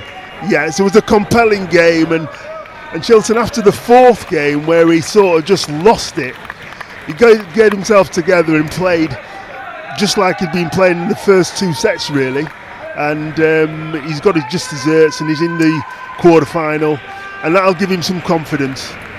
Yeah, a really fun and engaging battle there between two players that I'm sure we will definitely see come up against each other again in the future. So commiserations to Bertier of France. Congratulations to Shelton as he moves on to the quarterfinals. And next up we have Picard taking on Marina Lytvynenko here. GB versus the Ukraine. Class 6 semi-final time coming your way.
Well, another warm welcome back to the World, not the World Championships, the European Championships. It's semi-final time in the Class 6, and we've got two fantastic competitors. The Ukrainian Marina Lytvynenko against the British the world number 3, and the wonderful British player in Picard. Real good, tasty clash ready for us here. And who better to talk us through it than the former cerebral palsy world champion and 3-time great British champion, Farrell Anthony. Yeah, it's going to be a very good match, this. The world number 1 against the world number 3. Picard defeated the world number 2 in the quarter-final, so she'll be full of confidence. And Lytvynenko is the world number 1, so she'll be looking to win this as well.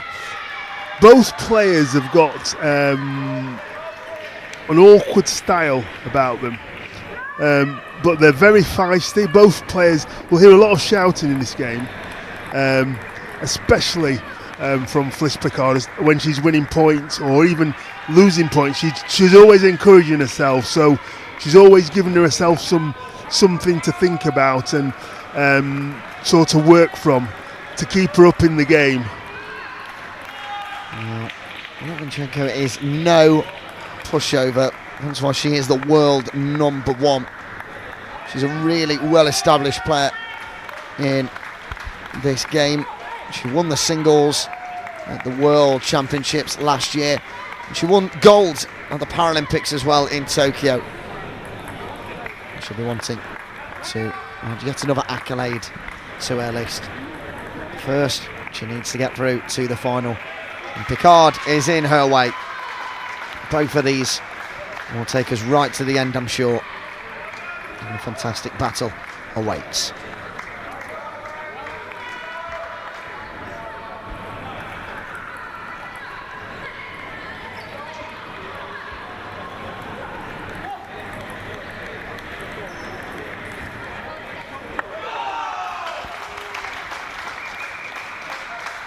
Well, we're all ready now with the Ukrainian to serve. Down on the inside line. Just about returned by Picard. She did really well, and again, doing really well. And third time, lucky for Lytvynenko. Smashes it back across. Picard was doing really well there just to actually get the shots. And, wow, it's a really clever serve there from the Ukrainian. Just 2 to the good. Picard to serve. A good response from Picard there, nice forehand drive.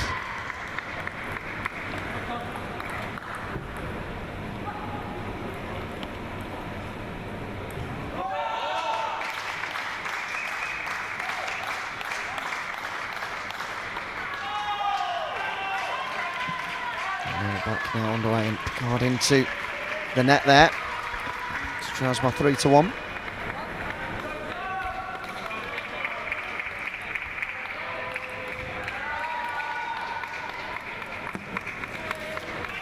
Good serve there. Got away from right in the corner. Very good serve. Yeah, Picard's got pretty decent reach, but even that was a little bit too far for her. Down the line that went. Picard dealt with it well, but it's been a good start here for Marina Lytvynenko. She leads by 5 points to 1.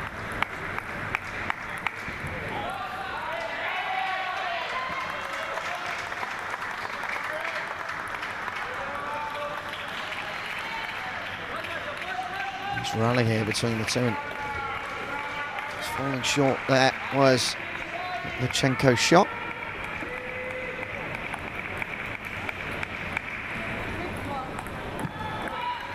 Great serve there from Picard to bring a couple of points shy in this game.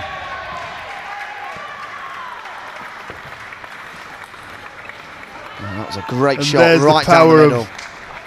Of the Ukrainian as she plays a forehand cross court. Down the line. Oh, that was clever. Really unexpected. Yeah, she shaped to go down the line, but then came across it.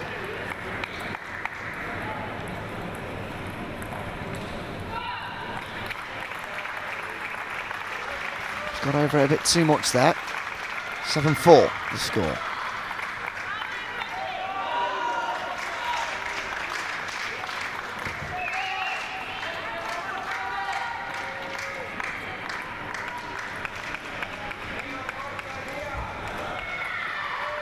Not really nice swimming of starts here for Picard as she finds herself 4 points behind.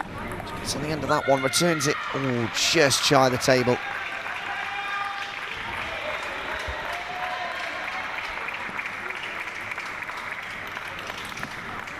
And into the net. Very good return in there from Picard, went into the middle, just tucks the Ukrainian up.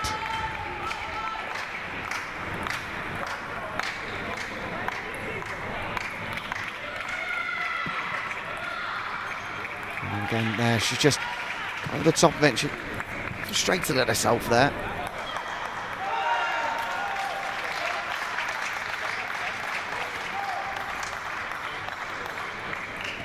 To serve down the middle, hits the net, gets lucky, back again, and a good shot there across to finish off this set. And that was difficult for Picard.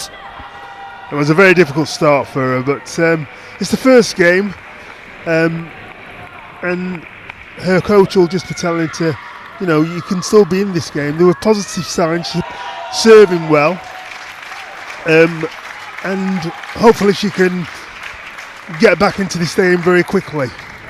She wasn't as vocal as she has been previously in her other games. Any reason for that? Yeah, she's probably just feeling a bit nervous, and she didn't. I mean, sometimes when you're not playing that well, shouting doesn't probably help. She probably needs to just focus on trying to get the balls on the table, and sometimes that's really difficult.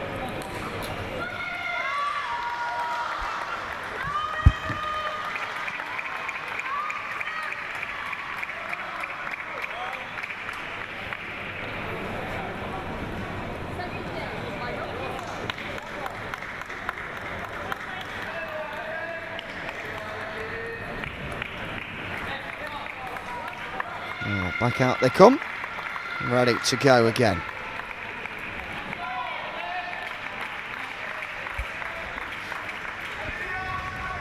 So work to be done for Picard. We know what she can do. We've seen the array of talent that she's got.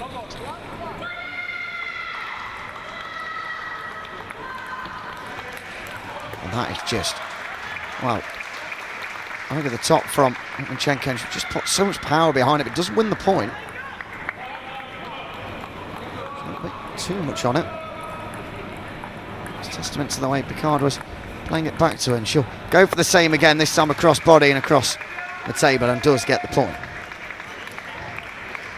She's very good at actually moving across and playing a forehand to the opposite side is Lytvynenko, and it's going to cause Picard a few problems. It's return, and just unlucky. It bounced up nicely there for the Ukrainian on her side, and was easy enough for her just to fire it back.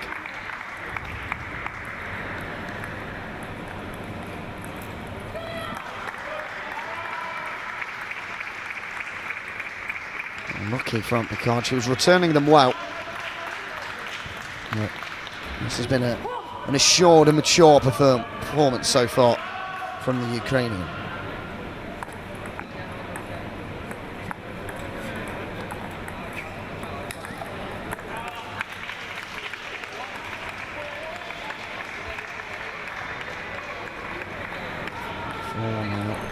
One more point before that tower break.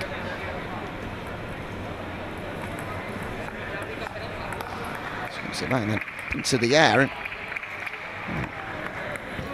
a bit of a strange shot there, but Picard does get the point. Yeah, it didn't come down on Picard's side. It could have been actually awkward, very awkward.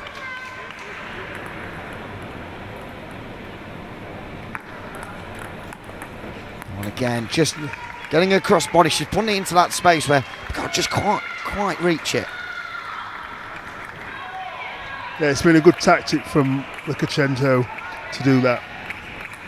And again, it's some kind of shots that she's just putting into an area where she can't quite get to it. And that's testament to the Ukrainian in the research.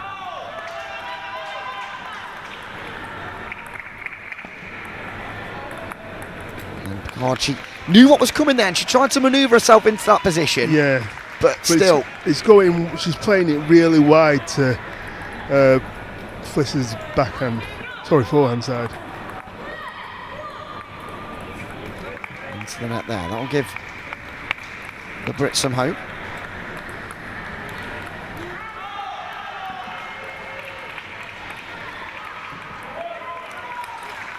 And just down the middle, and it's the first sign of frustration really coming from Picard there.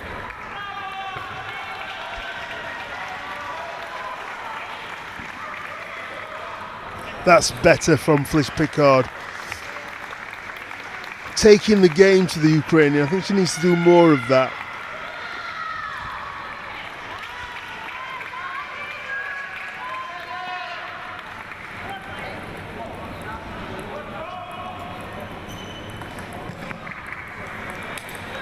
And a big power shot this time on Picard's side. She just didn't see it coming. 9-4 the score.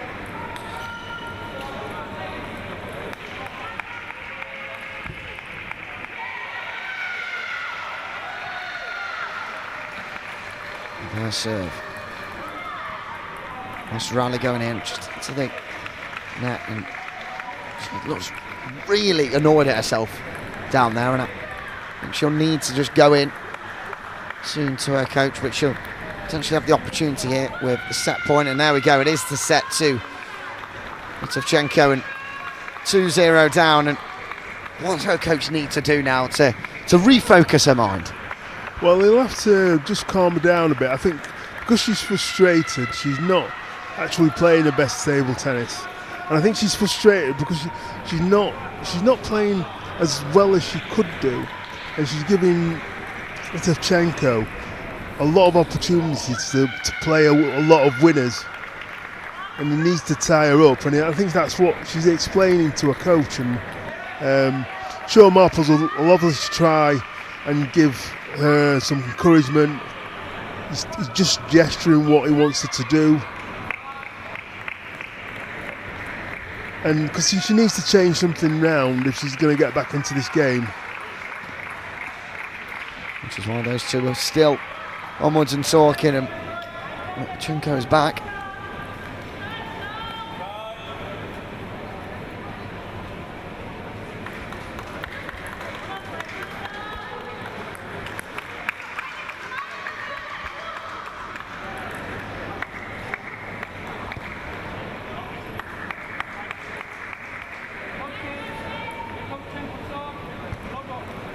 Lytvynenko to serve. It's a high serve this time. Got Fliss unawares.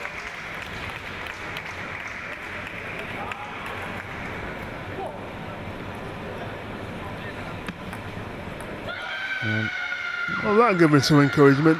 Yeah, Lytvynenko just missed the serve. Seen a couple of those today in all the different classes actually. Maybe some of those knockout stage nerves kicking in.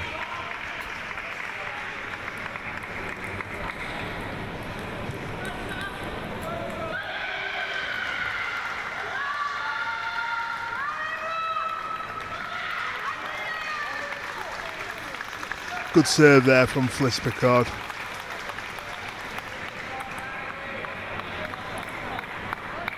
This is a better start from her. Down that line. Well dealt with by Picard, and on the return, the Ukrainian misses it. Third serve, 3-2 down. It was nice and just fell a bit awkwardly for the Brit to get back. This is, like you say, a better start to this set compared to the last. Yeah. and hopefully she'll be able to take some encouragement from that.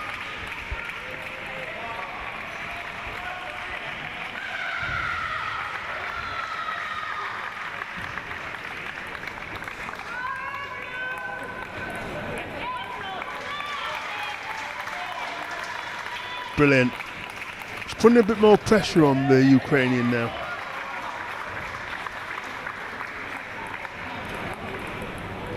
So there she goes. She's still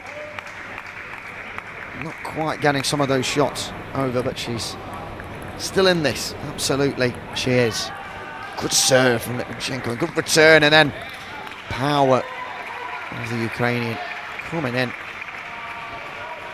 and smashing it into the corner of the table. See first Picard just shadowing what she should be doing.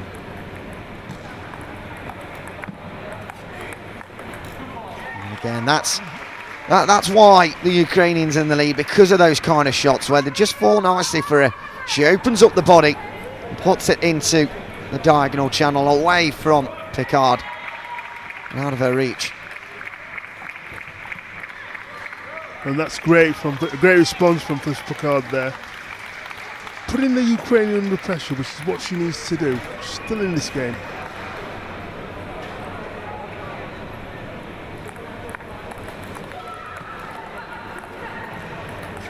Nice rally here from the two. It's a brilliant shot back from Lytvynenko. How on earth did she get that back? I think she just had knowledge of fortune as well. I think she was a bit lucky. Oh, it's quite Matrix-esque, that. Not like one of the most awkward shots to make, but she did it. Well, she was fortunate. Let's put it 2 points to the good.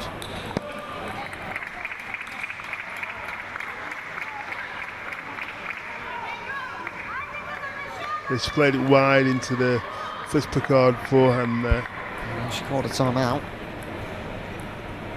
And so, timeout board is coming on, and it's going on to her side, so that would signal that. And I think that's the wise thing there, because she saw, just as she lost that last shot, she tried to essentially shadow what she should have done again, and that frustration's growing inside of her because she knows she can make those shots. It's not quite working for her right now. No, and I think a coach will be telling her, you're still in this game, giving her loads of encouragement. And she needs to put a bit more pressure on Lytvynenko's, on her game, really. She needs to try and attack a bit more. Because the Ukrainian gets in when she can. She looks for that opening. And, she's always looking to attack.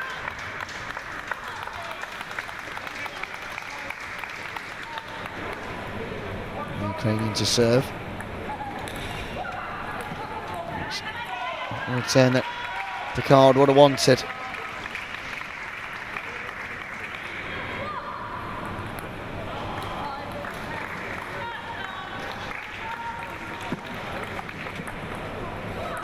Somehow, Lytvynenko returns that, and those are the kind of shots that are just paying off for her right now, which is why she's on game point.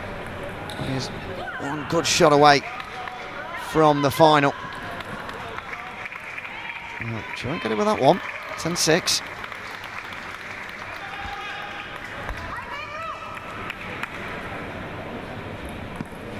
Lytvynenko goes for it. She missed another false serve there. Yeah, false serve. Still hope for Picard in this game. Absolutely. Good shot across the body, and again, and hits the net and goes out, and that's a little bit of pressure added on to the Ukrainian. Now that's 3 successive points that she's lost. And it's because Picard's actually put a bit of pressure on her, that she's, she's trying to finish the game quickly, but, she can't. Picard's still fighting, and unfortunately, that is her singles championship over. She bows out in the semi-finals against the world #1. A fantastic journey from her, and I think she'll be pleased with her efforts from the tournament overall. Absolutely. She was seeded 3 for the tournament, and she's actually got to the semi-final as well, so she's justified her seeding. And on the way, she beat the world number 2. So even though she'll be disappointed that she hasn't given a good account of herself in this game, she can come back to the training hall. She can work towards qualifying for Paris in 2024. Well, she will be up against, well, the Ukrainian tomorrow. We've got Lytvynenko on table 6, but coming your way shortly, we have the one and only 13-year-old Toomey in action. We're very excited for that one, so please don't go anywhere. We'll be with you shortly.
Welcome back then to Table 6 here at the 2023 European Para-Table Tennis Championships, as the warm-ups are just getting underway between the ever-experienced Kelly Van Zon and the ever-youthful 13-year-old Toomey in this fantastic semi-final. And once again, I am joined by former Cerebral Palsy World Champion and 3-time GB winner Farrell Anthony. You obviously know quite a lot about Kelly Van Zon, but also about Toomey. We've seen her play, we've seen how good she can be.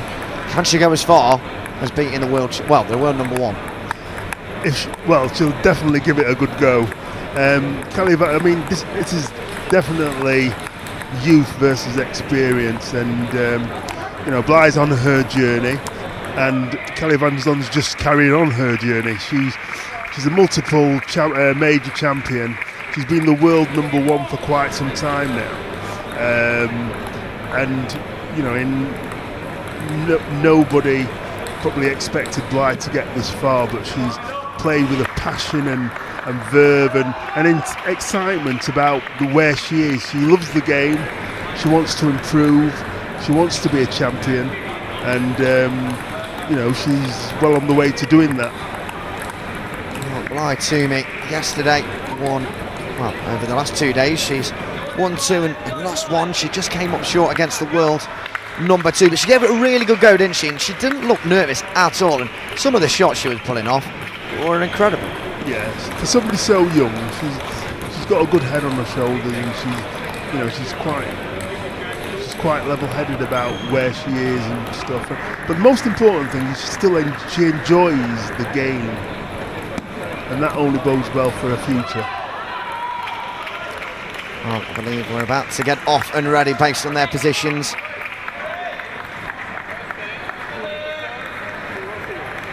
Will be Bly Toomey to start for Britain against Kelly Van Zon. What a shot that was, and a brilliant return from Van Zon. And that's but the point goes to Toomey. From Toomey.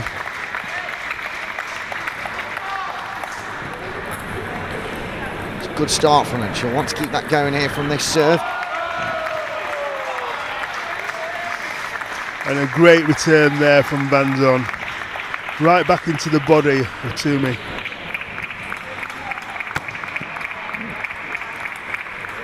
Oh, what a fantastic shot down the line. Well, he's actually 3-2 on that shot where you said it went into the body of Toomey. They actually gave it to the Brit. So 3 to the good here for her. There we go. Kelly Van Zon does get on the score sheets. Brings one back.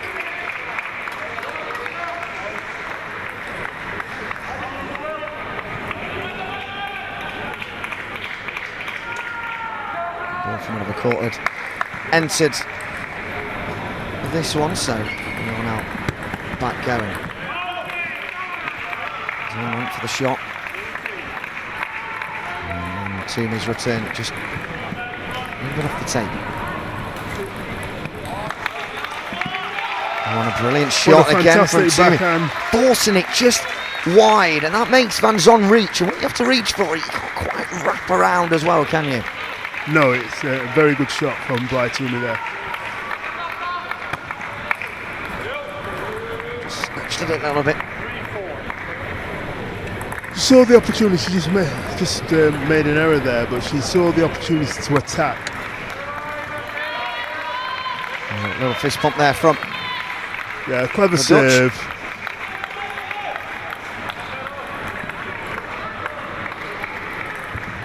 all the score.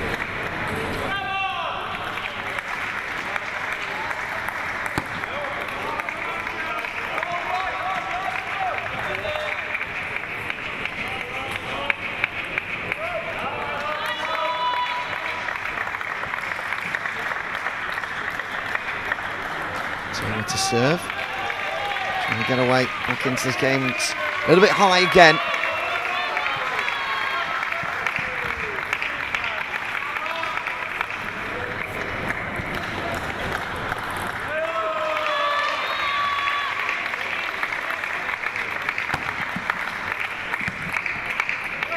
Just over a little bit too much. Just out of her reach there.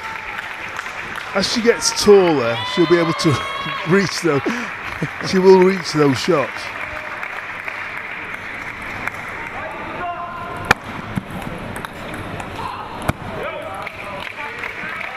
Just coming off the net there, and yeah, she just tucked Bly up then, just into that sort of dangerous area of backhand or forehand, and she couldn't get her forehand in.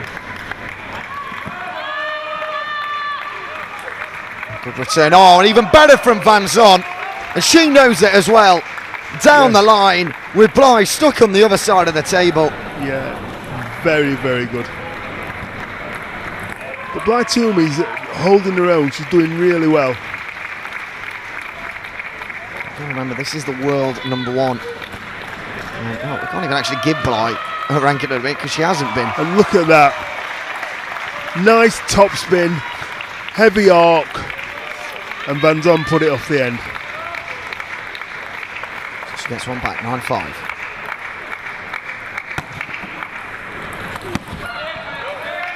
Just judge the flight of the ball there. Van Zon now on set point.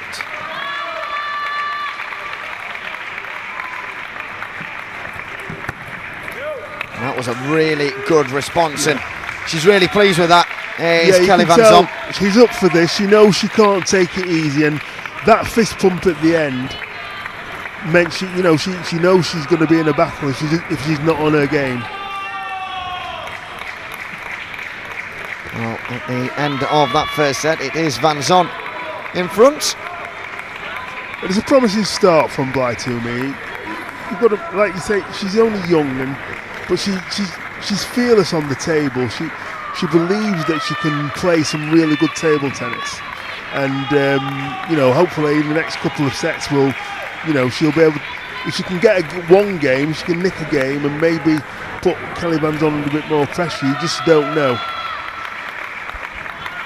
Both of them having those chats with their respective coaches. Of course, Van Zon has got a lot more years of experience. Her first tournament was way back in 2003. It was hilariously 10 years before our team was even born. Yes, and so that experience does count as well. But it's not just the experience; it's what she's won as well. She's won a lot, and she's been in every situation you can probably imagine. Yeah, she's been 2 sets down and brought it back to 3-2. She's been at a long due. She's struggled sometimes with serve. She's seen it and done it all. Yeah.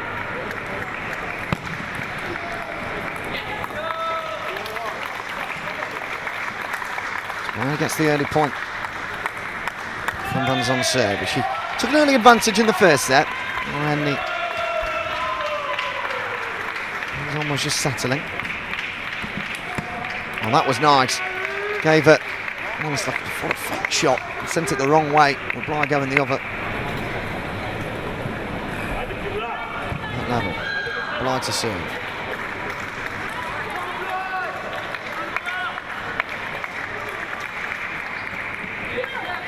Nice serve, that. It's a great serve. A lot of backspin on that ball then. Kelly Van Zon just misread it.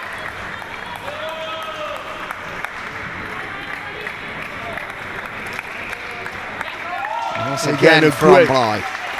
That was a great opening up shot from Bly, and she's in this game.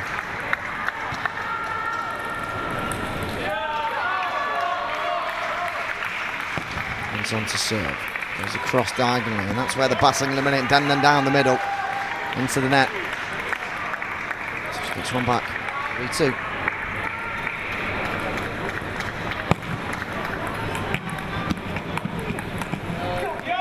Nice shot, and I just couldn't quite get over the top of it.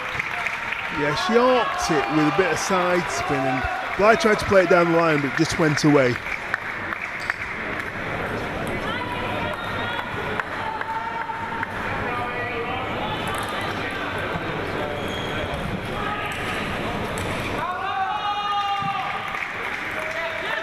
Great serve from Bly there. He's on. That's a couple of times now in this second set where just hasn't been able to quite read what I serve is going to deliver. So let's try again here. And that time she did deliver and wins the point.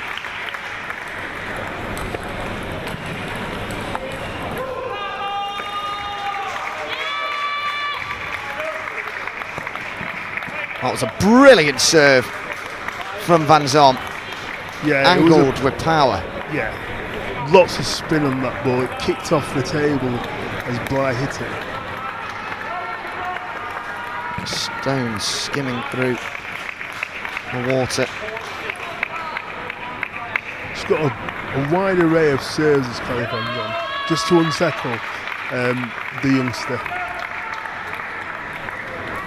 This is where Bly has been getting some of her points from, and Van Zon is really pleased with that. What a nice point back to the coach.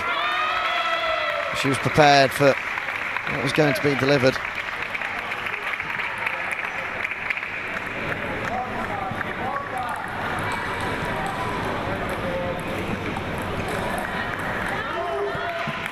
Oh, that was brilliant. Nice. She stretched so much to get that ball back in the corner, and she got her reward by winning the point.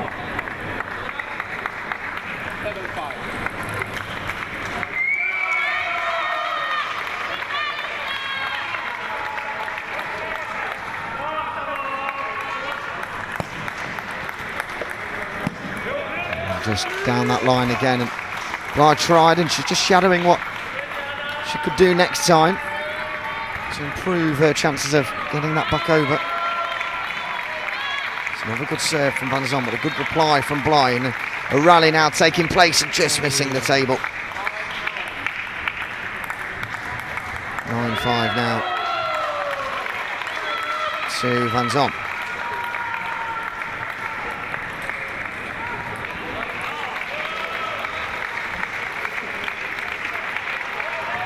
Still bouncing on her feet though, Bly Toomey, and that's good. She has to remain confident in her abilities. She takes the serve and just goes into the net. Van Zon is once again on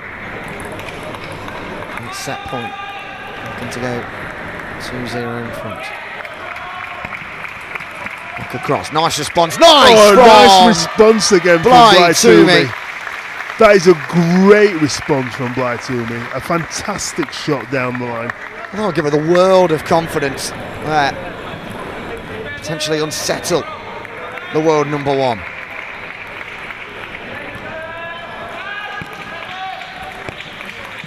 It's a really good response from both of them, but Toomey comes out trumps and gets another back.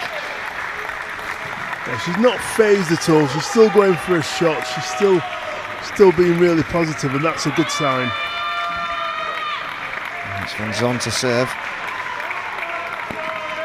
It's down on the inside line. Good response, and just a little bit too far for Toomey that time, and a big bellowing cheer from, well, that's even a roar actually from the Dutchman. But she does win that one, 11-7, 2 sets to the good. And, well, of course, there are 3 sets left. It's an uphill battle here for Bly. She's got a lot of work to do. She has, but she can take heart from. She's actually playing quite well. She is up against the world number one, as we've discussed before, but she's matching her quite well in terms of shots and shot selection. She's trying to do the right thing, and this is all going to add to her experience as she goes on a journey. And you can see how much it means to Callie Van Zon, because at the end, when she won the point, you'd think she'd won the actual tournament, because she was so pumped up about winning that point. Well, it's just testament to how tough she's having to work here. Yeah, absolutely. She's ready to go again. Gives the coach a high five, a fist pump. She's ready to go back with Bly Toomey already taking that walk.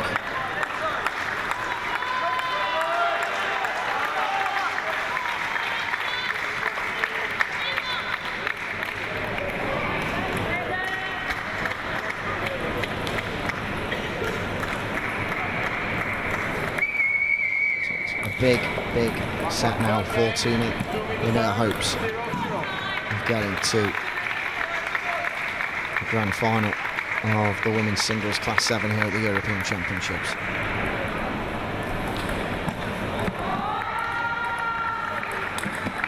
That was really good from Van Zon. She read the flight of the ball all the way, watched it, and managed to smash it back on the diagonal and give Bly no chance as it flew over.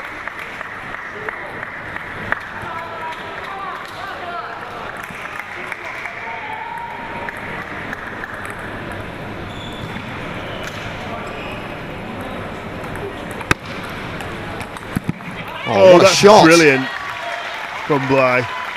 Great serve and using the line really well. It's great forehand.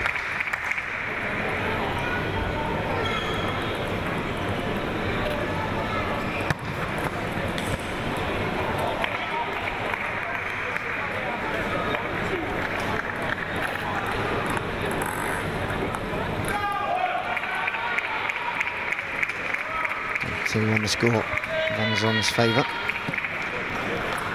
Just missing the table there as it came down the middle for Bly.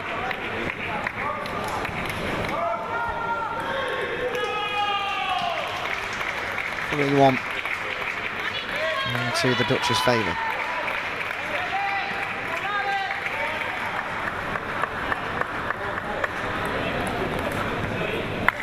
Good serve.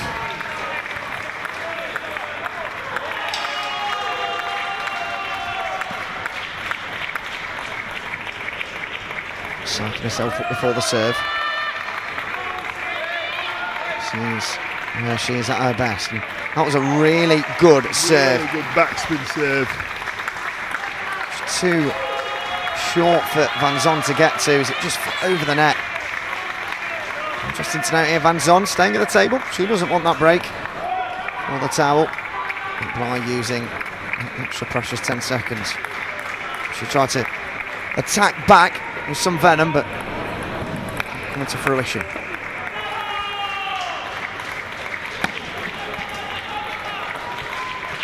And again, she's utilising the serves, Kelly Van Zon, just to upset the rhythm of Bly Toomey. And this moment seems to be working.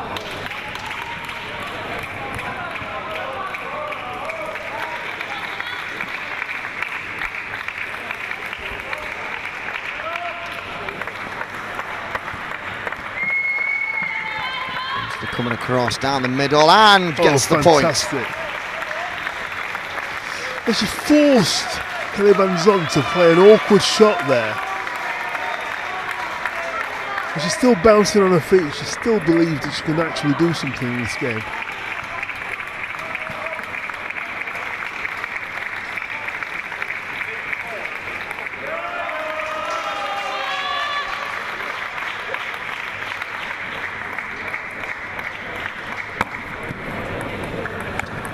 And again! Oh, yes!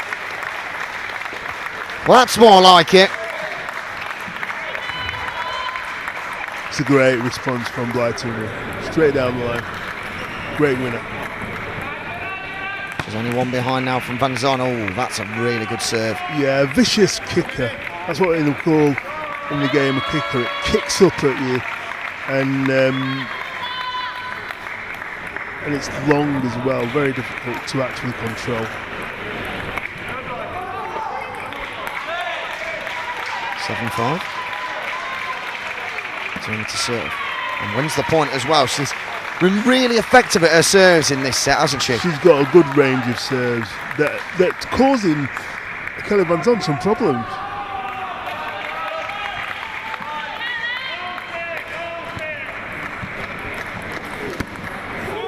That was a really powerful return from Van Zon there. Went back across the table. And Bly just couldn't quite manoeuvre herself in time.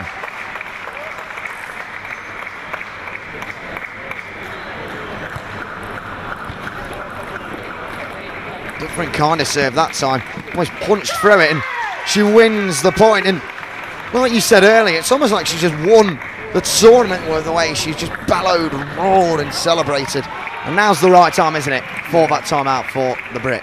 Yeah, she knows, Kelly Van Zon knows she's going to be in the game, and, you know, and Toomey is going to be around for a long time, and, you know, she may be playing Kelly multiple times in tournaments. So 9-6 down. What will the advice from the coach be for Toomey to do here as she comes back out and attempts to fight back from this deficit? Well, it looks as though he's asking her to do something with the forehand from what he was gesturing. And he's probably telling her, you know, you've got nothing to lose. Try and put some pressure on Kelly Van Zon when you're playing your forehand.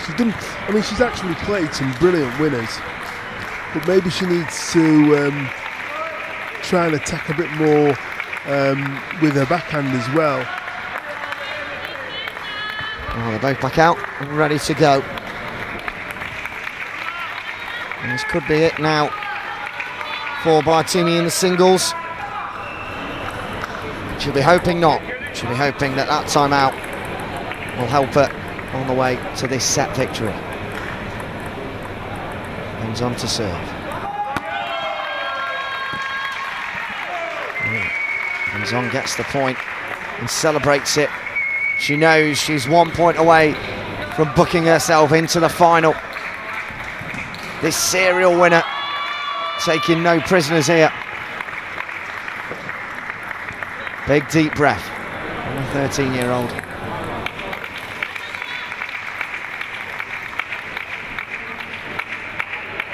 Can she keep her hopes alive? She can't. It is all over for Toomey. An excellent victory for the world number one, Kelly Van Zon, but fantastic respect between them there at the end, because this 13-year-old, in her first ever major championships, will be going back down to her club in Brighton with a bronze medal. What an achievement from her. Brilliant, absolutely brilliant. And she won't take that lightly either. She'll celebrate the bronze medal, but then she'll know she's got to get back to work and to keep trying to improve. And next time she plays Kelly Van Zon, hopefully the result will be reversed. Well, as for Kelly Van Zon, she moves on to the final, which will be taking place tomorrow. She'll definitely have her eyes set on yet another gold medal. Yes. All credit to Bly today.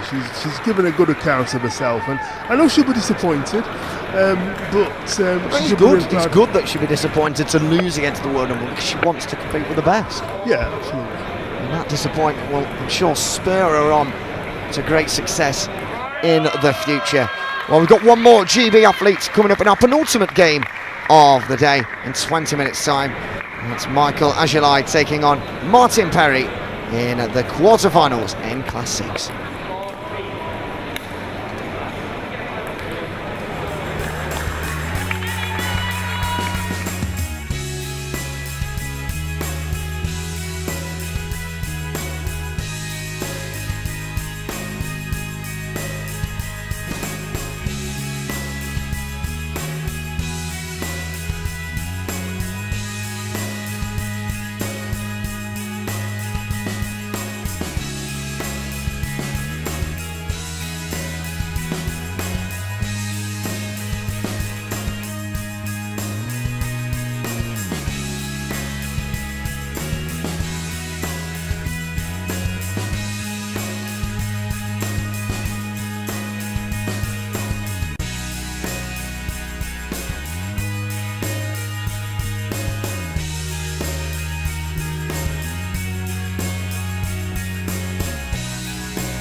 Well, welcome back then to Table 6, our penultimate game of the day, and we have on the GB hopefuls once again in action. The number 12 in the world versus the number 14 as Martin Perry takes on Michael Ajelaj of Sweden. Once again joined by the former cerebral palsy world champion and 3-time GB winner in Farrell Anthony. We always love watching Martin Perry, and well, based at least on world rankings, he should be coming out on top here, but it won't be an easy game. No, they're quite evenly matched, and I don't know what their head-to-head is, but they're both in the quarterfinals, so they've actually probably justified their seedings in terms of rankings and everything. So it'll be an interesting matchup. Martin is a very explosive player, tall, rangy, and he plays with pimples on the backhand. I'm not quite sure, I can't see why, but it looks like smooth rubber from the Swede. So he probably just plays with smooth rubber on both sides. It'll be quite an interesting matchup. Martin's got some very good serves, so he'll be hoping to progress to the semi-final. But it could be one of those matches that we've seen earlier on in the day where it goes to the fifth game. Well, you mentioned there you don't know what their heads-to-head are. Well, guess what? I've got them up for you. Ajelaj has won 6 games and Martin Perry has won 2. So certainly the Swede coming into this, at least in 1v1s, has come out on top. But remains to be seen whether he can hold firm here and do exactly that again in this game. So we're off and underway. 1-7. It's a good start from the man in yellow there, just poking it down that line and getting the point.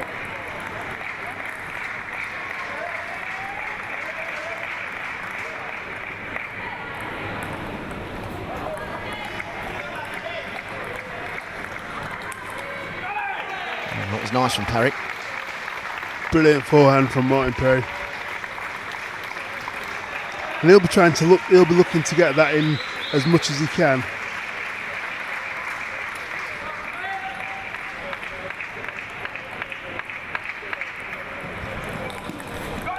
There it is again. Down the other side this time. Oh, really good.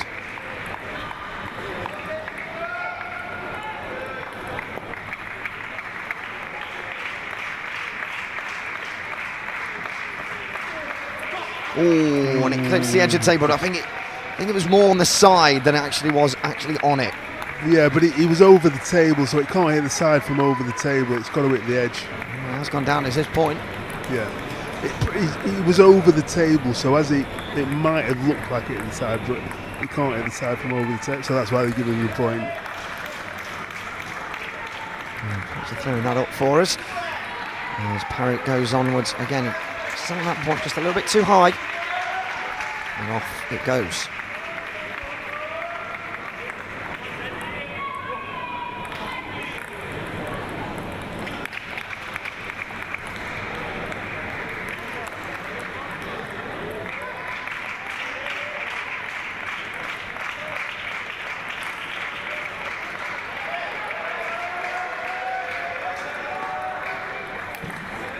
Oh, that was fantastic. Vicious. That's the power of Martin Perry with the backhand.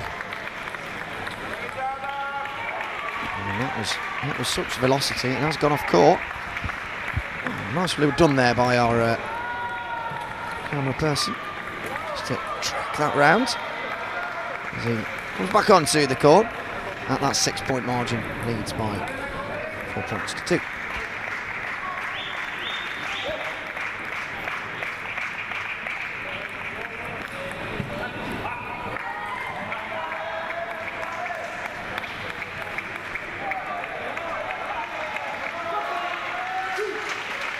Big celebration there from Ajelaj as he gets that point.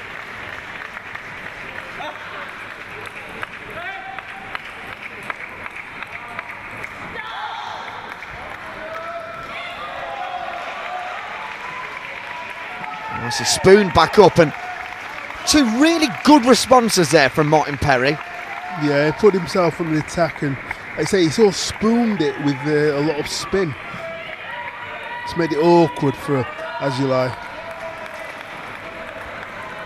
just love the way that Perry serves it. He bounces it up and then slowly gets it onto his racket.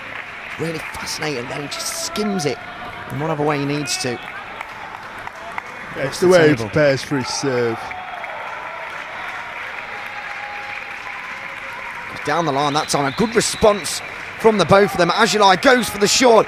Perry still goes, and oh, it's a good finish from Ajulai. Off balance, Perry. But no prisoners taken there from the Swede.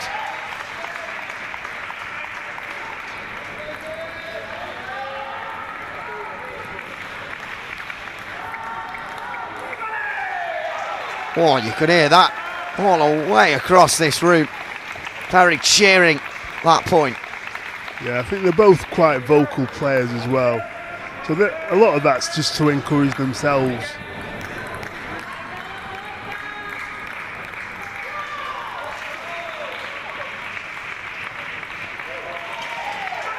One into the net from Ajulai.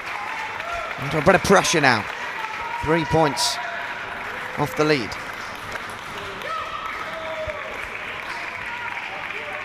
Scoops it back again. Keeps himself alive and just misses the table. There's some really good shots from the both of these. I'm really impressed with this opening set. Yeah, I mean, they're both very creative players. So, and you know, you just get the ball back anyhow you can on the table. Yeah, we've definitely seen that so far. It's not the most straightforward of shots from either of them, but like you say, you'll do what you can to get it back on the table. It's really nice to just see the creative action from the right. That was a really good serve. Really good serve again. Just that creative motion from him. Yeah, he played it wide to Ajulai's backhand and, forehand side, but he's having to stretch.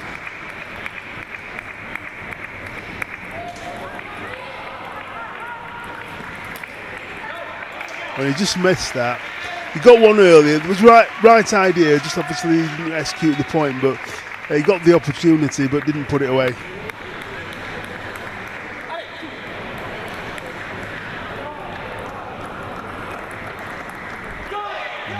Ajulai gets a point back there. Which will help his cause. Only one off him. At 8-7.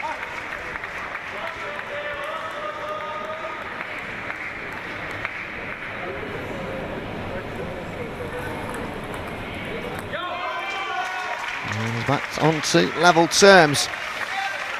Perry's didn't get away from him a little bit after that really good optimism in the middle sector of this set.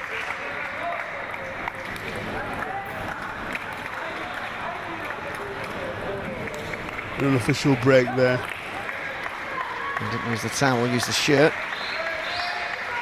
Sweat dripping off both of these. And oh, Martin just missed that serve.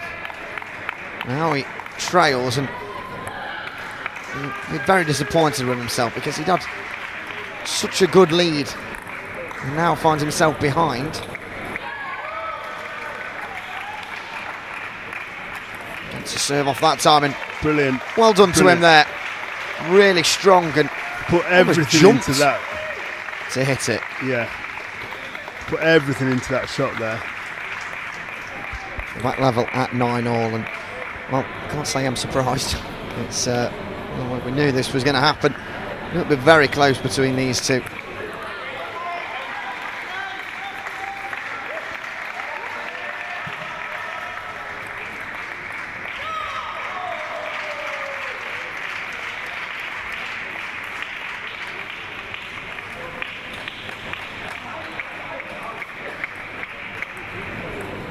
And they're going in, scoops up again. Oh! Just out of reach of Perry. He almost stumbled down for it, but couldn't quite get it. Yeah, it sort of died on him, to be fair.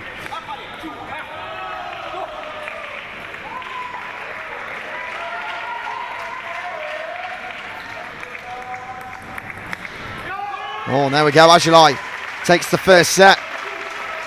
Oh, and I think Perry's complaining that he didn't actually throw the ball up. He just sort of... I'd have to see that again. Oh, It is Azulai that leads. Coming into the end of that first set then, 1-0. And work to do for the Brit hopeful. Yeah, but it's a very close, like I said, they're very evenly matched, so it wouldn't surprise me if this actually went to 5 games. Perry was in front, and then Azulai came back and got a couple of little points, so it wasn't as though Martin Perry was out of the game. How about Azulai? How much confidence will he take from that opening set victory? Yeah, I think he was behind, and he sort of clawed his way back to win it. So, but I don't think he'll be taking it for granted that that he's going to sort of have his own way all the time. For me, it's got the makings of a long match.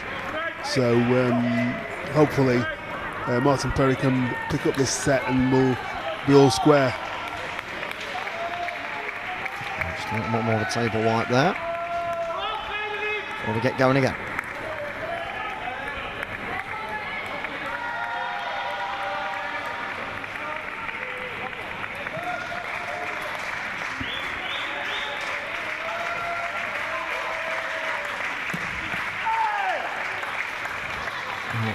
A good start to this second set for Perry.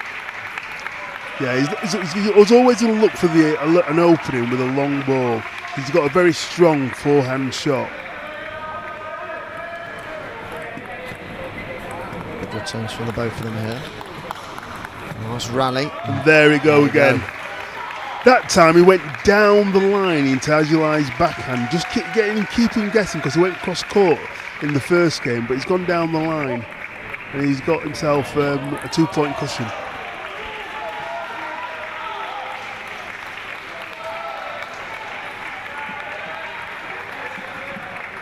Good rally from the two.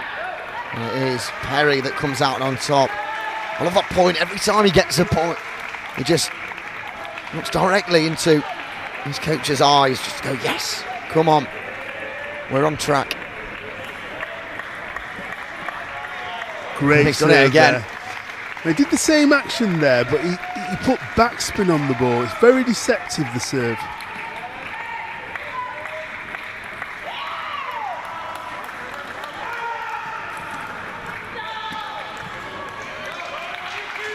Loses that point there, first one in this set for him, 4-1.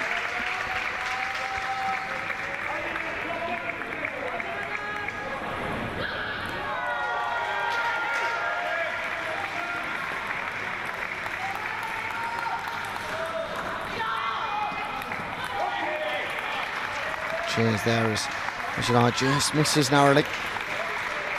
And he leads 5-1 at that first tower break. Yeah, it's a good lead for the Great Britain player.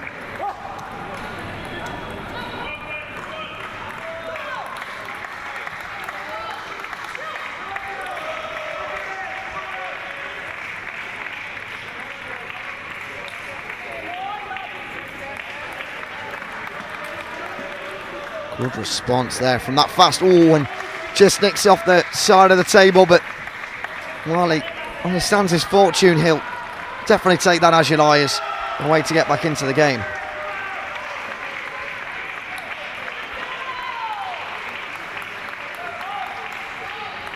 It's a let there as it's the top of the net. Yeah, just put the top of the net.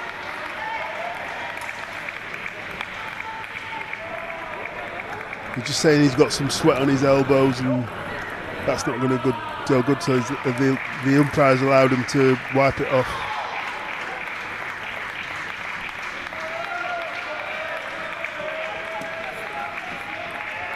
Nice initial serve, and Azulai dealt with it well, and Perry's complaining a little bit there.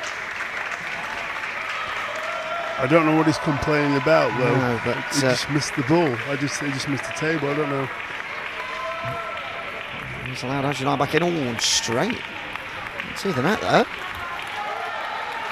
And that was the serve that won him the point to win the set in the first place. In the first game. Oh, and smashed back, and then some from Perry. He saw the opening and absolutely went for it. Yeah, he did. There's no way that's coming back.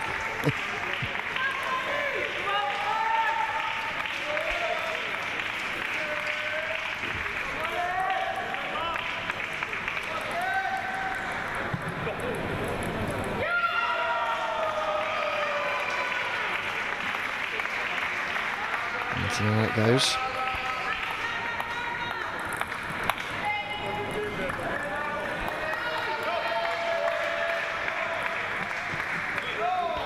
A great serve from Really Martin good. Perry there. As you like, struggling with that one wide to the forehand.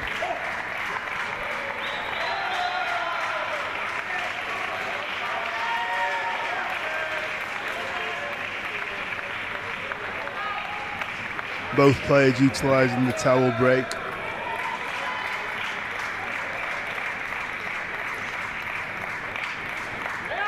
Should have had to serve.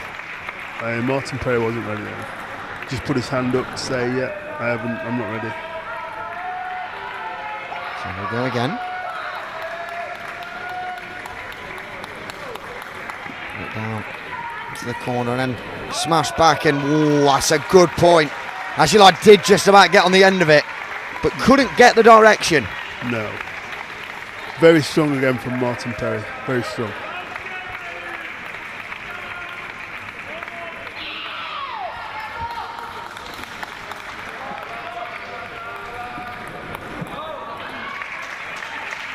Nice point back for the Swede. This set has definitely been the Martin Perry set. It's not over yet. Still got a couple of points to officially make it his. Oh, he's good. Excellent. Oh, did it just hit the net? Yeah, he just clipped the net on the way through. Well, it had bounced down. That's why I thought that was such a good shot, but explains why Perry didn't celebrate it. So just the speed of the ball, you do sometimes struggle to see it actually hit the table. So my apologies to our viewers for that. Something wrong with the ball.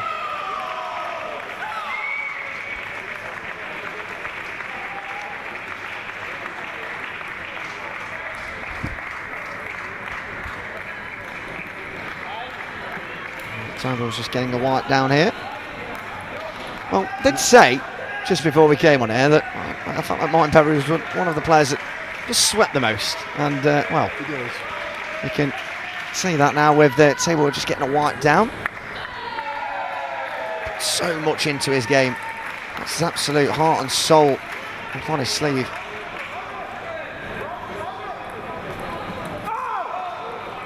He's a Wins great that point, serve. yeah. Well, he's 1 point off now, wrapping up this set. And this will be ever so important in this quarter-final clash for him to do so.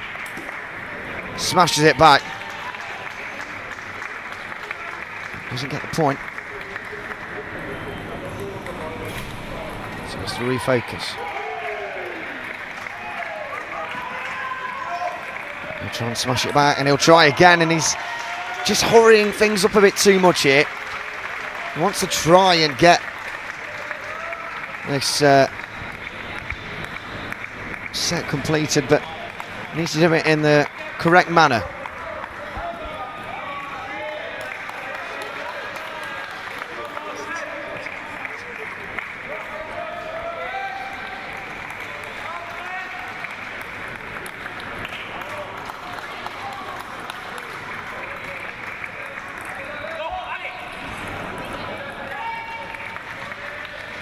Perry to serve. Now he gets the job done because of that brilliant serve. Fantastic. And he goes in now at 1-1. And well, as usual, you know what, I don't know why I keep sounding surprised. You're on the money every time. Well, it is 1-1 in sets, and well, that was much better from him, wasn't it? Absolutely. He caused problems for Azilai with his forehand serve, varying it, and then he's always looking to get in with a strong forehand, and he's a big man, Martin. He's tall, he's rangy, he's got a lot of power, and you know, when he hits the ball, it stays hit. The table just getting the wipe down off camera at the moment. Just making sure that table's all ready and squeaky clean for our players to return to in this quarter-final clash. Reminder that the winner of this will face either Danish player Peter Rosenmeier or Bosnian Haris Aminovic. That game is currently taking place on table 8.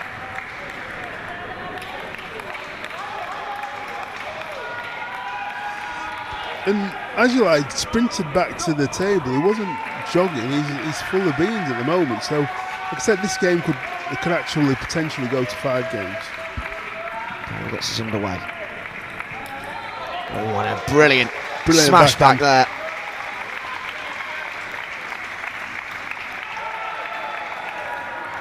So quick onto that, Martin Perry. So quick onto it. Oh, and there's some sweat on the table.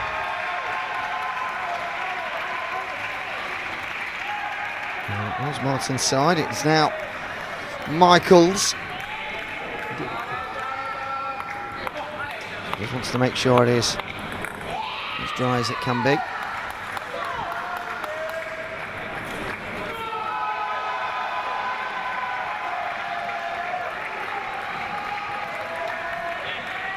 Well done to Perry there as he smashed it into the corner. Yeah, he just apologised. I think it might have clipped the net as it went through.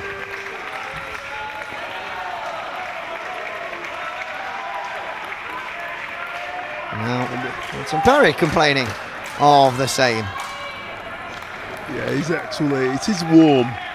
And it's very warm in here. Yeah, but if you, and obviously coupled with that, Martin does, you know, he does like to put a lot of work in, so he's going to sweat quite a lot. He was outside of the UK at the moment. We are having a mini heat wave for Britain, around 25 degrees, which is making the indoor temperature a lot warmer. This is a nice rally between the two. Things are heating up on court, and it's Robert Perry. Sorry, not Robert Perry, Martin Perry, should I say, getting the point there and celebrating justly. And the heat was getting to me a bit there as well. July serves. And back across. He just missed it. Just missing it. He really got over the top of the ball there. Yeah, he knows it was the right execution. He's not too upset with himself. But yeah, he's... Again, asking for that yellow cloth to come out. I don't think this will be the last we see of that official, is it? No.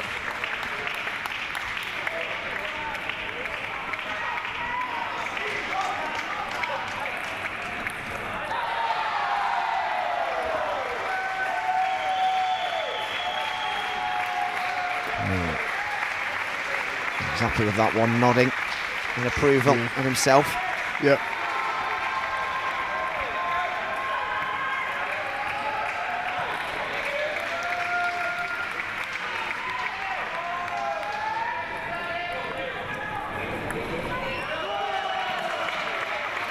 Another good rally between the two.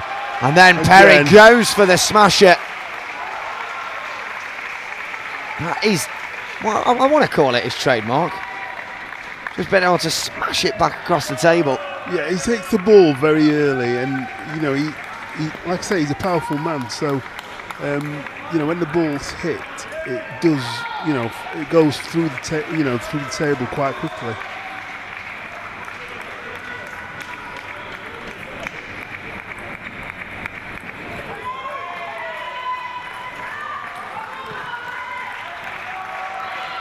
Oh, brilliant again.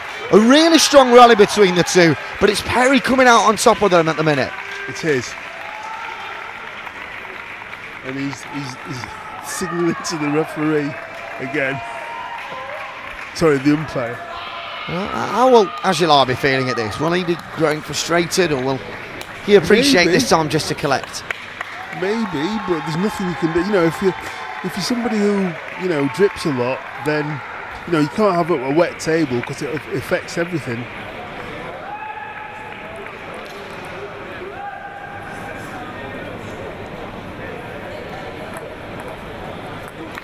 Good serve from Ajulai there. Yeah, it was in a really awkward position for Perry, straight into that crossover area.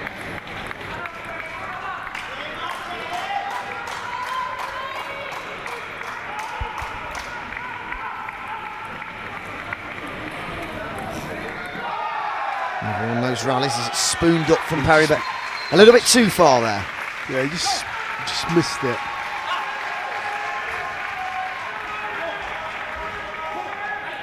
You can see what he's trying to do though.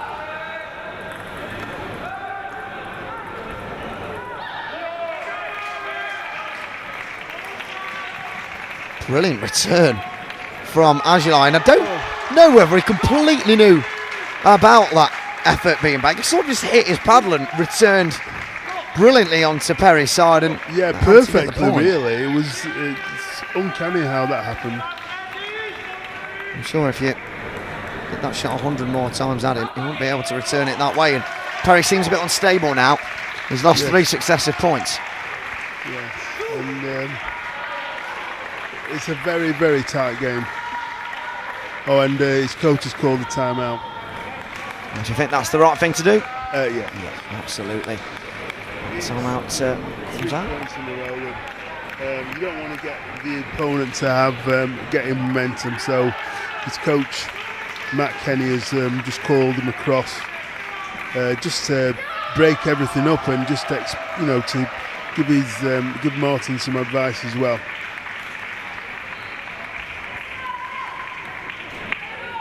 At least we can see a timeout clock now, because we couldn't see one before.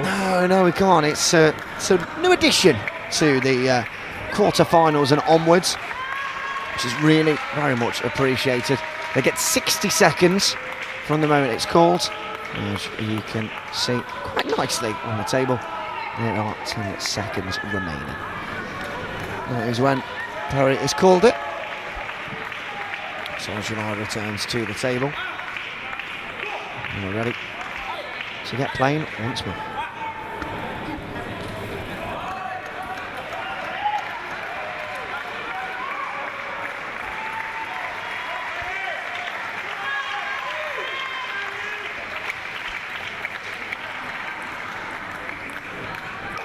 Oh, brilliant spin from Martin Perry.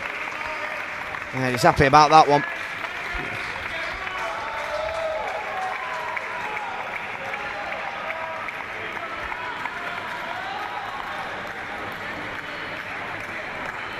Take a timeout. Well, not the timeout. He's going to use the towel break, which he needs.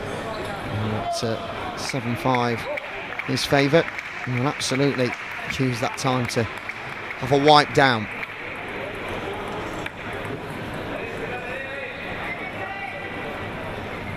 There's the towel from the Swede, just wiping the table. This won't go down as the sweatiest match of the European Championships, I reckon. So it's up there.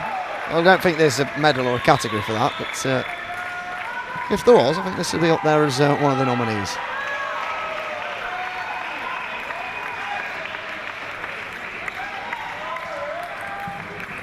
A great response, and so brilliant. Close. But Perry, once again,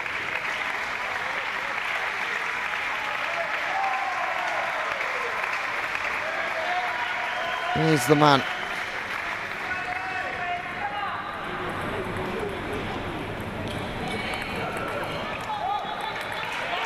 Into the netting it goes from Ajulai as momentum's building in Perry's favour.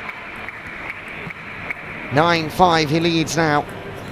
Well, since the timeout, he's won 3 points in a row. Incredibly effective call then from the team. Can he make it 4 in a row? So just putting his hand up there for the good fortune. Yeah, just clipped the net on the way over. Puts him in a 10-5 position. And 1 point away from being victorious in this third set.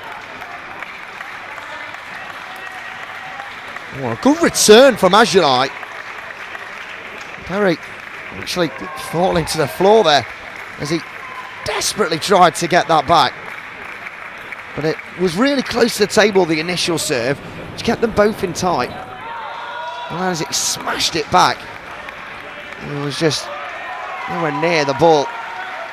But Perry always puts his body on the line to get the point.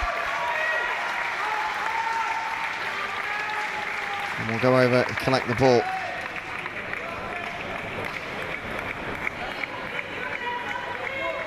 And again, that yellow towel is out on Perry's side. And Angelai's doing his own work. Why is that? Is he just wanting to get it done quicker, or does he feel like he could do a better job? I've no idea. They're both feeling the heat at the moment, aren't they? So that sometimes with players and stuff, you know, it's hard when you throw much effort in. To serve, 10-6 to the good. Moment forward, goes down the line, retains it back. It's nice. Oh, and Angelai, he's starting to gain that momentum now. Yeah, straight into the middle.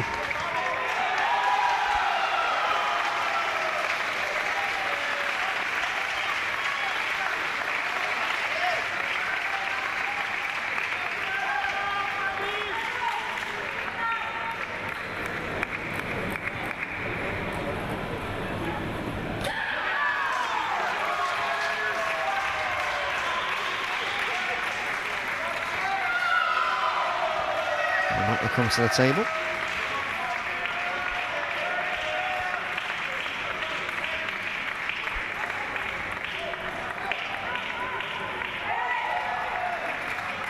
He goes now to serve. Top, medium height, and smashes it back. Delicate chip. And it's really close to the table, this, and spooned over, and Perry just loses out on the point. Really good though from Angelai, this. 3 points in a row now he's won. And he's got the momentum shifting in his direction. It's a very, very tight game.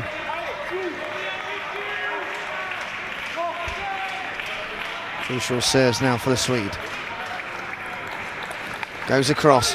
And Perry comes out victorious in set 3. Made hard work of it. And that's a great position to be in heading into the fourth. Yeah, he did well to win that, and they'll be pleased.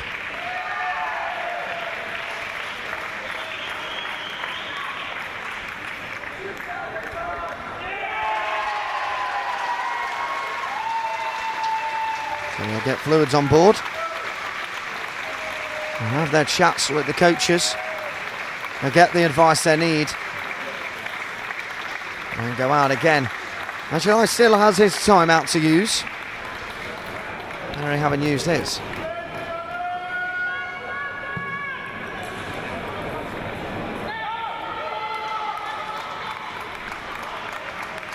He's been definitely the busiest umpire we've seen on this table. Yeah, absolutely, he has. I mean, he's not stopped. He's definitely getting his steps in. Walking around that table every 90 seconds or so. Well, we knew that yellow towel would make an appearance or two, and it certainly has. We'll start the fourth game. It's Angelai to serve.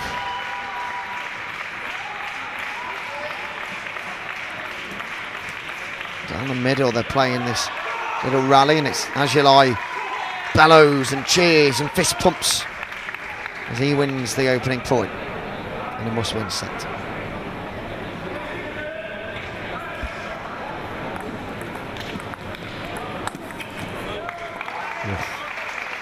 Had some power, and Angelai just couldn't quite get his back down in time. It came at him with such speed.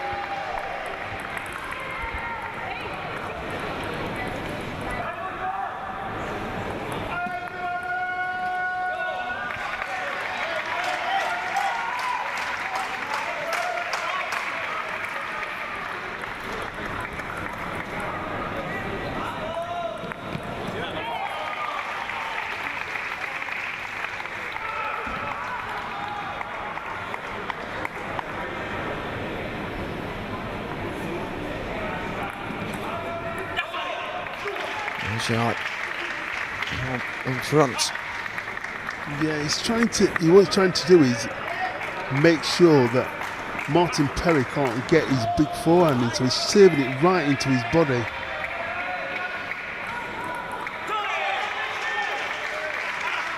It's been a really good start then to this fourth set for the Swede, and he'll take real great encouragement.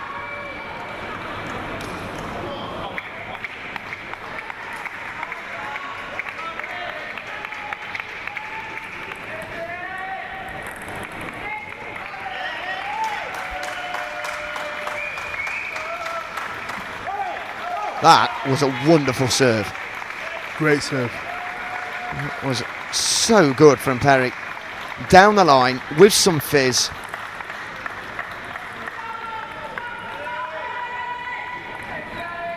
It's a bit different one this time, and then Just smashed it off the top of the net. Missing the table. It was the right shot. He's had that shot a couple of times and got the point, so it wasn't the wrong shot. He's just clipped the net, that's all.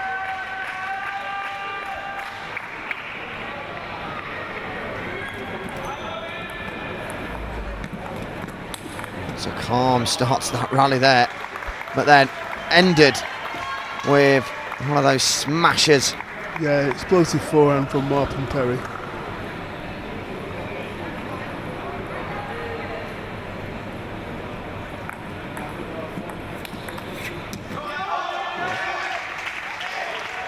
So you can see the tactic from this Ajilai. He's playing his serves into the body of Martin Perry. And again, Ajilai just turns round and cheers, as he knows that's another big point in his direction. Has to win this set, or else he'll be out at the quarter-final stage.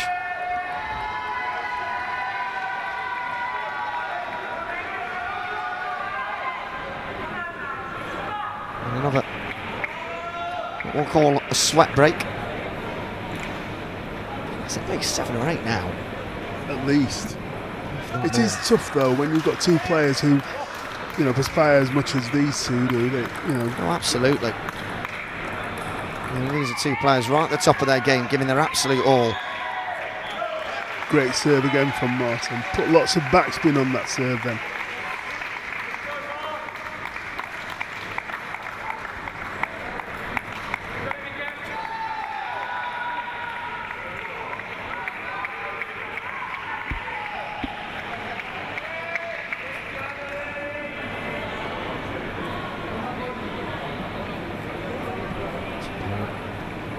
Checking. Oh, and here we go. The yellow towel's out again. It's more of a cloth, really.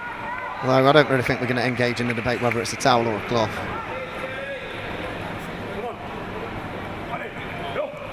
Whatever it is, well, he's getting his money's worth.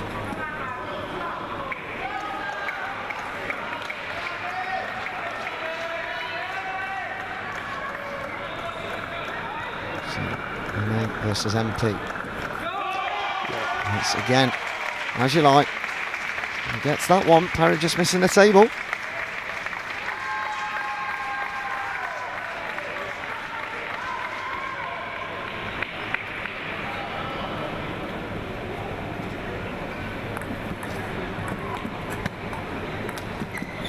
Lifting it over, and oh, what a shot from Ajilai down the line.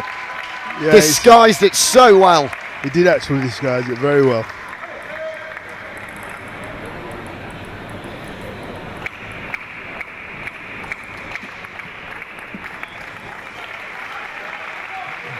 Good variation on the serve from Martin Perry there. So he does this serve where he comes round the ball, but he can put topspin and side spin on, or he can put side spin and backspin on.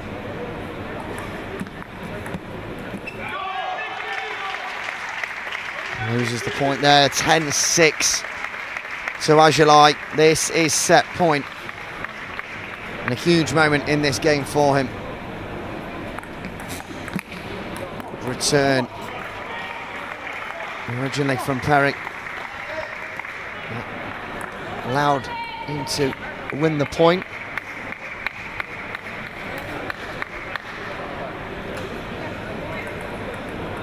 will be the Swedes serve once again. Goes down, right down the middle there. Parry's waiting for it and he misses that. So loses this set. And then we go, and off we go to set number 5. Yes, it's been a topsy-turvy game, and he actually changed his tactic with the serve, served a lot of serves into Martin Perry's body, just to make sure he couldn't get his strong shots in.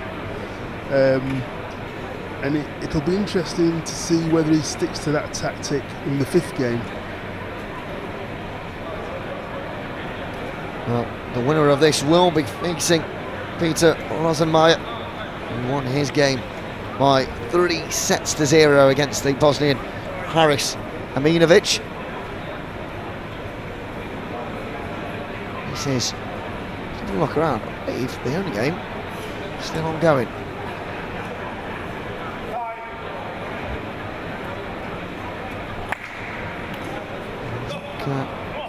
One of the games is potentially still going over on one of the other courts, but all eyes are certainly on this one, because this is a really close battle in the Class 6 quarterfinals. One more set to go. Use your money on, as you like, Perry. As the Brew serves and receives back the ball and gets a fantastic first point to open up his account for this set. Trusty backhand.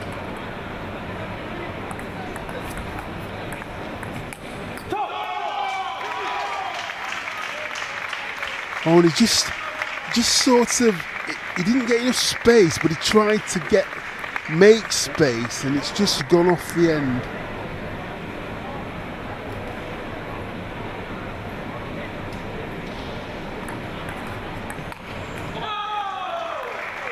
Just missing the table there. So Perry takes the point.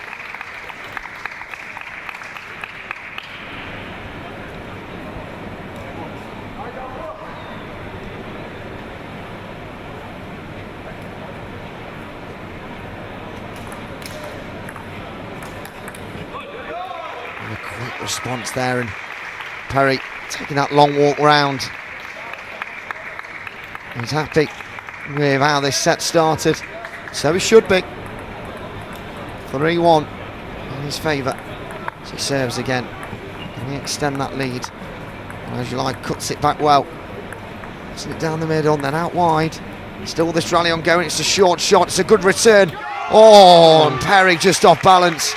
Couldn't quite get it over the net. Very tactical point, that pushing each other, trying to get people out of position, and it's Agilio came out on top on that point.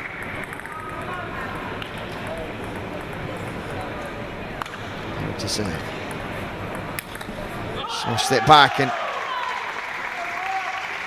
that's what he does. Again, it's that trusty backhand. He's been successful most of the game. I know he's missed a couple, but he trusts the backhand, that backhand particular shot. Yeah, well, what can Agilio do to stop or fight back from this backhand? Well, he's got to try and play it to his cross, so he can't get a backhand in, so he plays it more into his body, but he's struggling because Martin moves quite well, and so he's always looking to get. There's a bit of sweat on his back, just showing that Agilio that he's not wasting time, that there is actually sweat on his back and he needs to be wiped off. Yeah, I've been really impressed with the sportsmanship over the last few days at the Para Table Tennis.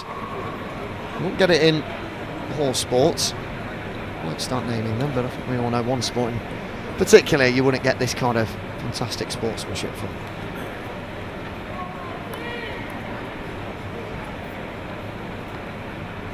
And he's utilising the towel break as well. The sweat off, just off camera. He's ready to come back. It's a big moment now for the Brit and the Swede. So come up from this towel break, and That extended wait was worth it for Azulai.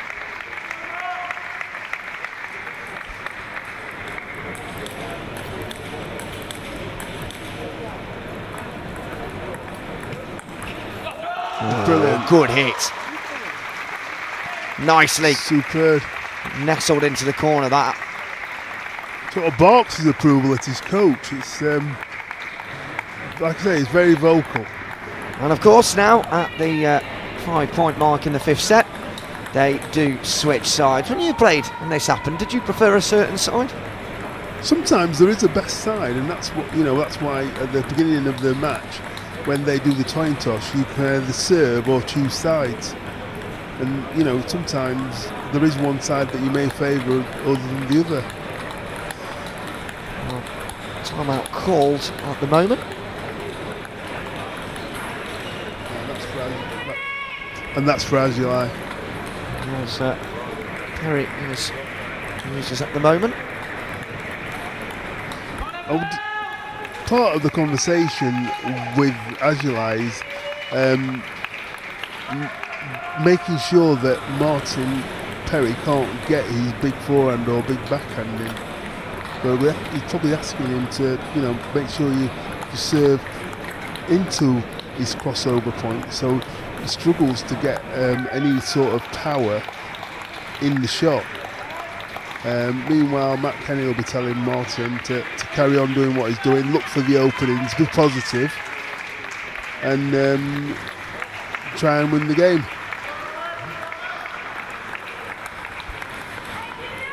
Well, Azulai is up, as is Perry back on the table. Ready to go once more in this last 8 clash. Vicious serve. Oh, fantastic fizz on that. He did that earlier on in this fixture. He's done it again in this set. Yeah, really nice from him. Yeah, like I said, he's got a variety of serves, Martin. And he knows he has to be creative in terms of trying to get either win cheap points or make an opening so he can actually win the point.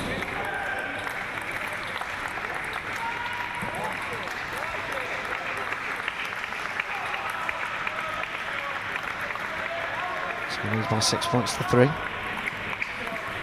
Tried for it again and completes it again. I mean, it's audacious to do it once. To do it twice is just outstanding.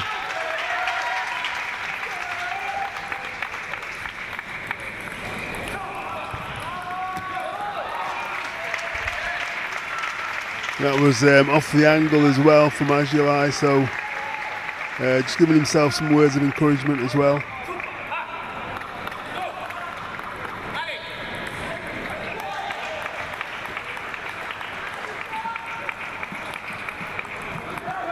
Good return. Oh, and he got lucky there. Just dropped over the table, hit the net and dropped over the table. I mean, it didn't even just bounce a little bit. It literally hit the net and just died. Yeah, that's right. Yeah, it just died, basically. Well, I'm glad we're on the same wavelength. That was nice.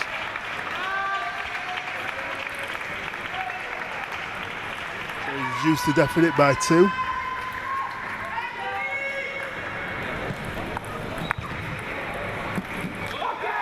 Oh, Perry loved that one. He knows how important that point is. So getting back into that 3-point cushion.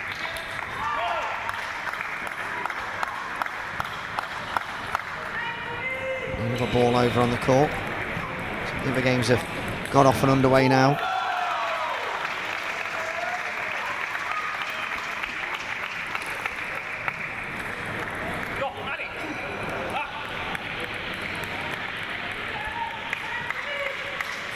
To win another point here. Good return from the two of them. Brilliant from Martin Perry. Nicely done. Brilliant. 9-5 ahead now, and it's looking good for the Briton.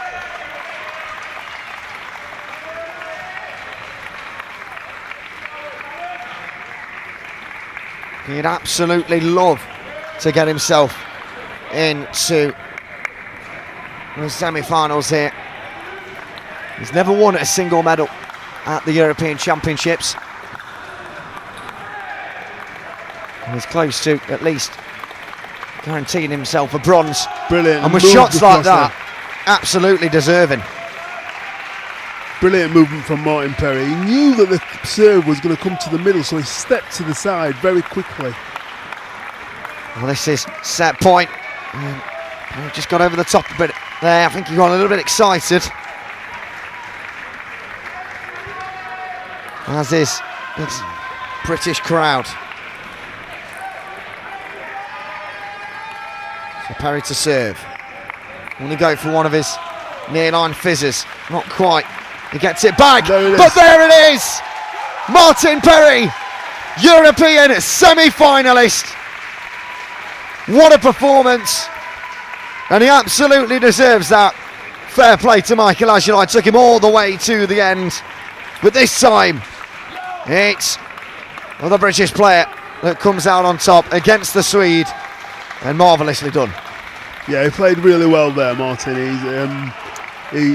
I think on balance, he just deserved to win that. And he'll be pleased with the performance. And more importantly, that he played some really good shots to win points as well. And you can see how happy he is. And Aguilar obviously played his part in the game, tried his best. But on top, Martin Perry came out on top. And it's another British player into a semi-final. Well, absolutely brilliant entertainment here. And we hope you enjoyed it too. We've got one more game coming for you shortly, probably in around 5 minutes' time. They've just got to clean the table down. Well, based off that, there's probably a lot of sweat for them to clean off as well. So, your next game coming up for you shortly. We have Victor Dudek versus Emil Andersson here on table 6.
Well, welcome back then. We're straight into our next match here. And this is the quarterfinal clash in the Class 8 between Victor Dudek versus Emil Andersson, Ukraine versus Sweden. Also known as the Battle of the Blue and Yellow Flags. Although I'm sure that's not what it will be called in the future. Anyway, on to game number 12 of the day here on day 3 of the 2023 European Para Table Tennis Championships. And we've got two, well, contrasting players here. Of course, Andersson was the winner of the European Championships back in 2011. But Dudek has won it in 2013, 14, 15, 17 and 19. And is the current world number 1 and world champion. So off we get underway with Andersson. It's fast-paced start already to this game.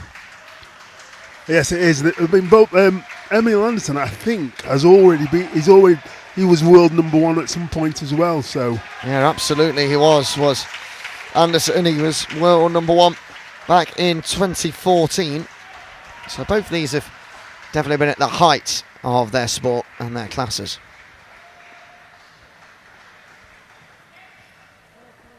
And that's a great backhand from Dudek there. Good setup with the serve. Has a very strong backhand. Those delicate shots over the top.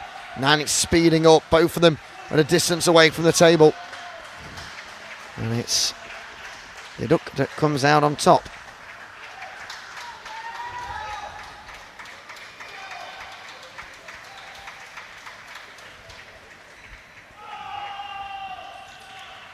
Nice return. Trying to calm it down is Dudek.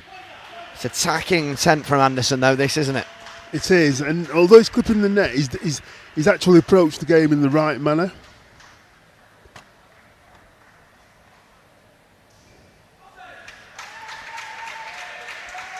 Well, it's the first time we're getting to see That's either a of these brilliant two players. backhand. And that was rightly said there. Came across into the middle and played the backhand into the forehand side of Dudek. 4-2 the score.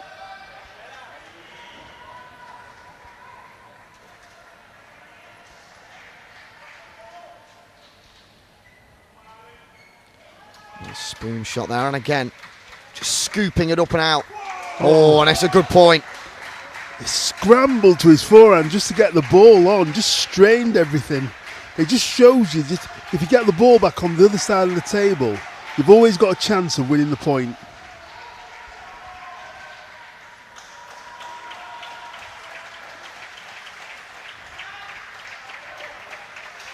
Oh, great side spin, top spin, and Milan tried to control it, but Dudek was ready to put in a big forehand there afterwards as well.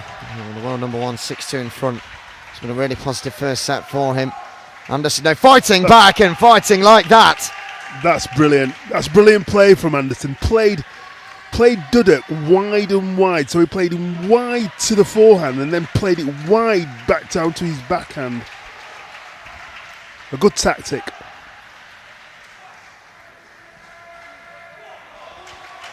There is the punch in the air. He was happy with that. Absolutely.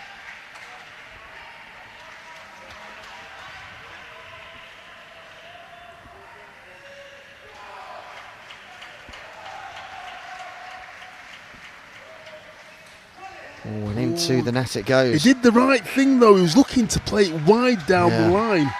Nothing wrong with that at all. He'll be pleased with the way his coach will be pleased with the way he's trying to play.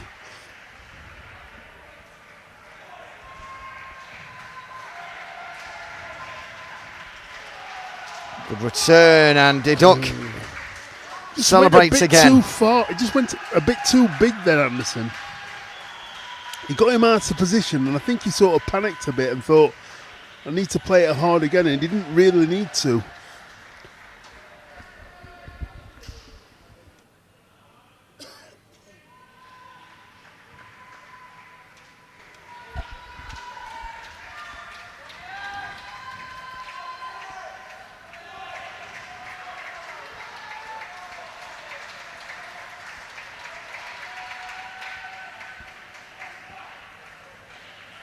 Oh, that was a very quick response, that. Vicious backhand.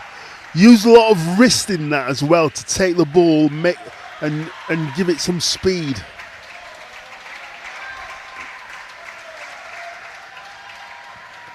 Good serve that from Andersson. Oh, a brilliant return as well. So he's tried that. The thing is about when you play these kind of shots, sometimes you'll miss the shot, but then you know if it's the right shot, you need to go for it, and that's what he did. And he's brought it back to 8-6.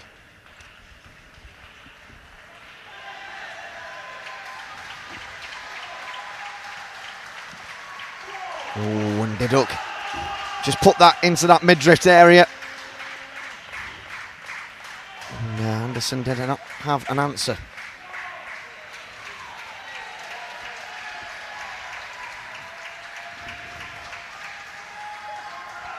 And has to go with delicate ones now and then speeding it up, and a fast reply and just sliding on the wrong side of the table for Andersson there.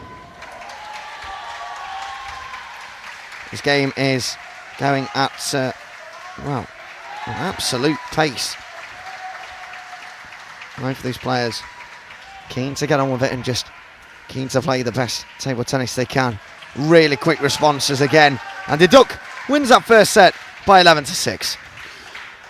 Yeah, and although it's 11-6, it could have gone quite easy to Andersson, and he made the shots. He's playing well. They're both playing some really good shots. Just that Andersson's making the more errors, but he's making errors that are positive. When I call them positive errors, he's not playing negatively. He's actually trying to win the points, and sometimes, you will miss a point, or miss a shot, but then because it's the right shot, you'll get it the next time, and that's what happened.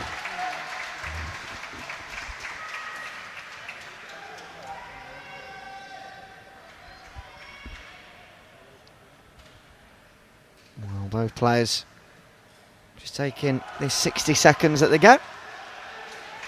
A little bit more water needed. Oh, I think it's water. Well, I'm actually not too sure. It didn't look like the colour of water from Victor Dudek. You know, if I see him, I'll find out. And that's what he was drinking. I know earlier that I don't know why we're going on to a water chat all of a sudden, but Van Zon of the Netherlands was drinking sparkling water, and I just can't think of anything worse to drink while playing sport. But either way, you can tell it's day 3. Second set underway. Just hitting the net, but composing himself again, and then off the back of that, Andersson wins that first point.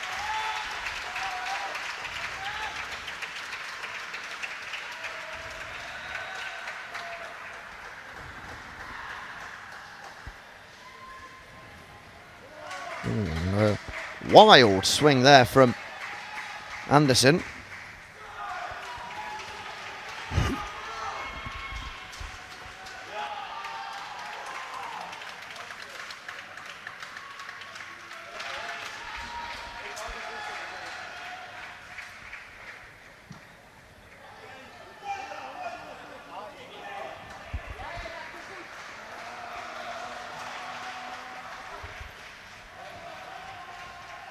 Two one to Dudek.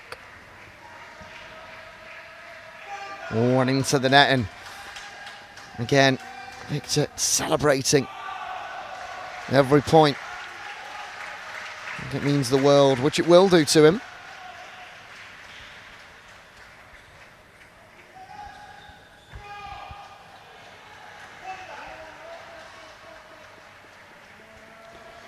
This has been very clever. Came round and down on the ball to impart backspin, and it fooled Andersson into putting it into net.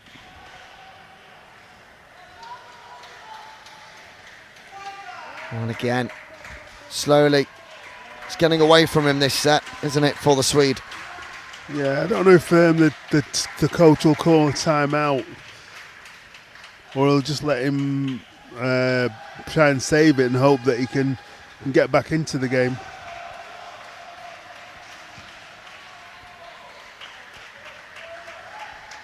Great serve. from Andersson.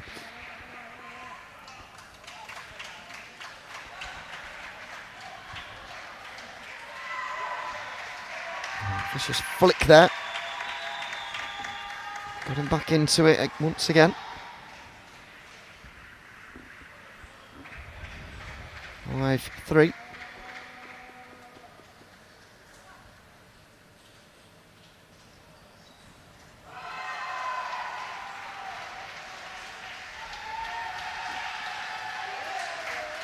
And again, a big celebration from the Ukrainian. He'd love to go into the end of this set 2 to the good.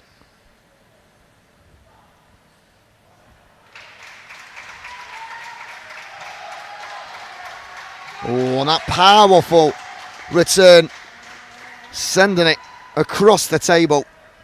Andersson's really struggling with it. The way I'd probably say it's quite familiar to, well, similar to, in the way he just arches and sends it diagonally is Martin Perry. Yeah, sometimes the topspin can be flatter, and sometimes it can be like a bit more of a loop.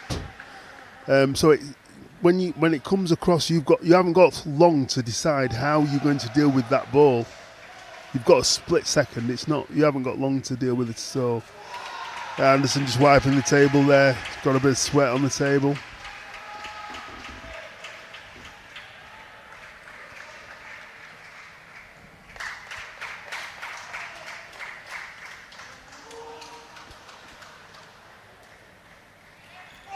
Oh, and another good point there for Dudek. He's chipping away here and getting closer.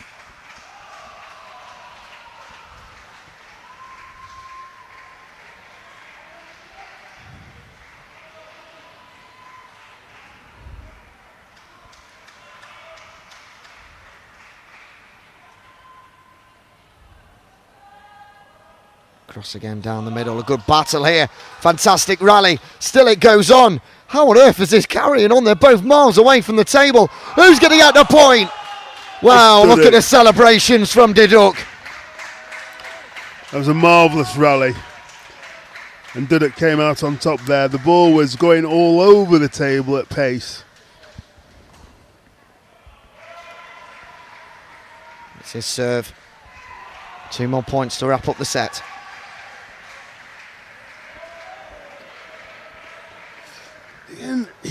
And he's got a very good variation on serves and making it difficult for Andersson to read them.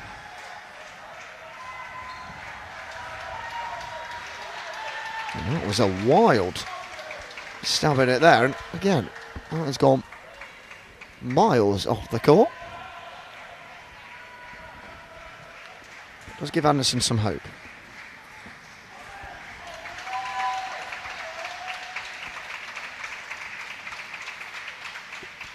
Andersson just wiping the table. It must be some. Well, I don't know what it is, but it must be really warm down there.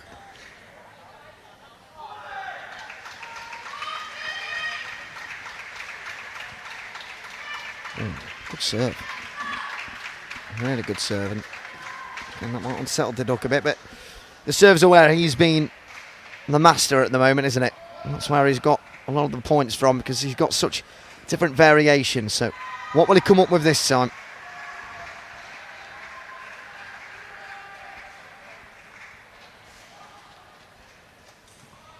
One. Again, a bit unsettled. It was set up nice for him, but he fluffed his lines, really.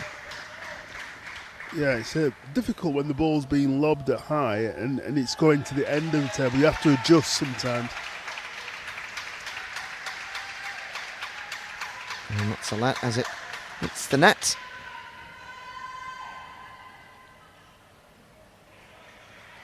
Smashes it and wins the set. Massive cheers of joy from the Ukrainian. He knows he's close now. One more set and that'll be his. Lots of work to do for Andersson, but at times there, like in the first set, he really showed what he's about. He did, and I think Andersson's not out of this game yet. It's but Dudek's playing well, and Andersson's going to have to cut down on these errors in terms of returning the serve. He's just struggling a bit with the serve, and that's mainly the difference.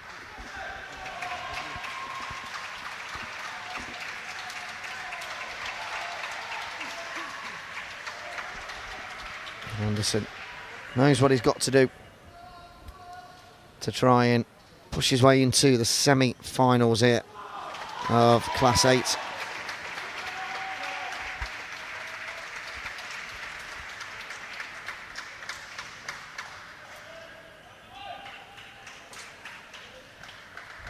Well,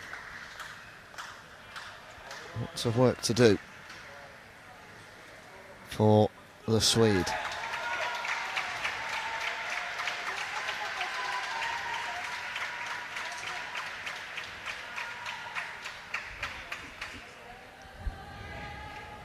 The winner of this will be facing Maxim Chudzicki as he defeated the Brit Aaron McKibben 3-0.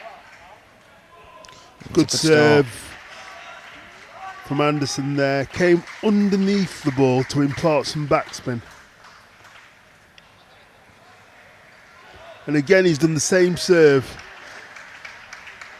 A great start for Andersson in this game.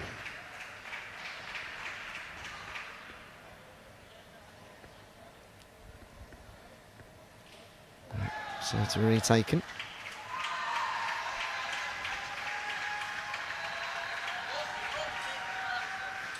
A great rally again. And Brilliant from Andersson. Brings out the best in him, that gets the point. 3 to the good.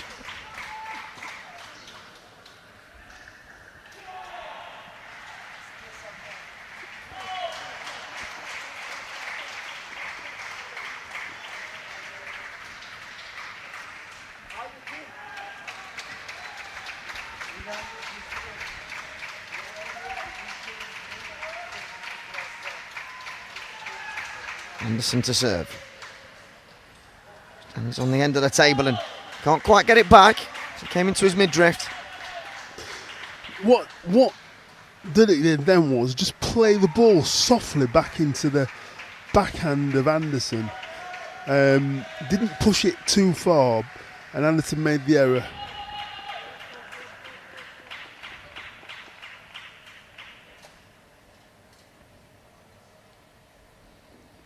So 3-3 the score. Was there a pin drop in here all of a sudden? I don't know where all the crowd noise just went. It was almost as if everyone was just taking a breath to reset.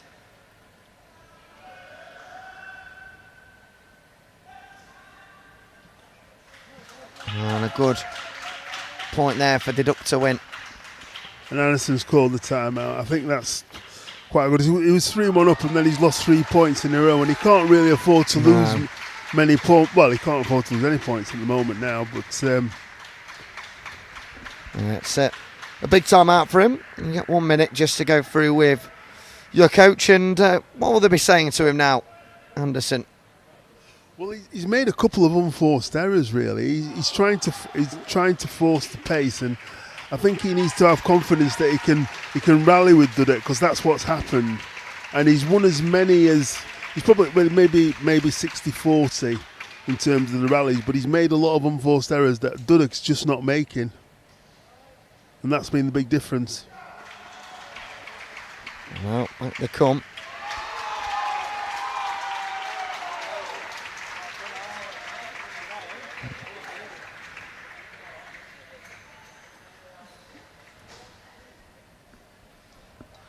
So Dudek to serve.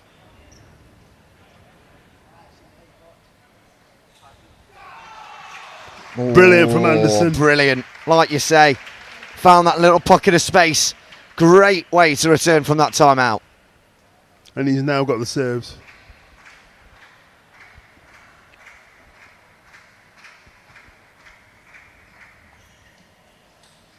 Good little rally again here. Both of them playing each other at their own game. Power from them both. But in the end, Dudek, and it gets that all-important point.